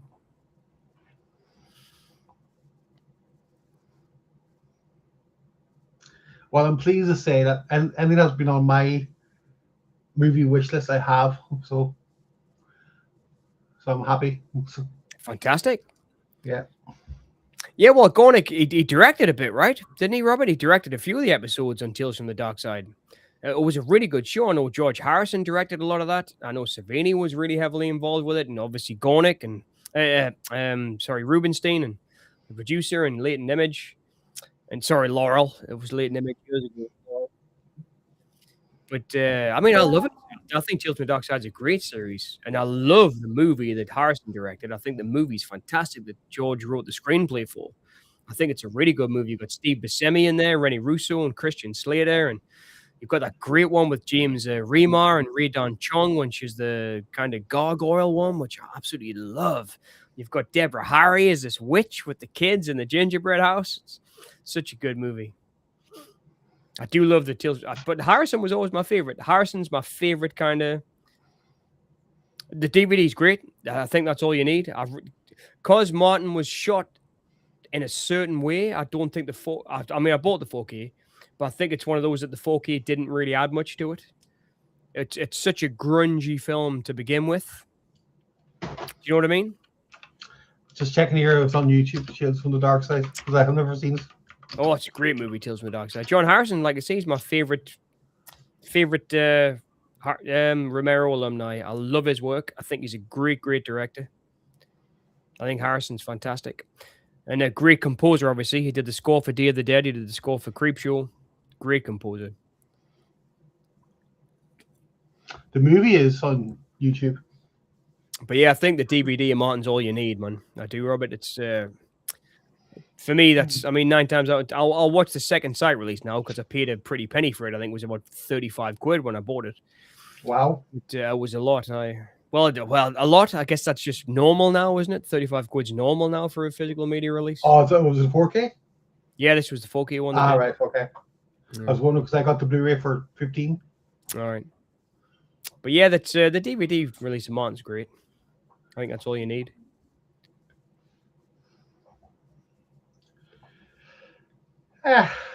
So but if all these guys are trying out for the Olympics, by the way. Oh yeah, totally. They're going to fail. Right, okay.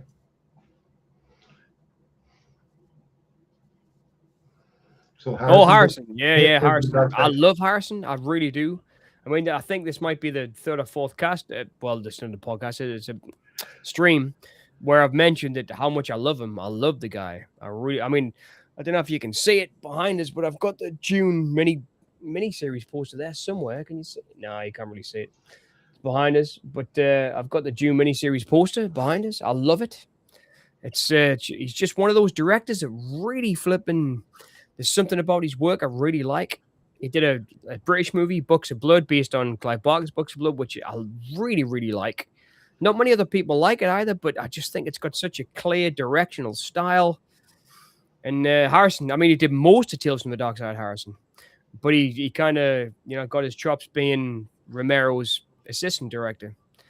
And I just love him. I love it when he talks and he pops up in Diary. He's the president in Diary, right? He pops up on the TV when they're in the van. And Harrison plays the president. You pointed it out last time. But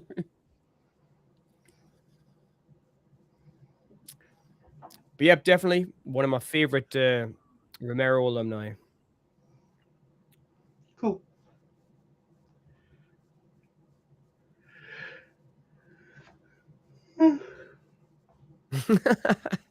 Is it the black and white movie that's making you tired?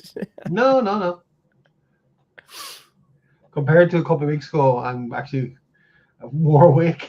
I would have been asleep by now a couple of weeks ago. And I'm waking up 20 minutes later too. Look at the cast there, man. You've got Bernard Lee right there. Amazing. Some great British actors. Yeah, Bernard Lee, yeah, that's right. From Bond as well. Yeah, he was M in Bond, wasn't he? Yeah. Yeah. That is a pretty stacked cast, all right. Pretty cool.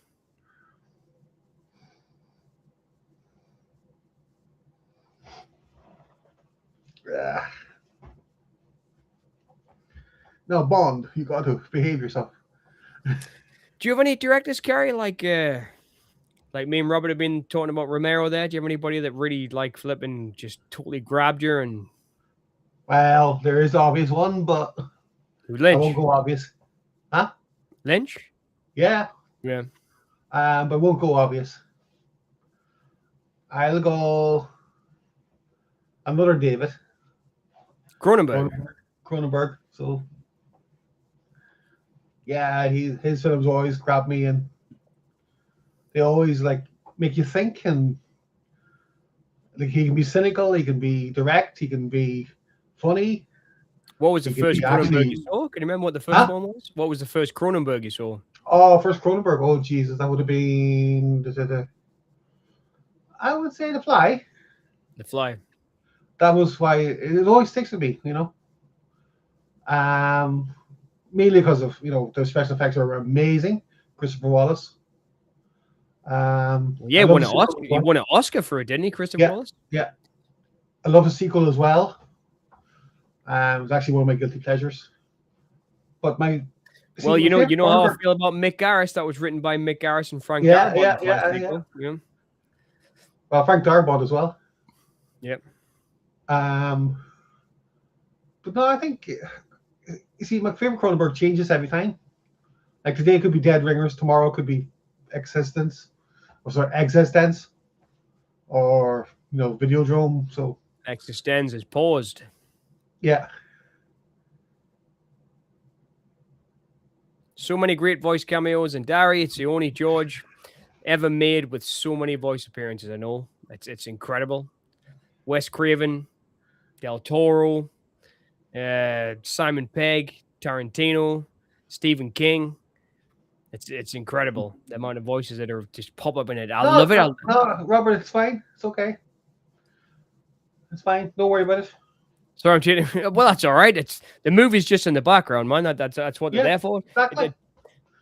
The movies are just there so we've got something to talk about when we run out of things to say. It's all right. Don't worry about it, Robert. You keep talking. It's fine.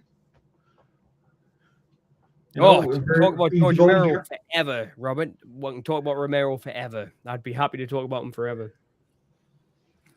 I'll chime in occasionally. In fact, the first couple of watch longs we did, Kerri, were like we did the Crazies, right? We did Dawn of the Dead.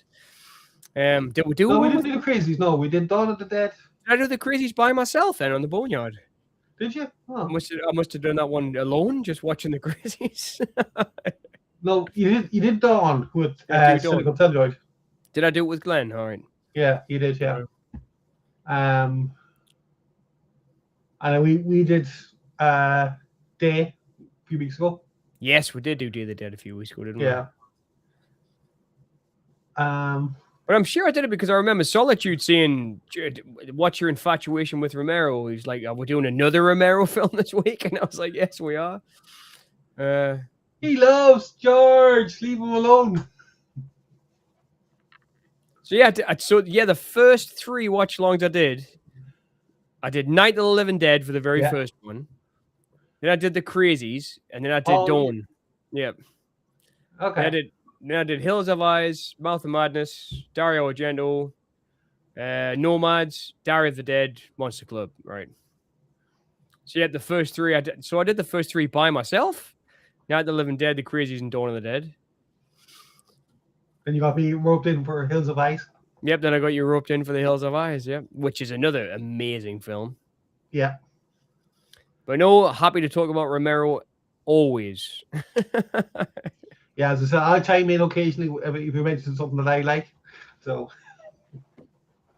I'm not a huge fan of Romero, but I respect his work. Well, I know you love Night of the Living Dead. We've talked about that before. Yeah. Yeah.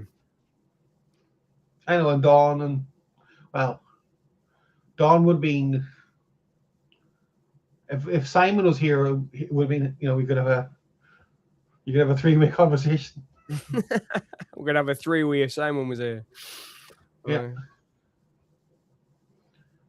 That's Realm of Horror.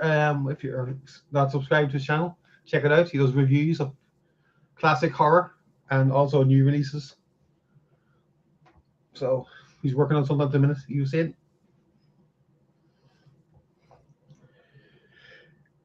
Yeah.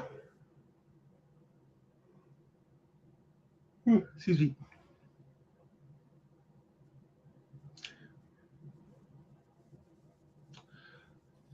Night 90. No, I don't think I have, Robert. I think I only did one about it.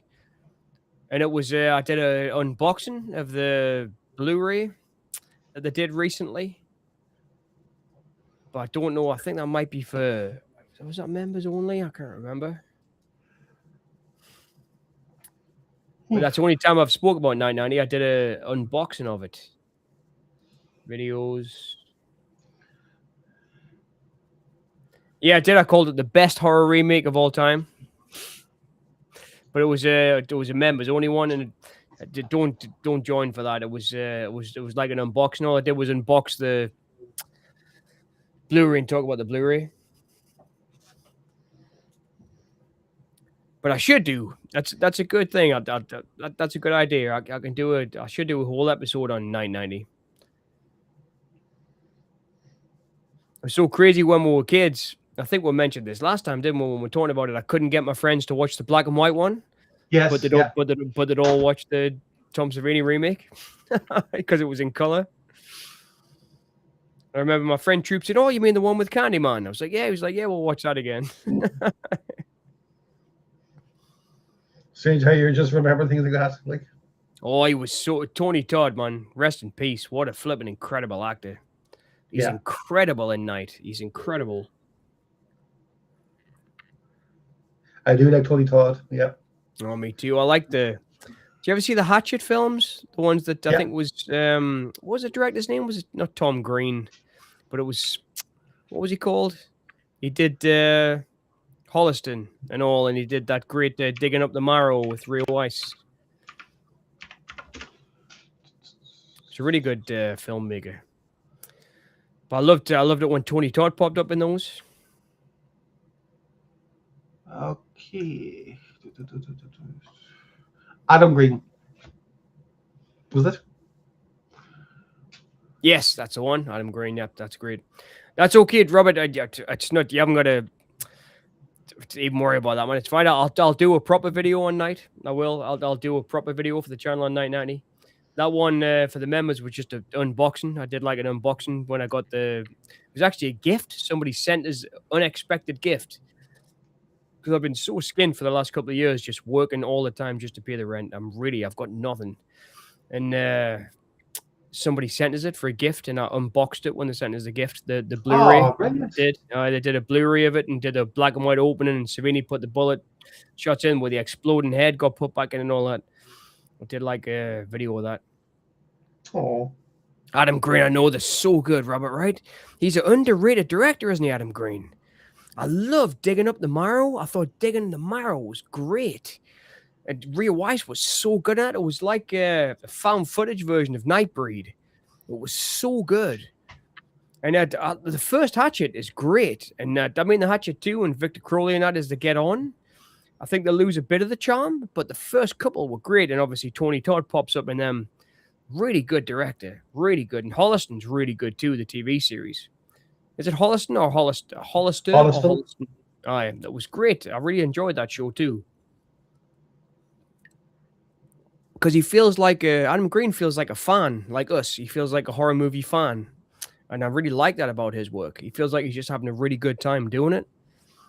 Awesome. A lot more so than the Hatchet, not the Hatchet, the Terrify films. He seems like he's got, I don't know, like a more fan-based approach. It's not just a shock. It's a wink and a nod. I really like Adam Green. I do. I did like the Terrify films, actually, but nowhere near as much as I like the Hatchet films. And I love Danielle Harris, too, and she pops up in a couple of the Hatchet films. She's a great actress. Don't mind me. I'm just here along for the ride.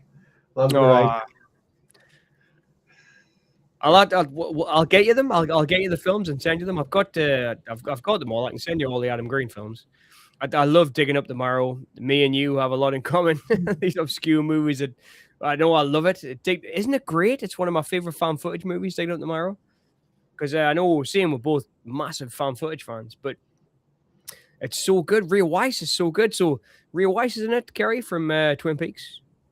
The guy who plays Leland, aye. So he's in Digging Up the Marrow. He's the main guy. And he's so good in it, isn't he, Robert? Does he kill his daughter? Is he possessed by Bob? He doesn't kill his daughter, but he's a bit of an unusual character. Does he say, Maisie, Dozy, little lambsy, aye. No? Does he do that? No. What's the song?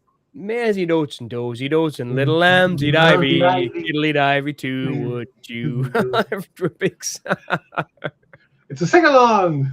But yeah, what a great movie. That's the one that deserves a decent release. I'd like to see a decent Blu-ray or a good 4K release of Digging Up the Marrow. It was a really good film, man. It was so unusual, though. I remember buying it just because of the title.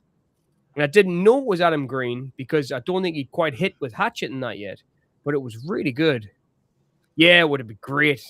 Digging Up the franchise from Digging Up the Marrow would be really good. To meet some of the other monsters, like Under the Earth, would be so good. But do you not think it was... I don't know if you ever saw Nightbreed, the Clive Barker one. I thought it was like a found footage. It totally is, Kerri. Yeah. I thought Digging Up the Marrow was a found footage version of Nightbreed. All right. Okay. Well, So it's all these creatures that live under the earth, and he's digging up the earth, get in there, digging up the marrow, and he gets down, and this guy, like, and it's Ray Weiss, so it's acted really well because he's such a great actor. Well, yeah, highly recommended film to anybody who's listening. Digging Up the Marrow is great. As is Hatchet 1, 2, and 3, and Victor Crowley, to be fair. I really like those movies.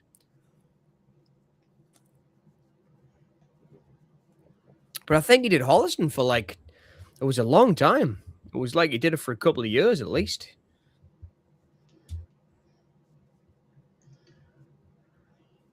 But it's always cool when you get fans like that.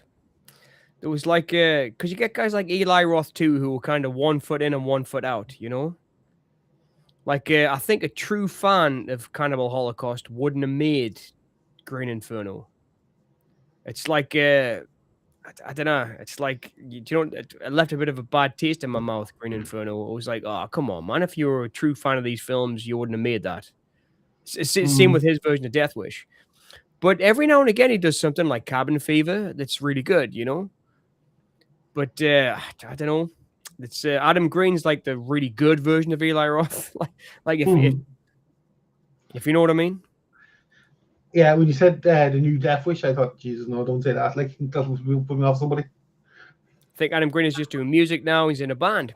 He hasn't directed a movie in over a decade. I know it's been a long time. He did TV for a bit. I did watch the TV stuff he did. But, yeah, he hasn't done a movie for a long time. But he always seemed cool, man. Didn't he too, Robert, when you see him in interviews? Like, it seems like a fan, like us. He seems like a really genuine fan, which is what I love about his work. He desperately wanted to do a third season of his show. It just never happened. I know. It happens. It happens. We'll get these really good guys that just don't get the flipping funding or the audience, and that's it.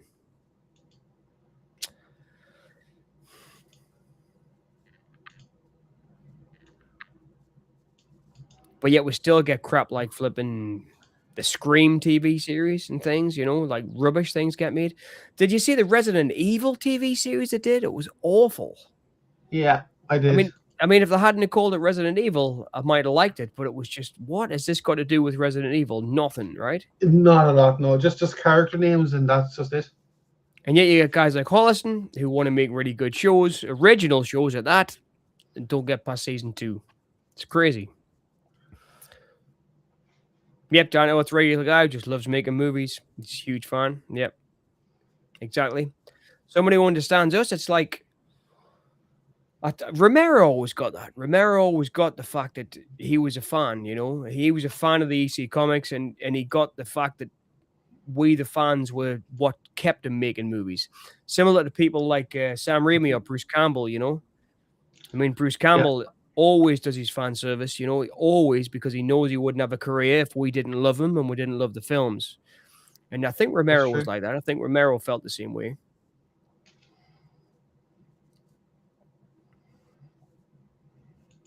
Most people agree with you, but I really like the Green Inferno. I guess I'm just not seeing what other people are seeing.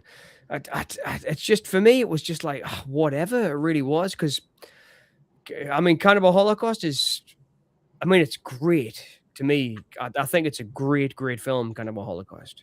I know that there's animal cruelty in it, and it's horrible, that stuff about it. But there's just something about it that's like untouchable. It's a bit like, to me,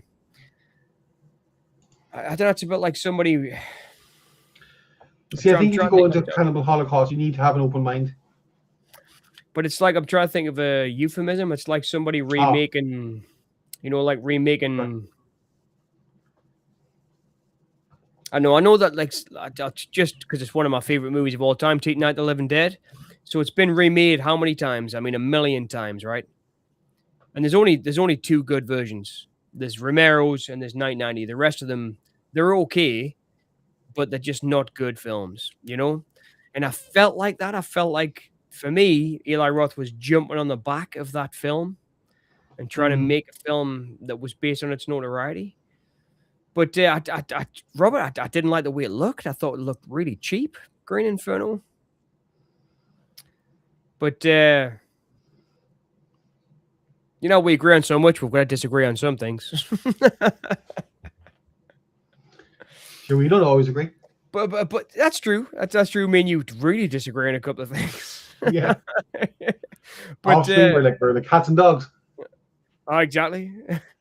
But I have watched it. I mean, it's not like I've only watched it once. I've watched it about 4, 5, 6, 7 times. I have watched Green Inferno a couple of times. I have. But I mean, it just, to me, it dwells on the wrong moments, I think. Maybe. But yes, that's the thing. Deodato is, or was, I should say, you know, a unique filmmaker. Well, he only really made that one good film. I mean, he did make Yeah, but I mean, he made Body Count and Contraband, which are pretty good films as well, but they're not great like Cannibal Holocaust is. No. Right. When I say I'm unique, like, I mean, like somebody like, you've got, you know, a Cannibal film on the surface, but then you've got a commentary, social commentary.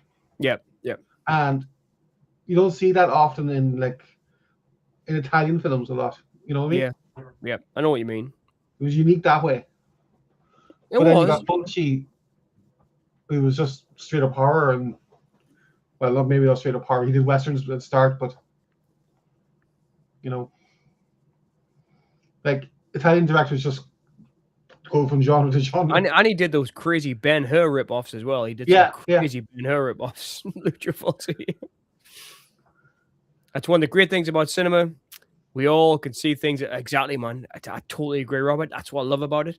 It's one of the reasons why I started. Well, it is the reason I started Boneyard Cinema, is so I could have these types of conversations. It really is. I mean, I love to talk about movies, and it's so awesome to talk with yous about it. It's great. And so what if we disagree? It's fine. It's like, who cares? But we agree on so many things. Me and Kerri were saying earlier on, all them Kubrick people, you know, the ones who like, I love Kubrick. I'm a massive Kubrick fan, but I can't see the insanity of some of the people's views, but I still totally respect them because they can think whatever they want, you know, and for me, it's fun to think about these things. I mean, talking about these movies is fun. It's great to even talk about Green Inferno. Not many people talk about it, you know. It's great to even talk about that crazy film with Eli Roth's wife in it. I mean, he married her, right? He married the lead actress, I think, didn't he? And I mean, he did that great remake of Death Weekend with Keanu Reeves, Knock Knock. And I mean, he's an interesting filmmaker. He really is. He did Hostel and, you know, those crazy films. But for me, the one film he did that I really liked was Cabin Fever. It really was. I really liked Cabin Fever. I thought that was a really good movie. It reminded us of like a 70s grindhouse film. I do like the first Hostel.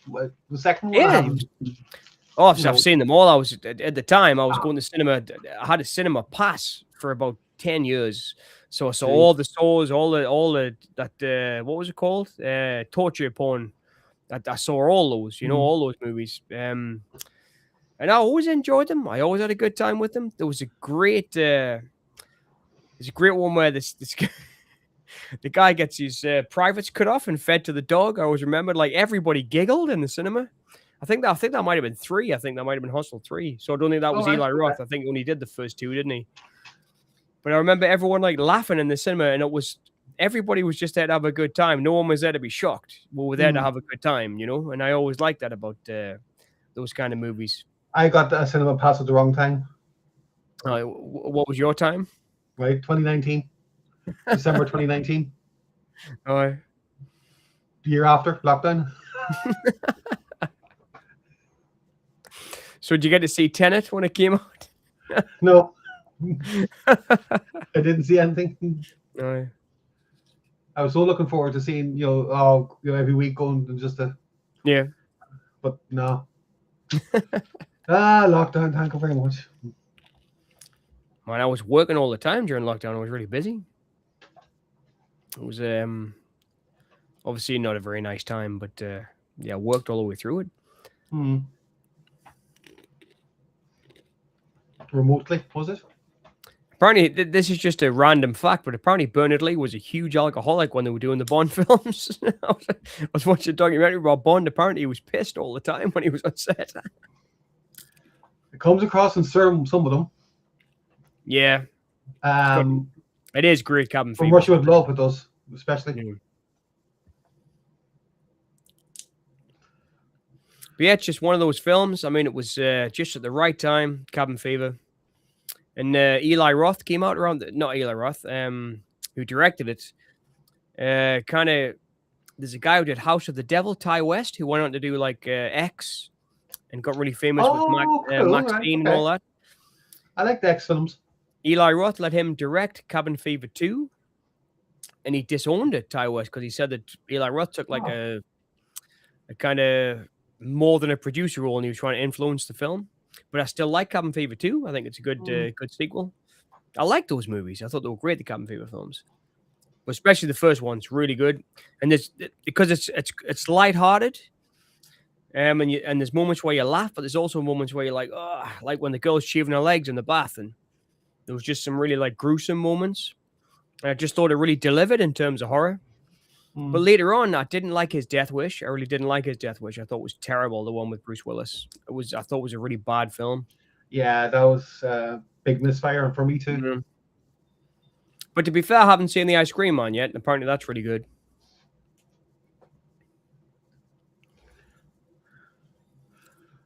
I saw the remake of Death Wish as like Michael Winner must be turned in his grave. Oh, I same with the remake of he would. Well. Michael Winner wouldn't have minded. He'll have just been saying, "Give us the money, give us the money." Yeah. There you go. Everyone see Ella Roth's Ice Cream Man. That's what just talking about. The trailer is one of the goriest trailers I've ever seen. I know it. I've heard good things about it. Like, I mean, I've never seen it either, but I'd like to see it too. I mean, I thought the slasher he did Thanksgiving was really good. I thought that was a good one. He's just, I mean, he's a little bit like Adam Green. Pardon me. Like I was saying before, I think Eli Roth's a fan, but he's just perhaps a fan who's been given a little bit too much leeway. But like Tarantino. Yeah, he's definitely given a lot of leeway. In fairness, like, don't get me wrong, I do like him, but he's not one of my favorites. I think he was. I mean, Tarantino. This is kind of where he's a great writer. I mean, I've thought about it a lot. I have, because I'm a big Tarantino fan. Okay. And Reservoir Dogs is kind of a perfect film, even though it's a rip-off of many other films. But it was an ensemble. Yes. So you had he wrote it, right? Took it to Sundance. Terry Gilliam helped him polish the script off at Sundance. So you've got Terry Gilliam, you know, the director of Time Bandits and Brazil and, you know, Fisher King, all these great films. Yeah. Helping a young guy polish off a script. He polishes the script off. This is a film worth funding. Let's put it out there. He gets Harvey Keitel, comes in, reads it, and says, oh, yep, this is something I'll be interested in doing. Harvey Keitel gets the weight of everybody else, and once Keitel's involved, you get people like, you know, Michael Madsen or the rest of the guys, because Harvey Keitel is going to do it. You know, the guy from Main Streets, the guy from Bad Lieutenant. So it was an ensemble, and it's not, it is a Tarantino movie, 100%, but it's an ensemble, you know? Whereas later on, Kill Bill, Once Upon a Time, they're not ensemble movies, they're Tarantino movies. You know, and they're good, but he should let other people help him make them. Yeah. Do you know what I mean? And instead of just being the, I don't know, because I think he lost it after Jackie Brown. I really do. I mean, his films are good, and Glorious is good, but it's not great in the way that fiction. Yeah, I like Hateful Eight. To me, I didn't like it. I didn't like the whole thing about, you know, sucking cocks in the snow and all that. I just, Mm. to me, it was just like, ugh, it was just like, it felt like a film. I love moments enough to make us like the film, like the ending with Samuel L. Jackson lying there with Walton Goggins when they're reading the letter. He's like, "Did you forge it?" And he's like, "Yeah." And because Samuel L. Jackson's, he's with Vigo. He's in my top 5 actors of all time. Samuel L., I think he's one of the best actors of all time. But Okay, Robert. Chat to you soon.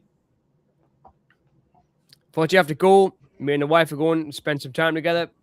Cheers, Robert. It's a pleasure. Thanks for joining us again. Hopefully, you'll come back and join us again because it's amazing to meet you and I love to talk to you. I could talk Romero movies forever. Take care and thanks for joining us. Really appreciate it.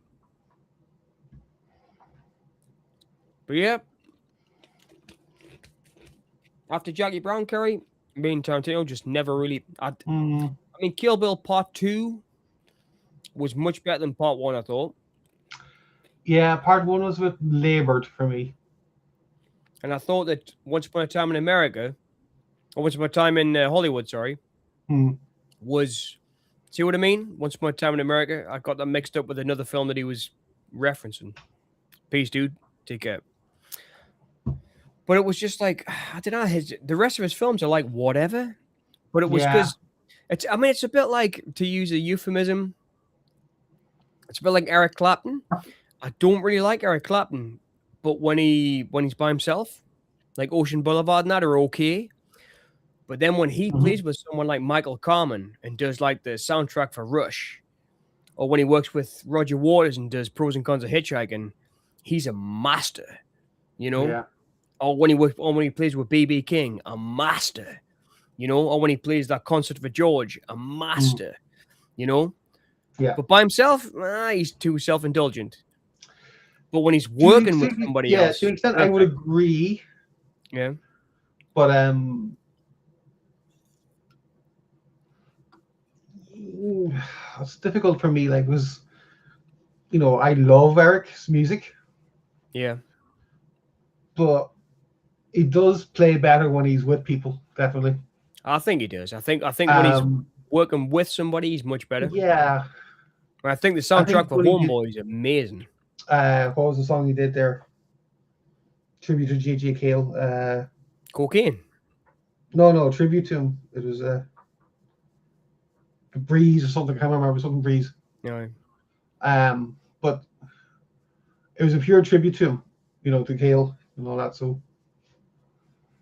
but then you get, like, I saw him in concert, like, and when he started playing Layla, well, he didn't start playing it. He played around the guitar for a few seconds, and Nathan East, his bassist, just, like, you know, looked up, you know, at the, because it was in a theater. Yeah. Big open theater, like, you know, hold, you know, a couple of thousand people. Wow. But he looked up at the balcony. I think that was the cue to start playing, you know, Layla. You know, so, but he does play better with others, you know. I just think when he's not the main guy, he accompanies people much better, I think. Yeah. You see, like, I think as well when he did, did you ever see any footage of the tour of Japan with George Harrison? Yes, sir. Yes. Yeah. Like, when George does his stuff. Yeah. Like Taxman and, you know, the early Beatles stuff he did. But then when you see, well, you know, they asked him to join the Beatles, didn't they? I think... or was it the Rolling Stones? I think they asked him to join the Rolling Stones, didn't they? No, that was Roy Goddard. I'm sure they asked him to join the Beatles or the Rolling Stones. Clapton. I'm sure I've seen him talk about it, and he said I could have been a Rolling Stone. Oh, I have no clue, to be honest with you. I know where Roy Gallagher was asked. Keith Richards asked him. Rory Gallagher? Yeah. My God. And he said no. Well, I'm glad. He wouldn't have fit. He wouldn't have fit the Rolling Stones at all, Gallagher. No. He was far too much his own guy. Yeah, he was definitely, you know, out there for himself, like. Not in a bad way, by the way, when I say that. But no, like, you know, like when, as I said, back to what, you know, talking about the concert in Japan when George does his early Beatles stuff he wrote. Yeah. And then when they go into Prime of Guitar Gently Weeps, Eric comes into his own because he was there at the, you know, session musician.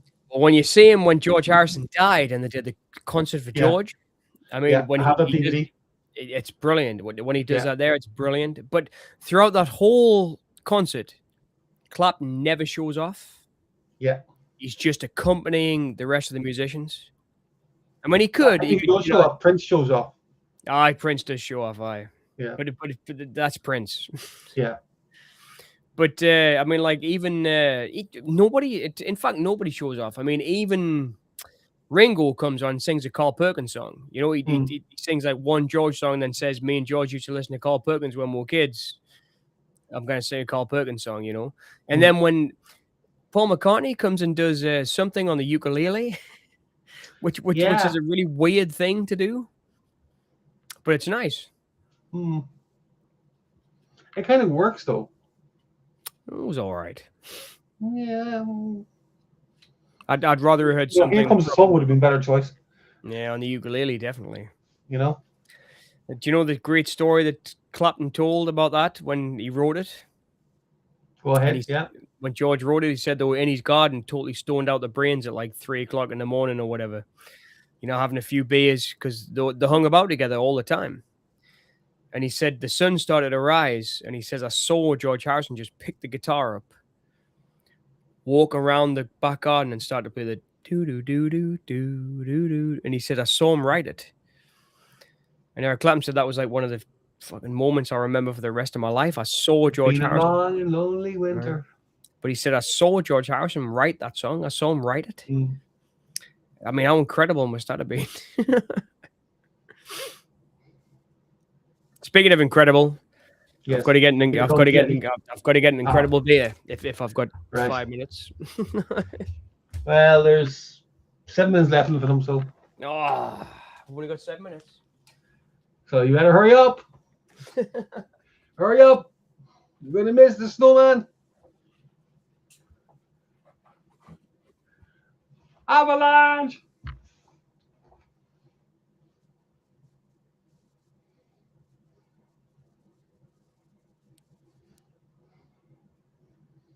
And he just stands there like, hello. Bye-bye. You're covered. Hope he's got good insurance.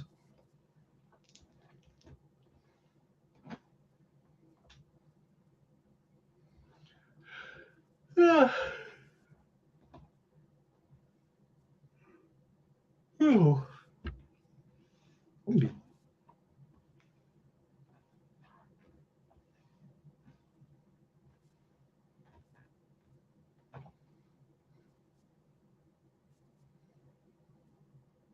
Around this time, actually, maybe a couple of years earlier, Cushing had done 1984. So when he played Winston Smith. So he was used to kind of the big set pieces. Did I miss it? Did I miss it? Did I miss it? You missed the Avalanche. So they're locked in the cave yet?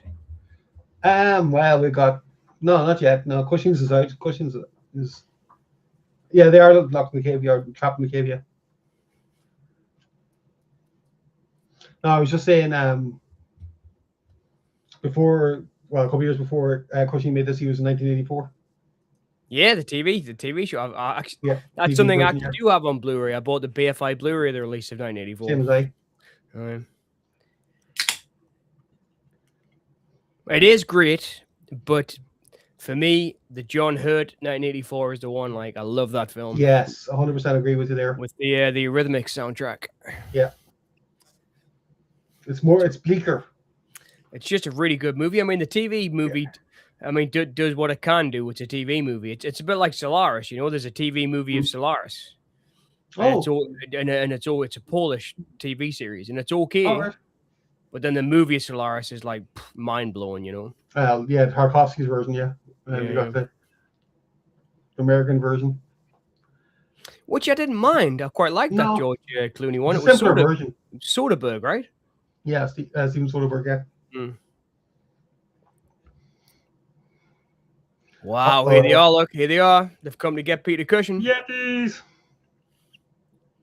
He shouldn't have been a nasty man. Clump. But it's similar too. I can't help but think they must have like done a Treasure of the Sierra Madre. It's like so similar. But man, this scared the crap out of me. Look at that. Ah, man. It is actually pretty, you know, because it's imposing, isn't it? That's beautiful filmmaking for you. He's actually got his dream, man. He got to meet the Yeti. That's all he wanted. That's all he cared about. Didn't care about anything else. Selfish bugger. Oh. Yep. Such a great film.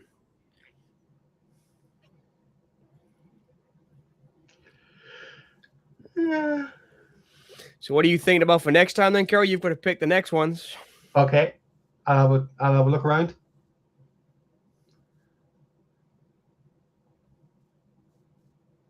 When do you want to do it? Yeah, whenever you like. Do next weekend if you want. Yeah. Okay. On Boneyard or? Well, it's your turn. We'll have to do. We'll do on conversations for a change. Yeah, of course, eh? Cool. I'm just glad there's no ads so far in these two films. Now you've said it. I know. Of course.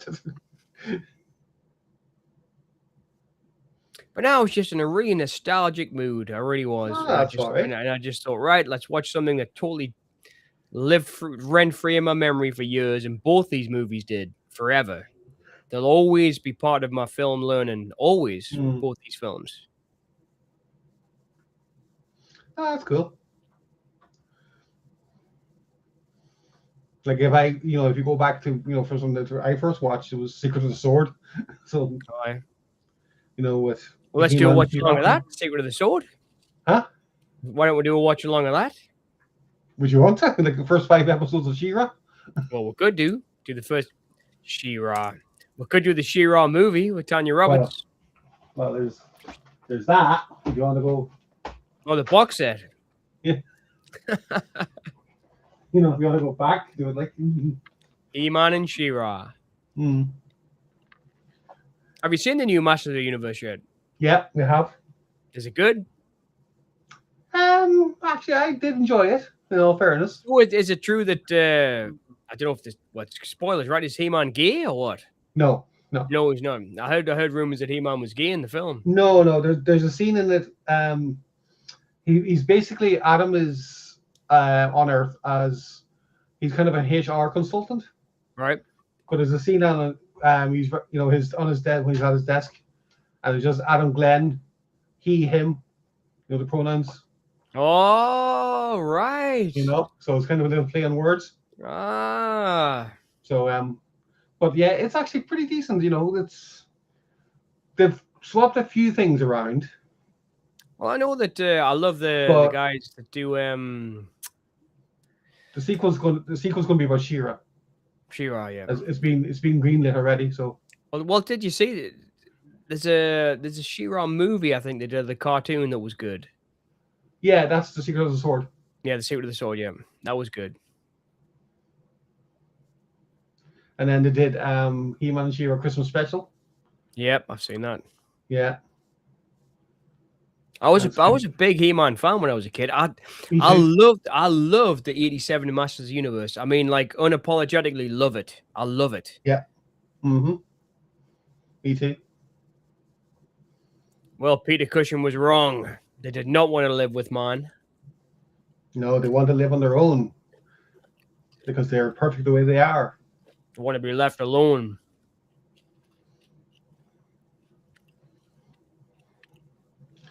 And that is the end of that story. Mr. Peter Cushing.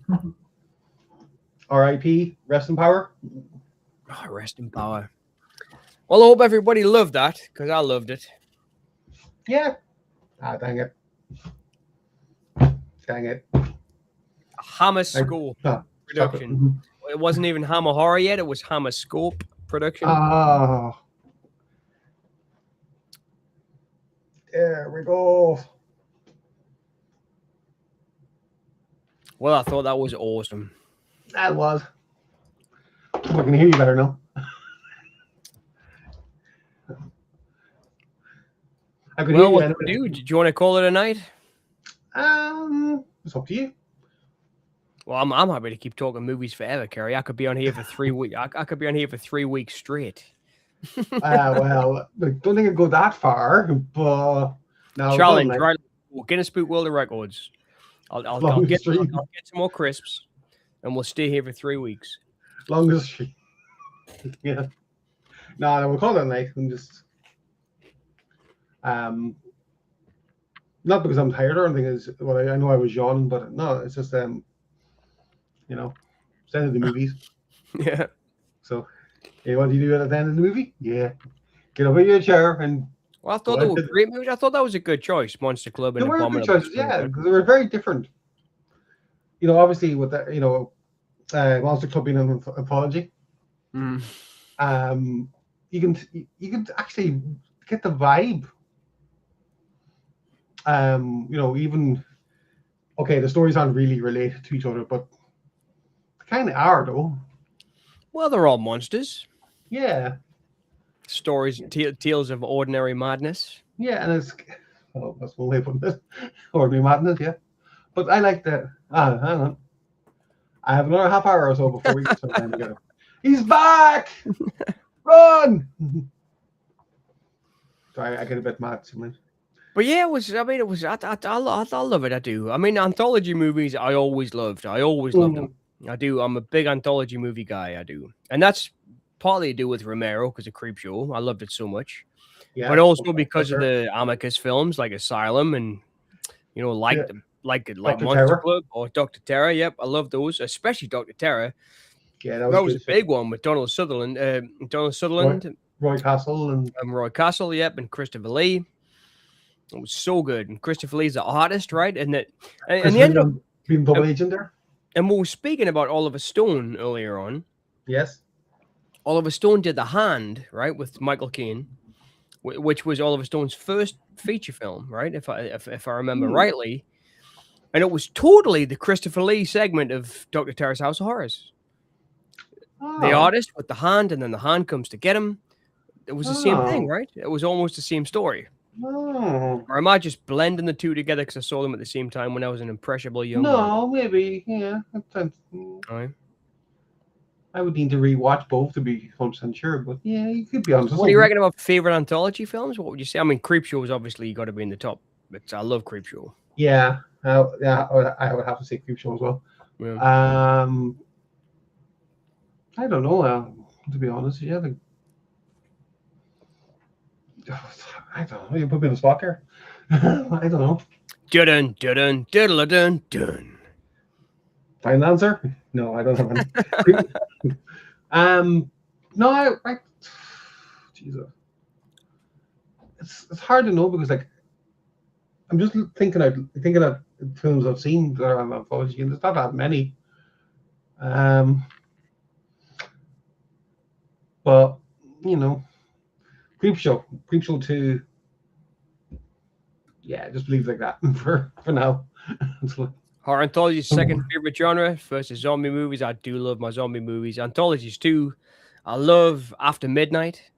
That's one of my favorite anthologies. I absolutely love After Midnight, which is a straight to video 80s one with a teacher that wants to teach his students about fear. And he takes him back to his flat or his house, and they all tell the stories, and it kind of builds and builds and builds. Oh. And then it turns out he's going to try and kill them all. Oh, lovely. But that one was so good. I love Body Parts as well by John Carpenter. Well, not by John Carpenter. Body Bags? Body Bags, yeah. Yeah. And that's by Toby Hooper, John Carpenter. That's like an ensemble. And John Carpenter plays the crypt keeper. He plays the morgue attendant. Yeah, the morgue attendant, which I love that one. I love that film. Mark Hamill playing the pro ball player who gets a splinter in his eye. Awesome. Literally. All right. It's great. I really like that one. Thanks for the ride, lady. Yes, exactly. Thanks for the ride, lady. Oh, gee, well, maybe if I drive home slower and I tell him I didn't do it. I love that so much. That's my favorite one. Like, you almost got actually. Creepshow 2, The Hitchhiker, genuinely, I've mentioned this before. I think I mentioned it earlier on tonight. Scared me. It genuinely scared us as a kid when I saw it. The raft and everything, everyone talks about the raft. I think it's fine. But the hitcher was the one that scared me the most. Yeah, Body Bags, 100%. I love Body Bags. It's so good. Featuring Robert Carradine, actually, that we mentioned earlier on. He's in Body Bags. He plays the guy at the gas station, the killer at the gas station. That's right. And actually, he's also the killer in. I think he's also the killer in Before Midnight. He plays one of the killers in Before Midnight. But yeah, such a good actor. See, that's the thing you said. I didn't think Body Bags. I should have maybe mentioned it, but I've seen that. John Carpenter's great. I mean, yeah, I mean, I don't know if you call them anthologies, but one of the things I loved the most was I'm a big Mick Garris fan. I mean, huge, as we spoke about before. I think he's a very underrated filmmaker. Not just because he wrote films like The Fly to or Hocus Pocus, but because I love his direction. I love Sleepwalkers. I think The Stand is one of the best miniseries directed of all time. Yes. I love his Shining. I think I love him. He's so good, Garris. He's like, if I could sit down with one director, he's one of the directors I'd like to sit down with because I just love his style so much. Him and Tom Holland. I really like Tom Holland too, the guy that did. Yeah, Tom Holland's good. And then one of my friends, Dave James on Scrollbox, interviewed Tom Holland about Psycho 2. And I was like, you bugger. I was so jealous. But he got to interview him. It's fantastic. Didn't Tom Holland do the Langoliers? Yep, that's him. That's that's good. Right? Yeah. Stop reading my mind. The Hitchhiker freaked me out when I was young too. Well, I know I don't know why most people overlook it. It's so good, but it's so freaky. And Stephen King's in that sequence. He's the truck driver who gets out the car and says, "Oh my God, someone really did a number on this guy." It's like it's so good, man. The Hitcher. It really is, and it just scared us. The fact that, like, when he gets more and more deteriorated, and it was what I was saying before. I guess I've had a bit of an epiphany here. I've been talking about. I really wanted to talk about the third story in Monster Club because it's like a relentless evil that keeps coming and coming and coming and coming, and you're never going to escape it. That's what the Hitch is like. You just can't escape your conscience. You can't escape it. It's so good.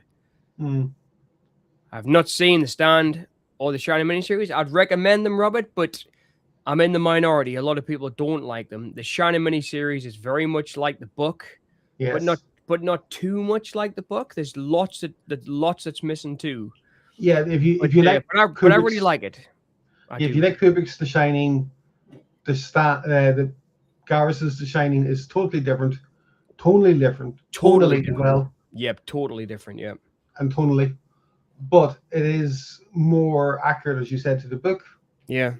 But not totally more accurate because there's loads of stuff missing that I love about the book. Yeah, good. Well, yeah, with budget constraints and all that. Yeah.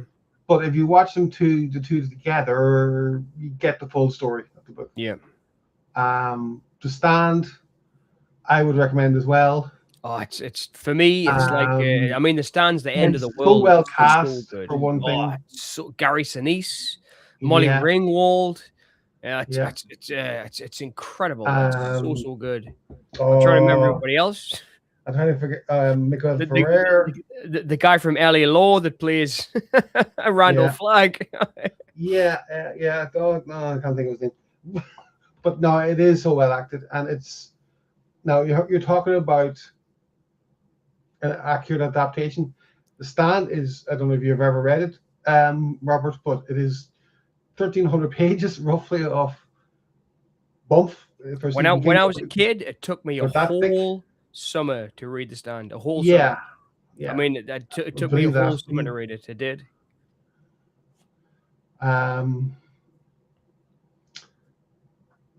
Yeah, It Follows. That's a good show. Smile, I haven't watched yet, but I've seen It Follows. It Follows is 10 out of 10, I think. Yeah. That is I think in terms of modern horror concept. I think that's one of the best modern horrors for the past, if I'm not too liberal, 20 years. I really like It Follows. It was enough to give a nod to the slasher genre, but it also did its own thing and modernized it, and I love it. I've got the poster somewhere. I love the poster but it was the B poster. the poster that was everywhere was the car under the street lamp. But I got the poster of the girl standing in the street, walking down the road, because it was like my neighborhood. It was like that could happen in my neighborhood. Mm. And I love that about It Follows. It's so it took it back to like Halloween, you know, like that it could happen in your neighborhood, which is what was so great about Halloween. It could happen in your neighborhood. It's an invisible killer. It's a great film. It Follows. I mean, I really do think it's one of the best modern horror films. It's a fantastic movie, and they got on to do it under the Silver League, right? The director, really good director. I've heard Ethan Hawke is brilliant in Smile, so Ethan Hawke's one of my favorite actors of all time. Probably top 10 in for sure. I've never seen the sequel. I did read about it, about the pop singer. But you're spoiling it now, but thanks. Oh yeah, but I never saw two. I never saw two, Robert. But I did kind of like the first one because I liked the kid who plays the cop. The kid, he's probably flipping only a couple of years younger than me. But the guy who plays the cop, who was in the remake of, I think it's Kyle Garner. He's a really good actor. I really like him a lot, and he was really good in the first Smile. I thought I really liked that guy. There's some movies I've bought just because he was in them. And like straight to DVD horror films and stuff, he's a really good actor. He's really good. And the first one was really good. It was, I did enjoy it a lot. And there's not many modern horror films that I kind of enjoy. I think they're also like, I don't know, I think they lack ideas. But Smile didn't. I don't think Smile did. But It Follows. Oh, no, not Smile. I'm thinking Black Phone. Not Ethan Hawke's out in Smile. Black Phone. I thought so. I didn't want to see. You're thinking of Sinister, aren't you? In the Black Phone. Yeah. Yep. I thought that's what you were doing. He's in Black Phone. I didn't want to see. I didn't want to be the horrible guy. That so you know, that's not Ethan Hawke. No. I just thought there. Yeah, it's Black Phone. I love the Black Phone. Scott Derrickson. I know we spoke about Scott Derrickson before. I absolutely love Scott Derrickson. I think Scott Derrickson is one of the best directors working today. I love Scott Derrickson. I loved his Night Kill, the VHS he did. I thought was awesome. And Derrickson, The Gorge. I've seen The Gorge now. I love The Gorge. I love Deliver Us from Evil. I love The Exorcism of Emily Rose. I think Derrickson's a great filmmaker. You seen They? Yeah. I remember They. It was the blonde girl. Came out in the early 2000s, about 2002. It was it was great. Wes Craven Presents. There was a time where he did his own production company. Oh. So he had like Wes Craven Presents Dracula 2001, or he did like a while where he produced stuff with his son, and his son did my favorite, which is Mind Ripper. His son did, which is also called Hills of Ice 3. But at the same time, Robert, I don't know if you remember, Jonathan Craven directed a film which was called Mind Ripper with Lance Henriksen and John Dale and Giovanni Ribisi, actually, who we were talking about before. Great cast. And it was great. In fact, I think I might have a mini poster of They from the video store days. I've got loads of video store posters that I collected from my video shop. And I'm sure I've got a video store poster of They. It must have been about 2002, right? The blonde girl, great actress from that time. She was in a couple of, I think she was in Dead Silence as well, the James Wan film, if I remember rightly. Is that the same person I'm thinking of? I have no clue. In total honesty. But no, it was a good movie. It was a really good movie.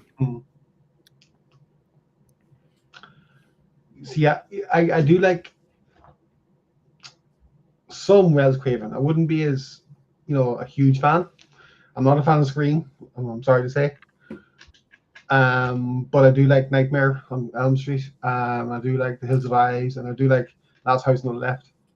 Well, I worship the ground. Serpent and the Rainbow. I like that. I do. I think I worship the ground that Wes Craven walks on. I think he's walked on, I should say. I think he's a fantastic filmmaker. I don't think there's ever been anybody quite like him. In the same vein as Romero or Carpenter or Hooper or Bigelow, he's one of those guys that there's never been anyone like him. I don't think. Yeah, well, don't get me wrong. He is talented, or was talented. Yeah, he's also in Dead Silence. I thought that was a good great writer and all that, but I just never got into most of his films. So, man, I think Hills of Eyes is a masterpiece. Oh yeah, I agree with that. Yeah, that was totally on it. And Last House on the Left, and Yeah, that's a really freaky one. Last time, so Yeah. that's a freaky film. Remake of Virgin Spring. Totally, I would do totally. Well, That's a fact because he said to he attempted to ring up Ingrid Bergman to ask permission to if you could use it, the concept, like, but he wrote the script obviously differently, but yeah. So sorry, that's sidetracked there. No, Bergman's class, man. I'm a massive Bergman fan, huge Bergman fan, Kerri. Me too. There's a movie he made called After the Rehearsal, which is one of my favorite movies. And he's doing a couple of really good horror movies too. Yeah, like Hour of the Wolf. I remember. Are you a fan of the VHS franchise? Me, Rob was just saying, I like them. I've seen the first one. The only one I haven't seen is Beyond, the sci-fi one. That's the only one I haven't seen. But I do love a lot of them, and I love especially VHS 2 when they go to the cult and it just kicks off and there's like shotguns, exploding heads. Right, okay, sounds good. There's so many good ones, man. There's a great one as well where these little skateboard kids. I think it might have been VHS. Was it 84? Where the skateboard kids are in the park and they find the cult and the cult stuff. There's so many good ones. That does sound like 84. There's so many great ones. But I think Night Kill by Derrickson it scared us. And nothing scares me very often. And that really scared us. I was watching Night Kill really late at night by myself in the house. And like looking around the house, it looked like Night Kill. It was so creepy. Really, really great movie. A really great segment of that movie. But it was a really good movie, I thought, that one. And I'm sure that was VHS 84. And I loved the 84 one as well with the Cyber God, where the Cyber God comes and kills a woman while she's giving the lecture about the cyber world. It was so fucking awesome. Really, really good. That sounds good. Oh, man, I love them all. Freddy Krueger's the man. I love Freddy Krueger. Out of all of them, I'd probably say Myers because I'm such a big Carpenter fan. But I think Myers would probably be my favorite. But I'm a big Jason fan too. I love Jason Takes Manhattan. Like later on, I really like the really cheesy. I think they're really good. I'm going to totally go off the wall then. If that's the case, I do like Pinhead, but yeah, Pinhead's great. But it's just I don't like what they did with the the Dimension release films. They kind of just just straight to video. I do like the films. Don't get me wrong, but I don't like the fact that he was in them. They made a Hellraiser concept or content out of them because they were trying to hold on to rights. I don't like that fact. I do like the stories. Yeah, they're really well. They're real good, believable stories. Well, I mean, Hellraiser is one of the franchises that kind of stayed true and never really went mental as the other ones did it? It always kind of stayed true to the box and the lore and the mythology. It always kind of stuck true to. Yeah, for the first four. Yeah, Candyman. Yeah, Robert. Yeah, Candyman. Oh, Candyman. Totally. Yeah. Candyman is Tony Todd again. Yeah. Tony Todd again. Candyman, the Bernard Rose Candyman from 94, was it 94? No, 92. 92. In my opinion, it's one of the best horror movies of the 90s. Like, if not one of the best horror movies of all time. Virginia is awesome. That full of glass score. You've got Xander Berkeley from Terminator 2 pops up in it. I've got goosebumps here. It's beautiful, isn't it? And I love too, which is contrary to popular opinion, Farewell to the Flesh, the second one. I really like it by Bill Condon. I really like the sequel too.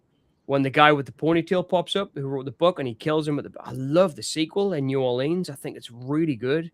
I think it's a really good sequel. Third one, Day of the Dead, fun. And it's fun. And then the remake was the remake's the one that really left a bad taste in my mouth. That was a really bad remake, I thought. Or the reimagining.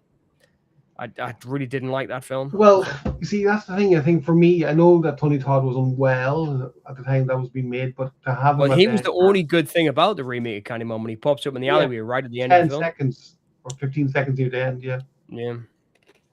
That kind of ruined it for me.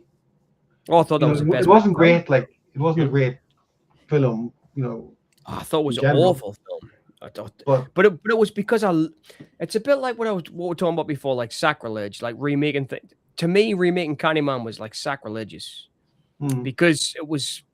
I mean, I grew up watching that movie, and it was like something. I mean, I've got a sister, and she's nowhere near into movies the way that I am. Yeah. But there was certain movies that she understood were great movies as well, and she'd watch with us, like Halloween or like Carrie. She loved Carrie. Yeah. And Candyman's another one because they were just great films, you know? And they're not just horror movies. These transcend the borders of being they're just great films, you know? And Yeah. Candyman, it's perfect. I mean, it's perfect. Candyman's a perfect film. It is. It's a beautiful gothic horror. It's perfect. Tony Todd Modern Romero, Gothic horror, yeah. people I American Gothic, you could say. love to know, but now I can't. I know I was gutted that Mhm. die. I'd love to have met Tony Todd too. It would have been awesome. Just to shake I his love hand. him in yeah, that would be nice, all right, just for me, just to shake his hand, yeah. But I love him in X-Files episode Sleepwalkers, Yeah. season 2. Yeah, he's one of the Vietnam veterans, right? Who the Yes, won't let that's and right, the yeah. one and He's the one actually the main antagonist, Right. yeah. and they won't let them sleep. Yeah. Mhm. Yeah, and they start to kill people in their dreams, don't they? Yeah. Yeah, that was great.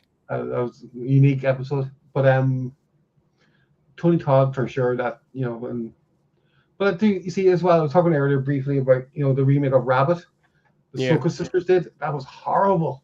Yeah, it was horrible. You know, it was like they got permission from Cronenberg to do it, but like Lexi wanted to watch it, and it was like, really?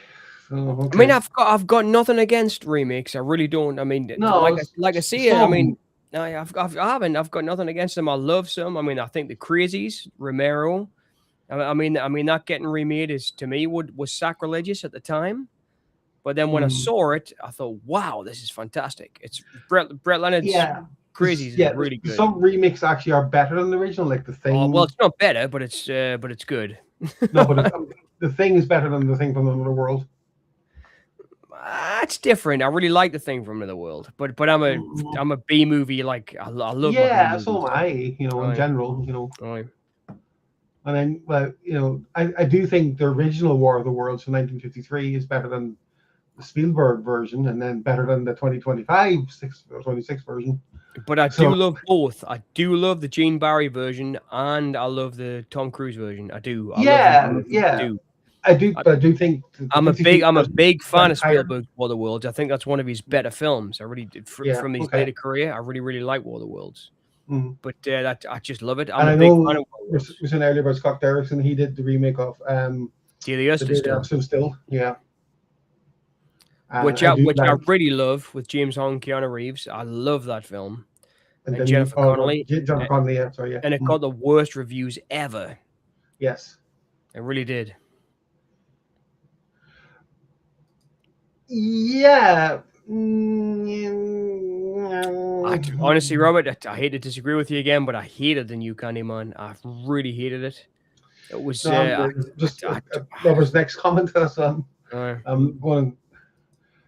You see, I love both versions, but I do think the remake is. Well, I think the remake. Better. I think the remake's brilliant. I don't think it's better. Yeah. Not by a long shot, because I think Romero's Crazies is perfect. But the not Brett Leonard, that's the guy that did. What am I thinking? What Breck Eisner? Breck Eisner, yes. Who directed Crazies?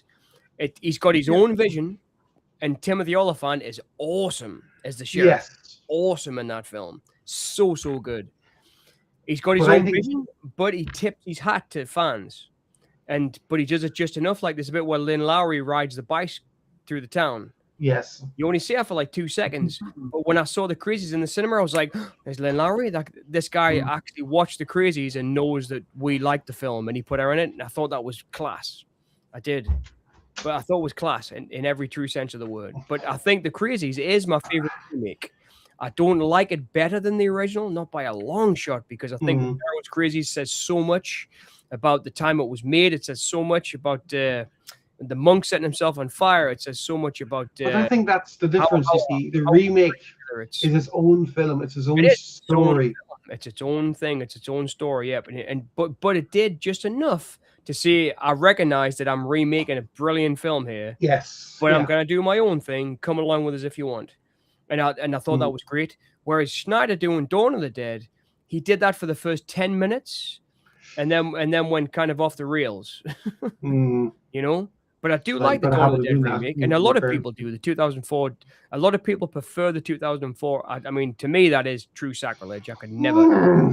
Yeah. No, I would agree with you there, Captain. But I do like it though. I mean, I do, and I mean, it's the same. I mean, what else has been remade of Romero? Was the remade? So they've remade Night, which was Mm. great, the Savini one.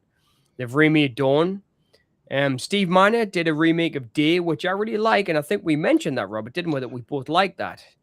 Yeah, I remember But you saying something like that. but it was. I mean, it's not. If you look at it as not a remake of Day, it's actually a pretty good zombie film. It really is. Mm. But it was. And what else got remade? They remade Day, they remade Dawn, they remade Night. I think that's it, right?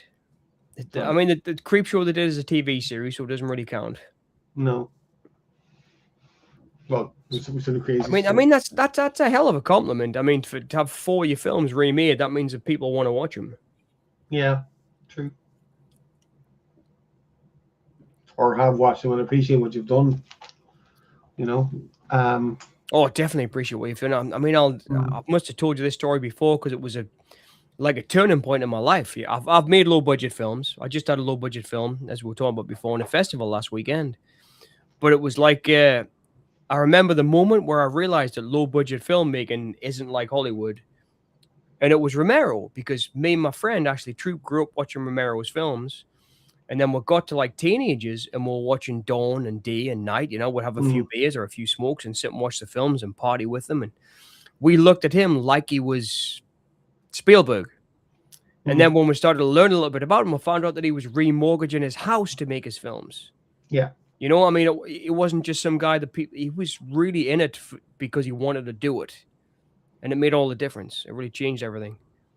I love the Dawn of the Dead remake. I think it's great, but it's not even... No, I agree, yeah. Only in name. It is only in name. But it is great the first like 10 minutes when she leaves the hospital, goes home, sees the kid on the roller skates, goes in, has the shower. I think that's a great zombie apocalypse moment. It is. Yeah, and I think... And I wish the rest of the film had been like that. Plus, I was a huge Ving Rhames fan because of People Under the Stairs and stuff, you know? So seeing him playing the Ken Foray character... was pretty cool because it was like, oh wow, they've cast a guy that, you know, that can really play the part like Ken Foray. And plus he was in he did like a zombie apocalypse. He did a couple of low budget zombie movies after that, Ving Rhames, which weren't too bad. And he was in the Steve Miner Day, which I quite like. But that's... I do like Dawn. I agree. I like it. Yeah, I think it's Dawn remake, as you know, as you said, and I agree with you, it's a good zombie movie. Yeah, it's a good zombie on its own right. Yeah, but it's not anywhere close to Romero's vision. Well, yeah, you know, I haven't seen the remake of Day, so I can't say anything about that. There's a couple. They did Day of the Dead Bloodlines. There's Day of the Dead Contagion. Okay. They did a couple of Day of the Dead films, and I mean that. But they're okay. It's like I never take it too seriously because obviously these people are just doing it because the name Day of the Dead is famous, you know. Yeah, and riding on the coattails of that, yeah, I suppose. Robert, I don't know. I think we might have mentioned this before. I get a lot of shit for this, but I really do watch it a lot. The Day of the Dead remake, the 2008 one by Steve Miner, the one with Mina Savari. It's I really like Mina Savari for one thing. I think she's a really great actress, and I like to watch her on that film.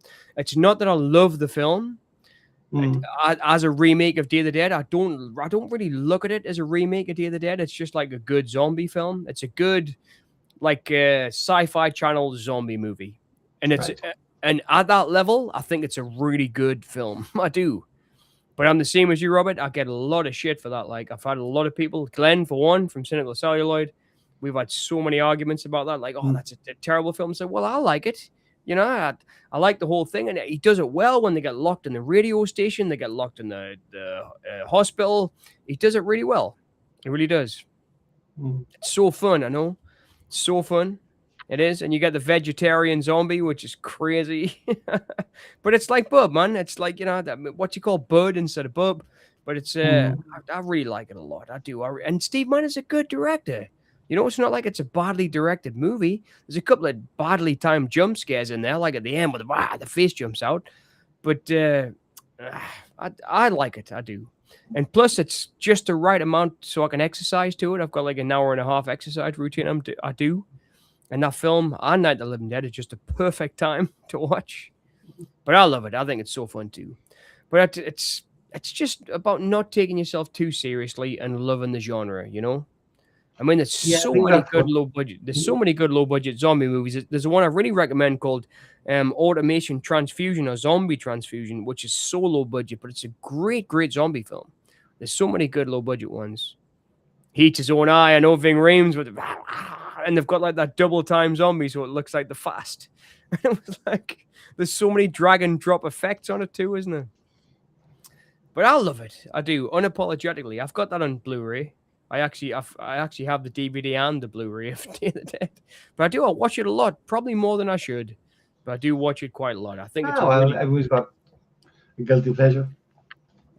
it's a really good zombie movie. It is, and it's like I think it's a lot to do with Mina Savari though, carrying that character off. She's a really good actress. Her, I think she's underrated because of the well, not underrated because she was in American Pie and stuff, but she's a good actress. I think. I wish I could say. I think maybe underappreciated, maybe. I mean, she did a great film with Stuart Gordon, the director who did Reanimator, called Stuck. Her and Stephen Ray. She was really good on that. So she's kind of got one foot in the horror genre. She's done a couple of good ones. But yeah, great. I know it's lovely. It's so good. It's just to me, it's just one of those movies that's so good. But I'll watch anything zombie. I mean, Robert, maybe you're with us on this. Like Zombie Apocalypse, Zombie Inferno, Zombie anything, I'll watch it. Zombie Beavers, I watched. Zombies versus Strippers. You know, I've watched all these films. I really have. Anything with zombies in them, I watched for years and years and years. DVD and the Blu-ray also. I want a 4K now. I would buy a 4K of Steve Miner's Day of the Dead. I would definitely. Oh, damn. I mean, did you see Bloodlines, Robert? The one. Bloodlines was a weird one. It was. I think if it hadn't been called Day of the Dead Bloodlines and they just called it like Zombie Bloodline, I think it would have been better accepted. It's not that bad. Are you going to talk about the gorgeous blonde? What is in Mina Savari from Day of the Dead? Amazing, yeah. If that's who you're talking about. I think she's amazing. Especially in... but she was just a great actress, man. I mean, she was in for a long time. She was in stuff... And she did, like, Set It Off and all these great... It was her in Set It Off, right? All these great films. And then she just kind of disappeared. But she did some straight-to-DVD horror films that were good. There was one about disappearance that was really good, where her and her mates went up to this shack in the woods and they all just started disappearing, and there was like this time displaced thing that was really good. But she was always a good actress, Mina Savari, right from the beginning. I thought. American Beauty and all that. Yep, I saw Bloodline. It was close to the remake of Day in 2008, but I thought it was okay. I loved the bits when the teams went out into the villages and they had the hazmat suits on and everything. And they had to kill the different team members when they got infected. I liked all that. But again, they just called it Day of the Dead to link it with zombies. That's all it did. Yeah. You know, it didn't mean it was bad. They were just trying to make some money off it. I mean, it is bad, but if you're a zombie fan, what can you expect? You know? I suppose that's the thing, you see. You know, we all got our favorite, genre, subgenre, whatever, so. What do you think's your favorite genre? Oh. That's a big question, I know. And I'll give you my top 3. All right. Okay. In no particular order. Noir, including film noir, original noir and neo-noir. Yep. Horror. And I would say, early comedy, like, from Chaplin and the Marx Brothers. That's cool. They kind of like, Marx, Groucho was always, he's been my kind of inspiration for my humor. Yeah. Just take the piss out of everybody. You know, like if I get the chance, I'll I'll take the piss out of you, and it's it's harmless, but it could get me in trouble sometime. But if in the wrong company, but it hasn't thankfully yet. But it might do something in the future. I think that's similar. I'd probably say drama, horror, sci-fi. I think that's probably how I would go. Yeah, I misspoke. I think yeah, Bloodlines I do like was sci-fi and drama. I do like legal drama. I love like Bond films. That's more thriller, I suppose, but espionage thrillers and stuff like that. Espionage is a great genre. I loved it. I loved that when I was a kid, like Spy Who Came In from the Cold and all that. I used to love it. I love that too. Yeah, Richard Burton. Yep, Richard Burton, and it was it John Forsythe who did the novel? Yeah, the famous guy. As well. The famous John le Carre. John le Carre. Yeah, that John le Carre. That's who was that, of course. John Forsythe did Day of the Jackal. The Russia House is my favorite. I love The Russia House with Sean Connery and Michelle Pfeiffer. That's my favorite kind of spy movie. I love that. It was a great movie. Have you seen Enigma with Martin Sheen? Yeah. And was it Patrick Swayze as well? Yeah. No, that was the Icon. Oh, that was Icon, right? Yeah. But yeah, that same writer, different thing. Yeah.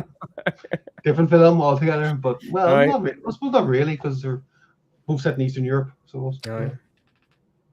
But it was, in terms of Day of the Dead, Bloodlines was closer because you get them all in the compound at the beginning, and you've got the Miguel character in Bloodlines, you've got the Rhodes character in Bloodlines, which you didn't really have in the Day of the Dead. That's interesting. But again, it's like, have fun with them, man. I mean, that's what I always did. Yeah.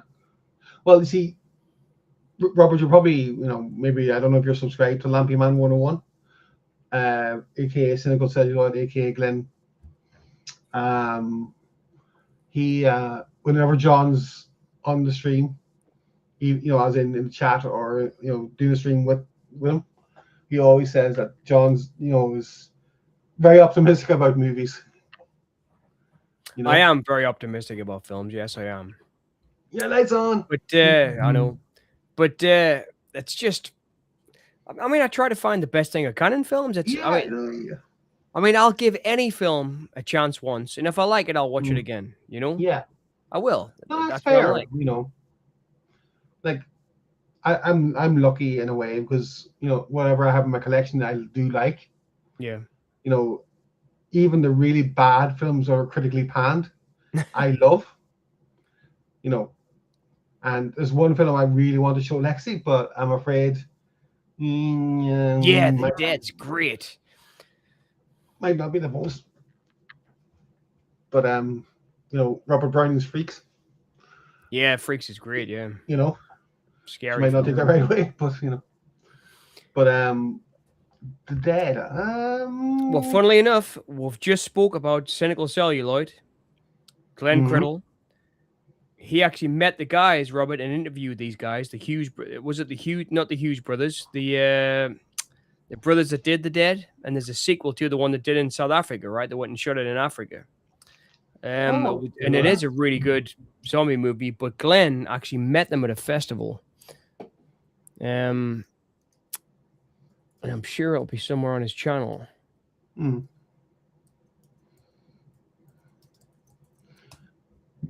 So it was 2010, and it was directed by the brothers. What were they called? Ford brothers. Yep. And Glenn, I'm sure Glenn, Cynical Celluloid, spoke to the Ford brothers. I'm sure he did, because I remember him telling us about that. And he was interested in it, and then they did a sequel because it did so well, Robert. But yeah, it is a good movie, The Dead. And it was a different take, wasn't it? And they really copied it later on. There was a movie called Carrier that really ripped it off. Another zombie movie that was like a little bit bigger budget with Martin, dude who played the Hobbit. Martin. I'm also very optimistic about films. Some people just Freeman. love it. Martin. Yep, Martin Freeman did a zombie movie. I think it was called Carrier. That was really similar. Don't understand it. I know. I mean, why hate something? If you hate it, don't watch it, right? I mean, that's what I always think. I do. If you hate something that much, don't watch it. If you like it, sit and watch it. Yeah, this is the motto I live by. Yep, I always think that. Wow, they might be making a third one soon. I'd love to see a third one. I like the sequel too. The sequel was great. But yeah, I'd love to see a third Dead movie. It'd be awesome.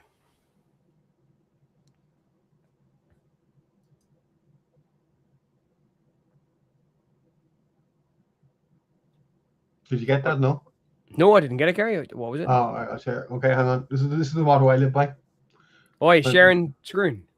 Yeah, if I can. Okay, I lost it now. Hang on. Right. Okay. Okay. Where are we? It moved. If it moves, kill it. Yes. Oh, there you go. Yeah, we can see it now. That's what I live by. John Waters. Yeah. You have to know good taste to appreciate the irony of celebrating bad taste. If you have bad taste, you don't get it. Yeah. That's what I live by when it comes to film.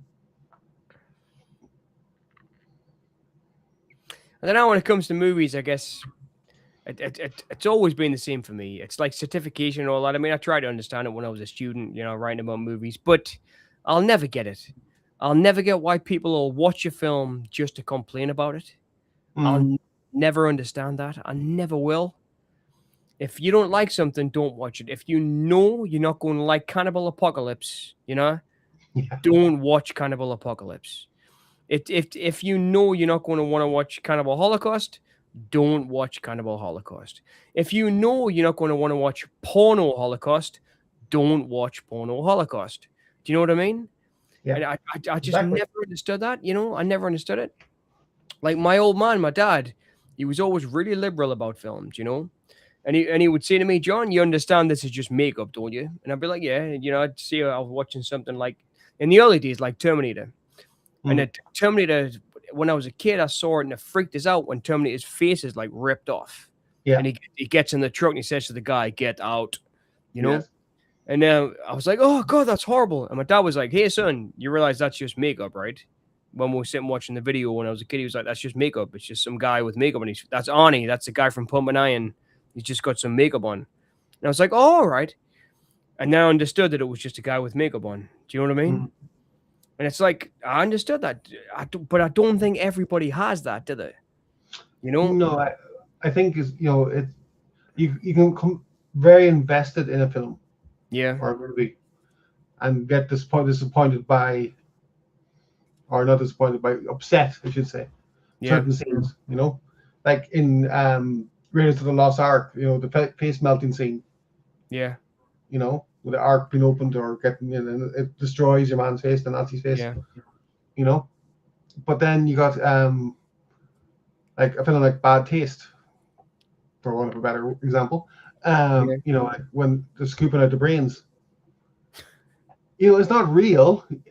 I know it, but it doesn't look real. It looks so fake. No, it does, but that's the charm of the film. Exactly, that's the charm of the film. I mean, that's similar to. I love those two. Robert's just said I love the Zombie Diaries, the British ones. I really like those two. I love the first one in particular. There's a great scene where they've got this zombie tied up in a barn, and these guys are kind of taunting the woman zombie. But it's like it makes you think that might be what would happen. It's like there's a certain reality, right, Robert, to those, which I really liked. They seemed like what we're talking about before, like kitchen sink dramas. Yeah. But they seemed like a kitchen sink zombie horror movie.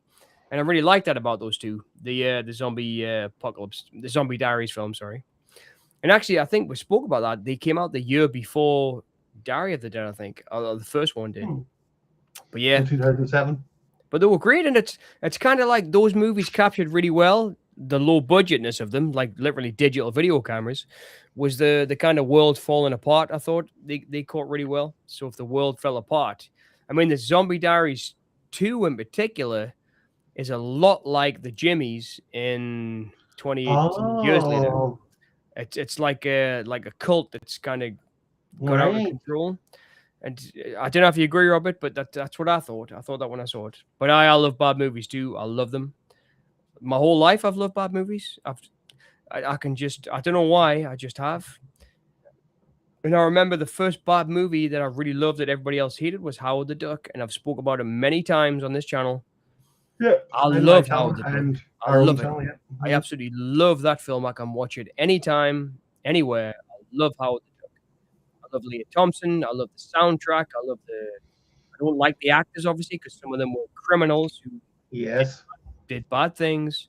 But as a film, I love it unapologetically, and I have to say that because it's part of who I am, and I watched that film growing up forever. I watched Howard the Duck 14 days in a row. I came home from school Jeepers. every day. Wow. I watched Howard the Duck on VHS. I loved it Did that you much. wear the tape? And it's such a. I did. I wore out the tape and I had to get another VHS.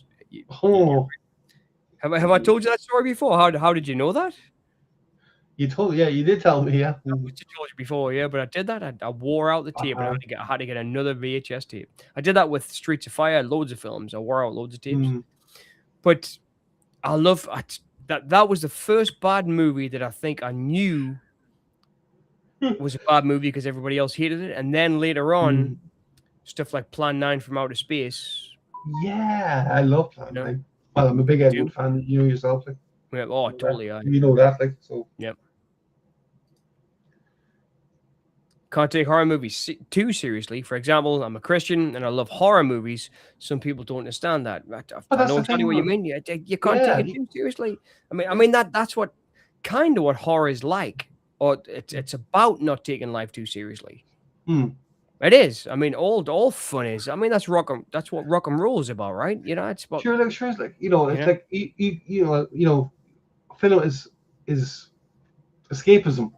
Yes, totally escapism. Yeah. You know, and I mean, we all know that stuff like I don't know, Dawn of the Dead's never going to happen, right? Yeah, exactly.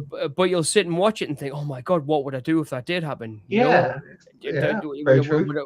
You know, I mean, I've got another channel, where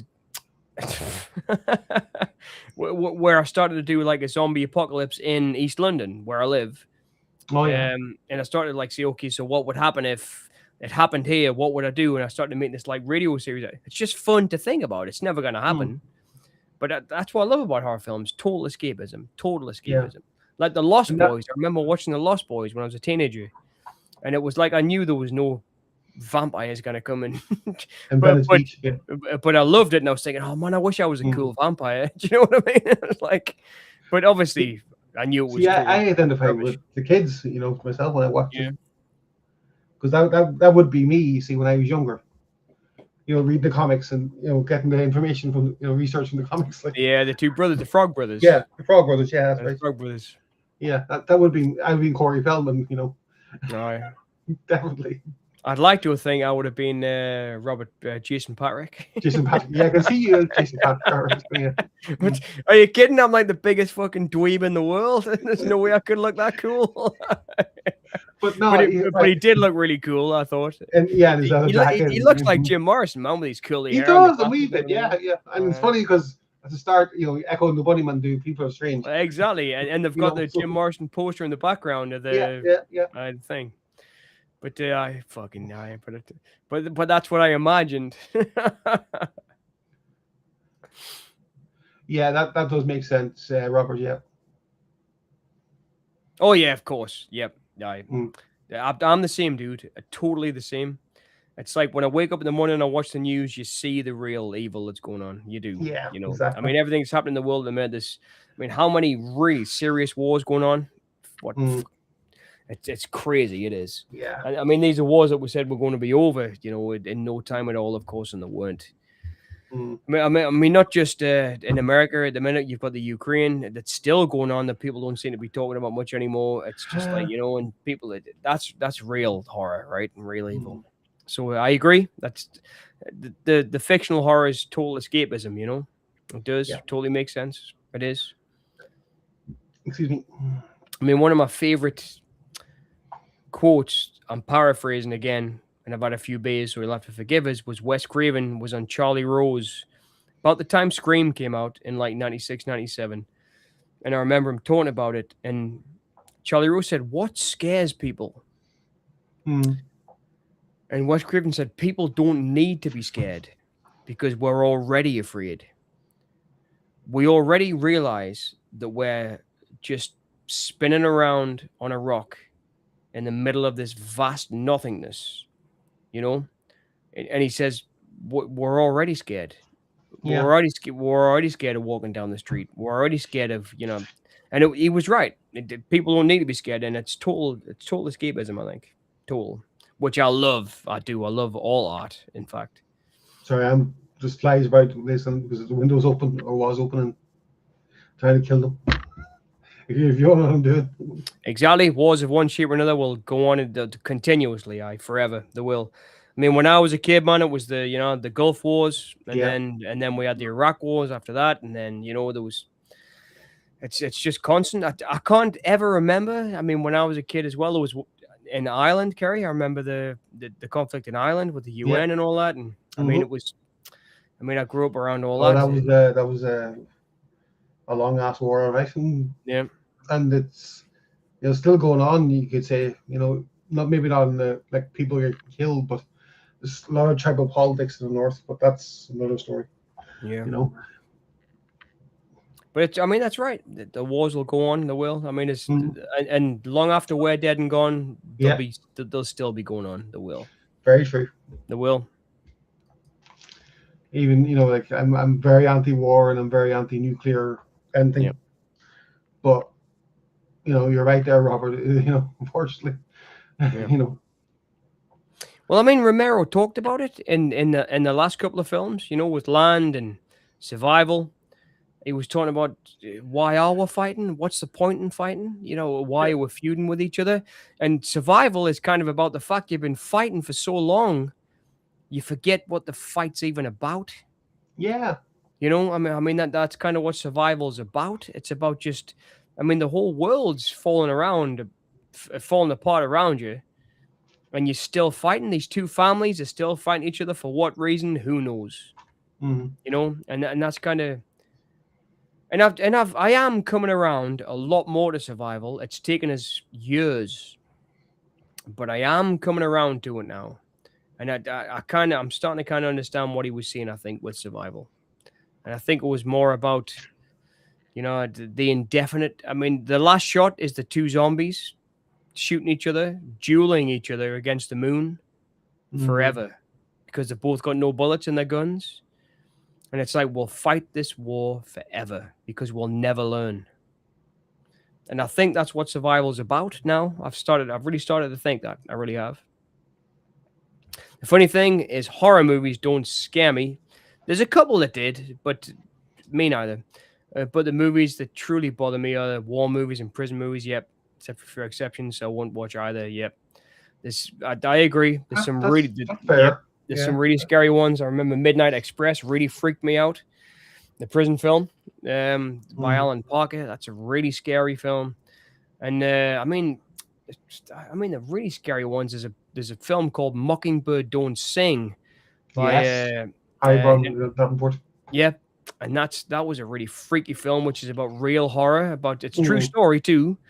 About a child whose parents really, neglect her, and then the neglected parents are giving the child back.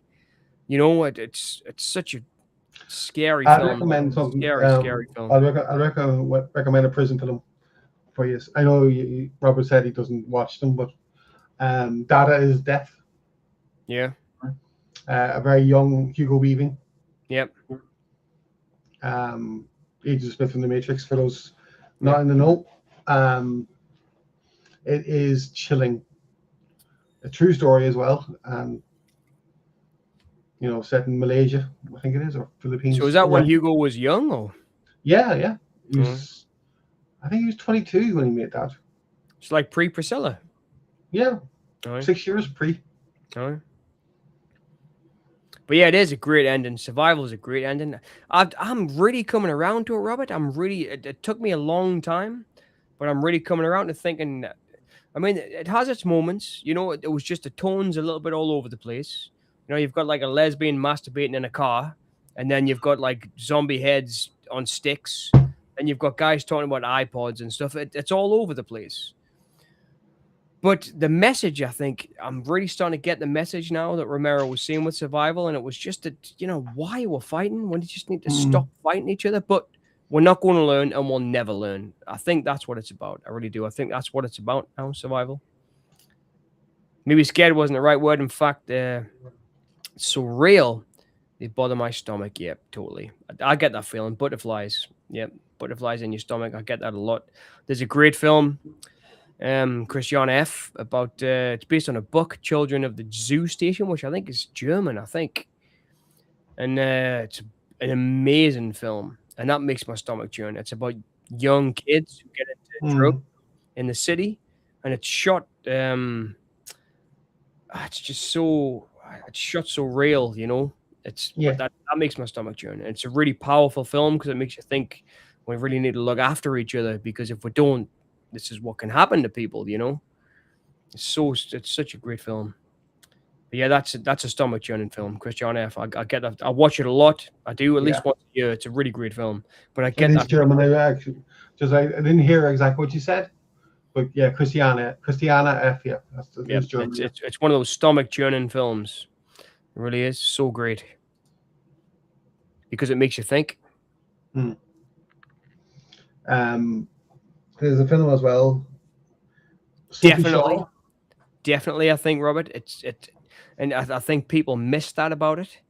I mean, because it's so stylized, because the last shot is that huge moon with the two guys from the two different families coming towards each other.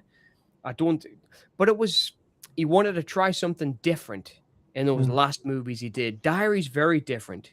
You know, Survival's very different. Land is very different. You know, I mean, Land is his biggest budget film he ever made. You know, he just wanted to do something very different towards the end of his career, and he was stuck doing the zombie films because no one would give him funding for anything else. But he made these three films that I think are quite unique and I think very misunderstood. I really do think they're very misunderstood. But I mean, that's no problem. It's people can take what they want, leave what they want, no problem at all. But I do think that Survival is better than people think. But there's just so many moments in it that are corny that people can't look past the corny moments because he was doing. I mean, he made a comedy. It's slapstick. There's a bit where the guy, you know, with a fishing rod, and he grabs the zombie, and the zombie comes up behind him. It's almost like Laurel and Hardy, but there's a message under there, like there always was. Mm. I haven't seen Survival, so. Totally. The moon is reminiscent. I thought the same thing, dude. I thought the same thing. The moon, night of the living dead, right? I thought the same thing when I saw that. I saw that. I never saw it in the cinema because I didn't even know Survival came out until I was in the supermarket. That's how I was buying a couple of beers on a Friday after work, and I was like, "What? George Romero's got a new film." Literally, the DVD was on the shelf. It was Asda, which is the UK equivalent to Walmart. Walmart own Asda in the UK, so Asda's kind of our Walmart. And it was like, oh my God, I can't believe it. Romero's got a new film. Nobody had advertised it. Nobody sold it. And I bought it and I hated it at first, but I've really come to love it. And now, if I'm watching the series, I'll always watch it all the way through, and I'll watch it at least a couple of times a year, definitely. Kind of love the silly humor. That's so different. It is. It's so different. He was trying to do something different in the last couple of films. He really was. I mean, Lion's like an epic. It's an epic. It's like what he actually did want to do with Day of the Dead to begin with, you know? Make an epic zombie film. And he did. He made it. But then you've got Diary, which is like totally back to the beginning, low budget, which for me is great. I think that was one of the best things he did. And then Survival, it's just, but the tone is all over the place. I can understand why people don't like the tone because it does go all over, but I've kind of come to love it. I just love the fact that it's so crazy and zany and all over the place. But I mean, that's just me. Don't feel too bad. I wasn't able to see it in the theater either. Apparently, it was very limited release. I didn't even know about the release, Robert. I didn't. I really didn't know about it. I literally found out about it, like I said, Friday night, left work, went to buy a couple of beers on the way home. Wow, there's a new Romero film out. I mean, I had no idea. No idea. No advertising here in the UK at all. Land was epic. It was his epic. It was what he wanted to do, I think, with Day. I do. But oh man, I love it so much. I really like it. I love Kaufman. I mean, Kaufman, a zombie, please. You should give it a listen if you haven't. Go into Boneyard stories. But one of the characters, episode 6 yet. And one of the characters is Kaufman. I named one of the characters after Dennis Hopper in the film. But I hate to see it, but I've got to call it a night. I've just run out of beer. That's my last beer. Oh no! That's it. And I've got my last bit of water. We've just hit. I've got tablets to take as well. So We've just hit midnight midnight in the UK. So yeah, same here in Ireland. Well, I'm sorry to call it a night, but Okay then. I'm gonna have to go to bed. I've got to get up and mow the lawn, get the house sorted because there's house viewings tomorrow. People coming to take my house away from us. Okay. Well, But these things must. Thank you, Robert. Thank you, Iris. Thank you, Solitude. Solitude. Yeah, and Solitude's girlfriend. Yeah, well, definitely. Yeah, letting them use her account. That was very good of her. We'll see you tomorrow night. No, not tomorrow night. Next weekend, I should say, on Cinema Conversations. So we're doing Friday next week? Yeah, if you want. No, yeah, but I'd rather do Friday than Saturday because I've got some work to do on Saturday. Yeah, okay. I'll do it Friday. Yeah, no worries. I've got 2 movies in mind. So, what are you thinking? Is it a surprise? Can you not tell us? I just say one is a Polanski film. Polanski? Yeah. All right. And one isn't. Dummies. That's a clue. Dummies. Yeah, Dawn of the Dead. Dummy.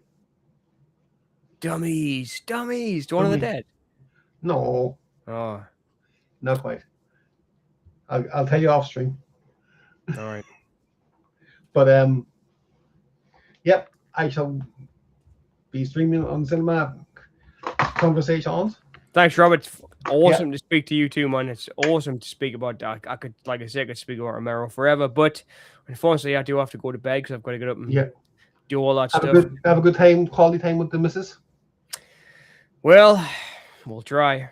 No, I'm talking to Robert, by the way. I know. Okay.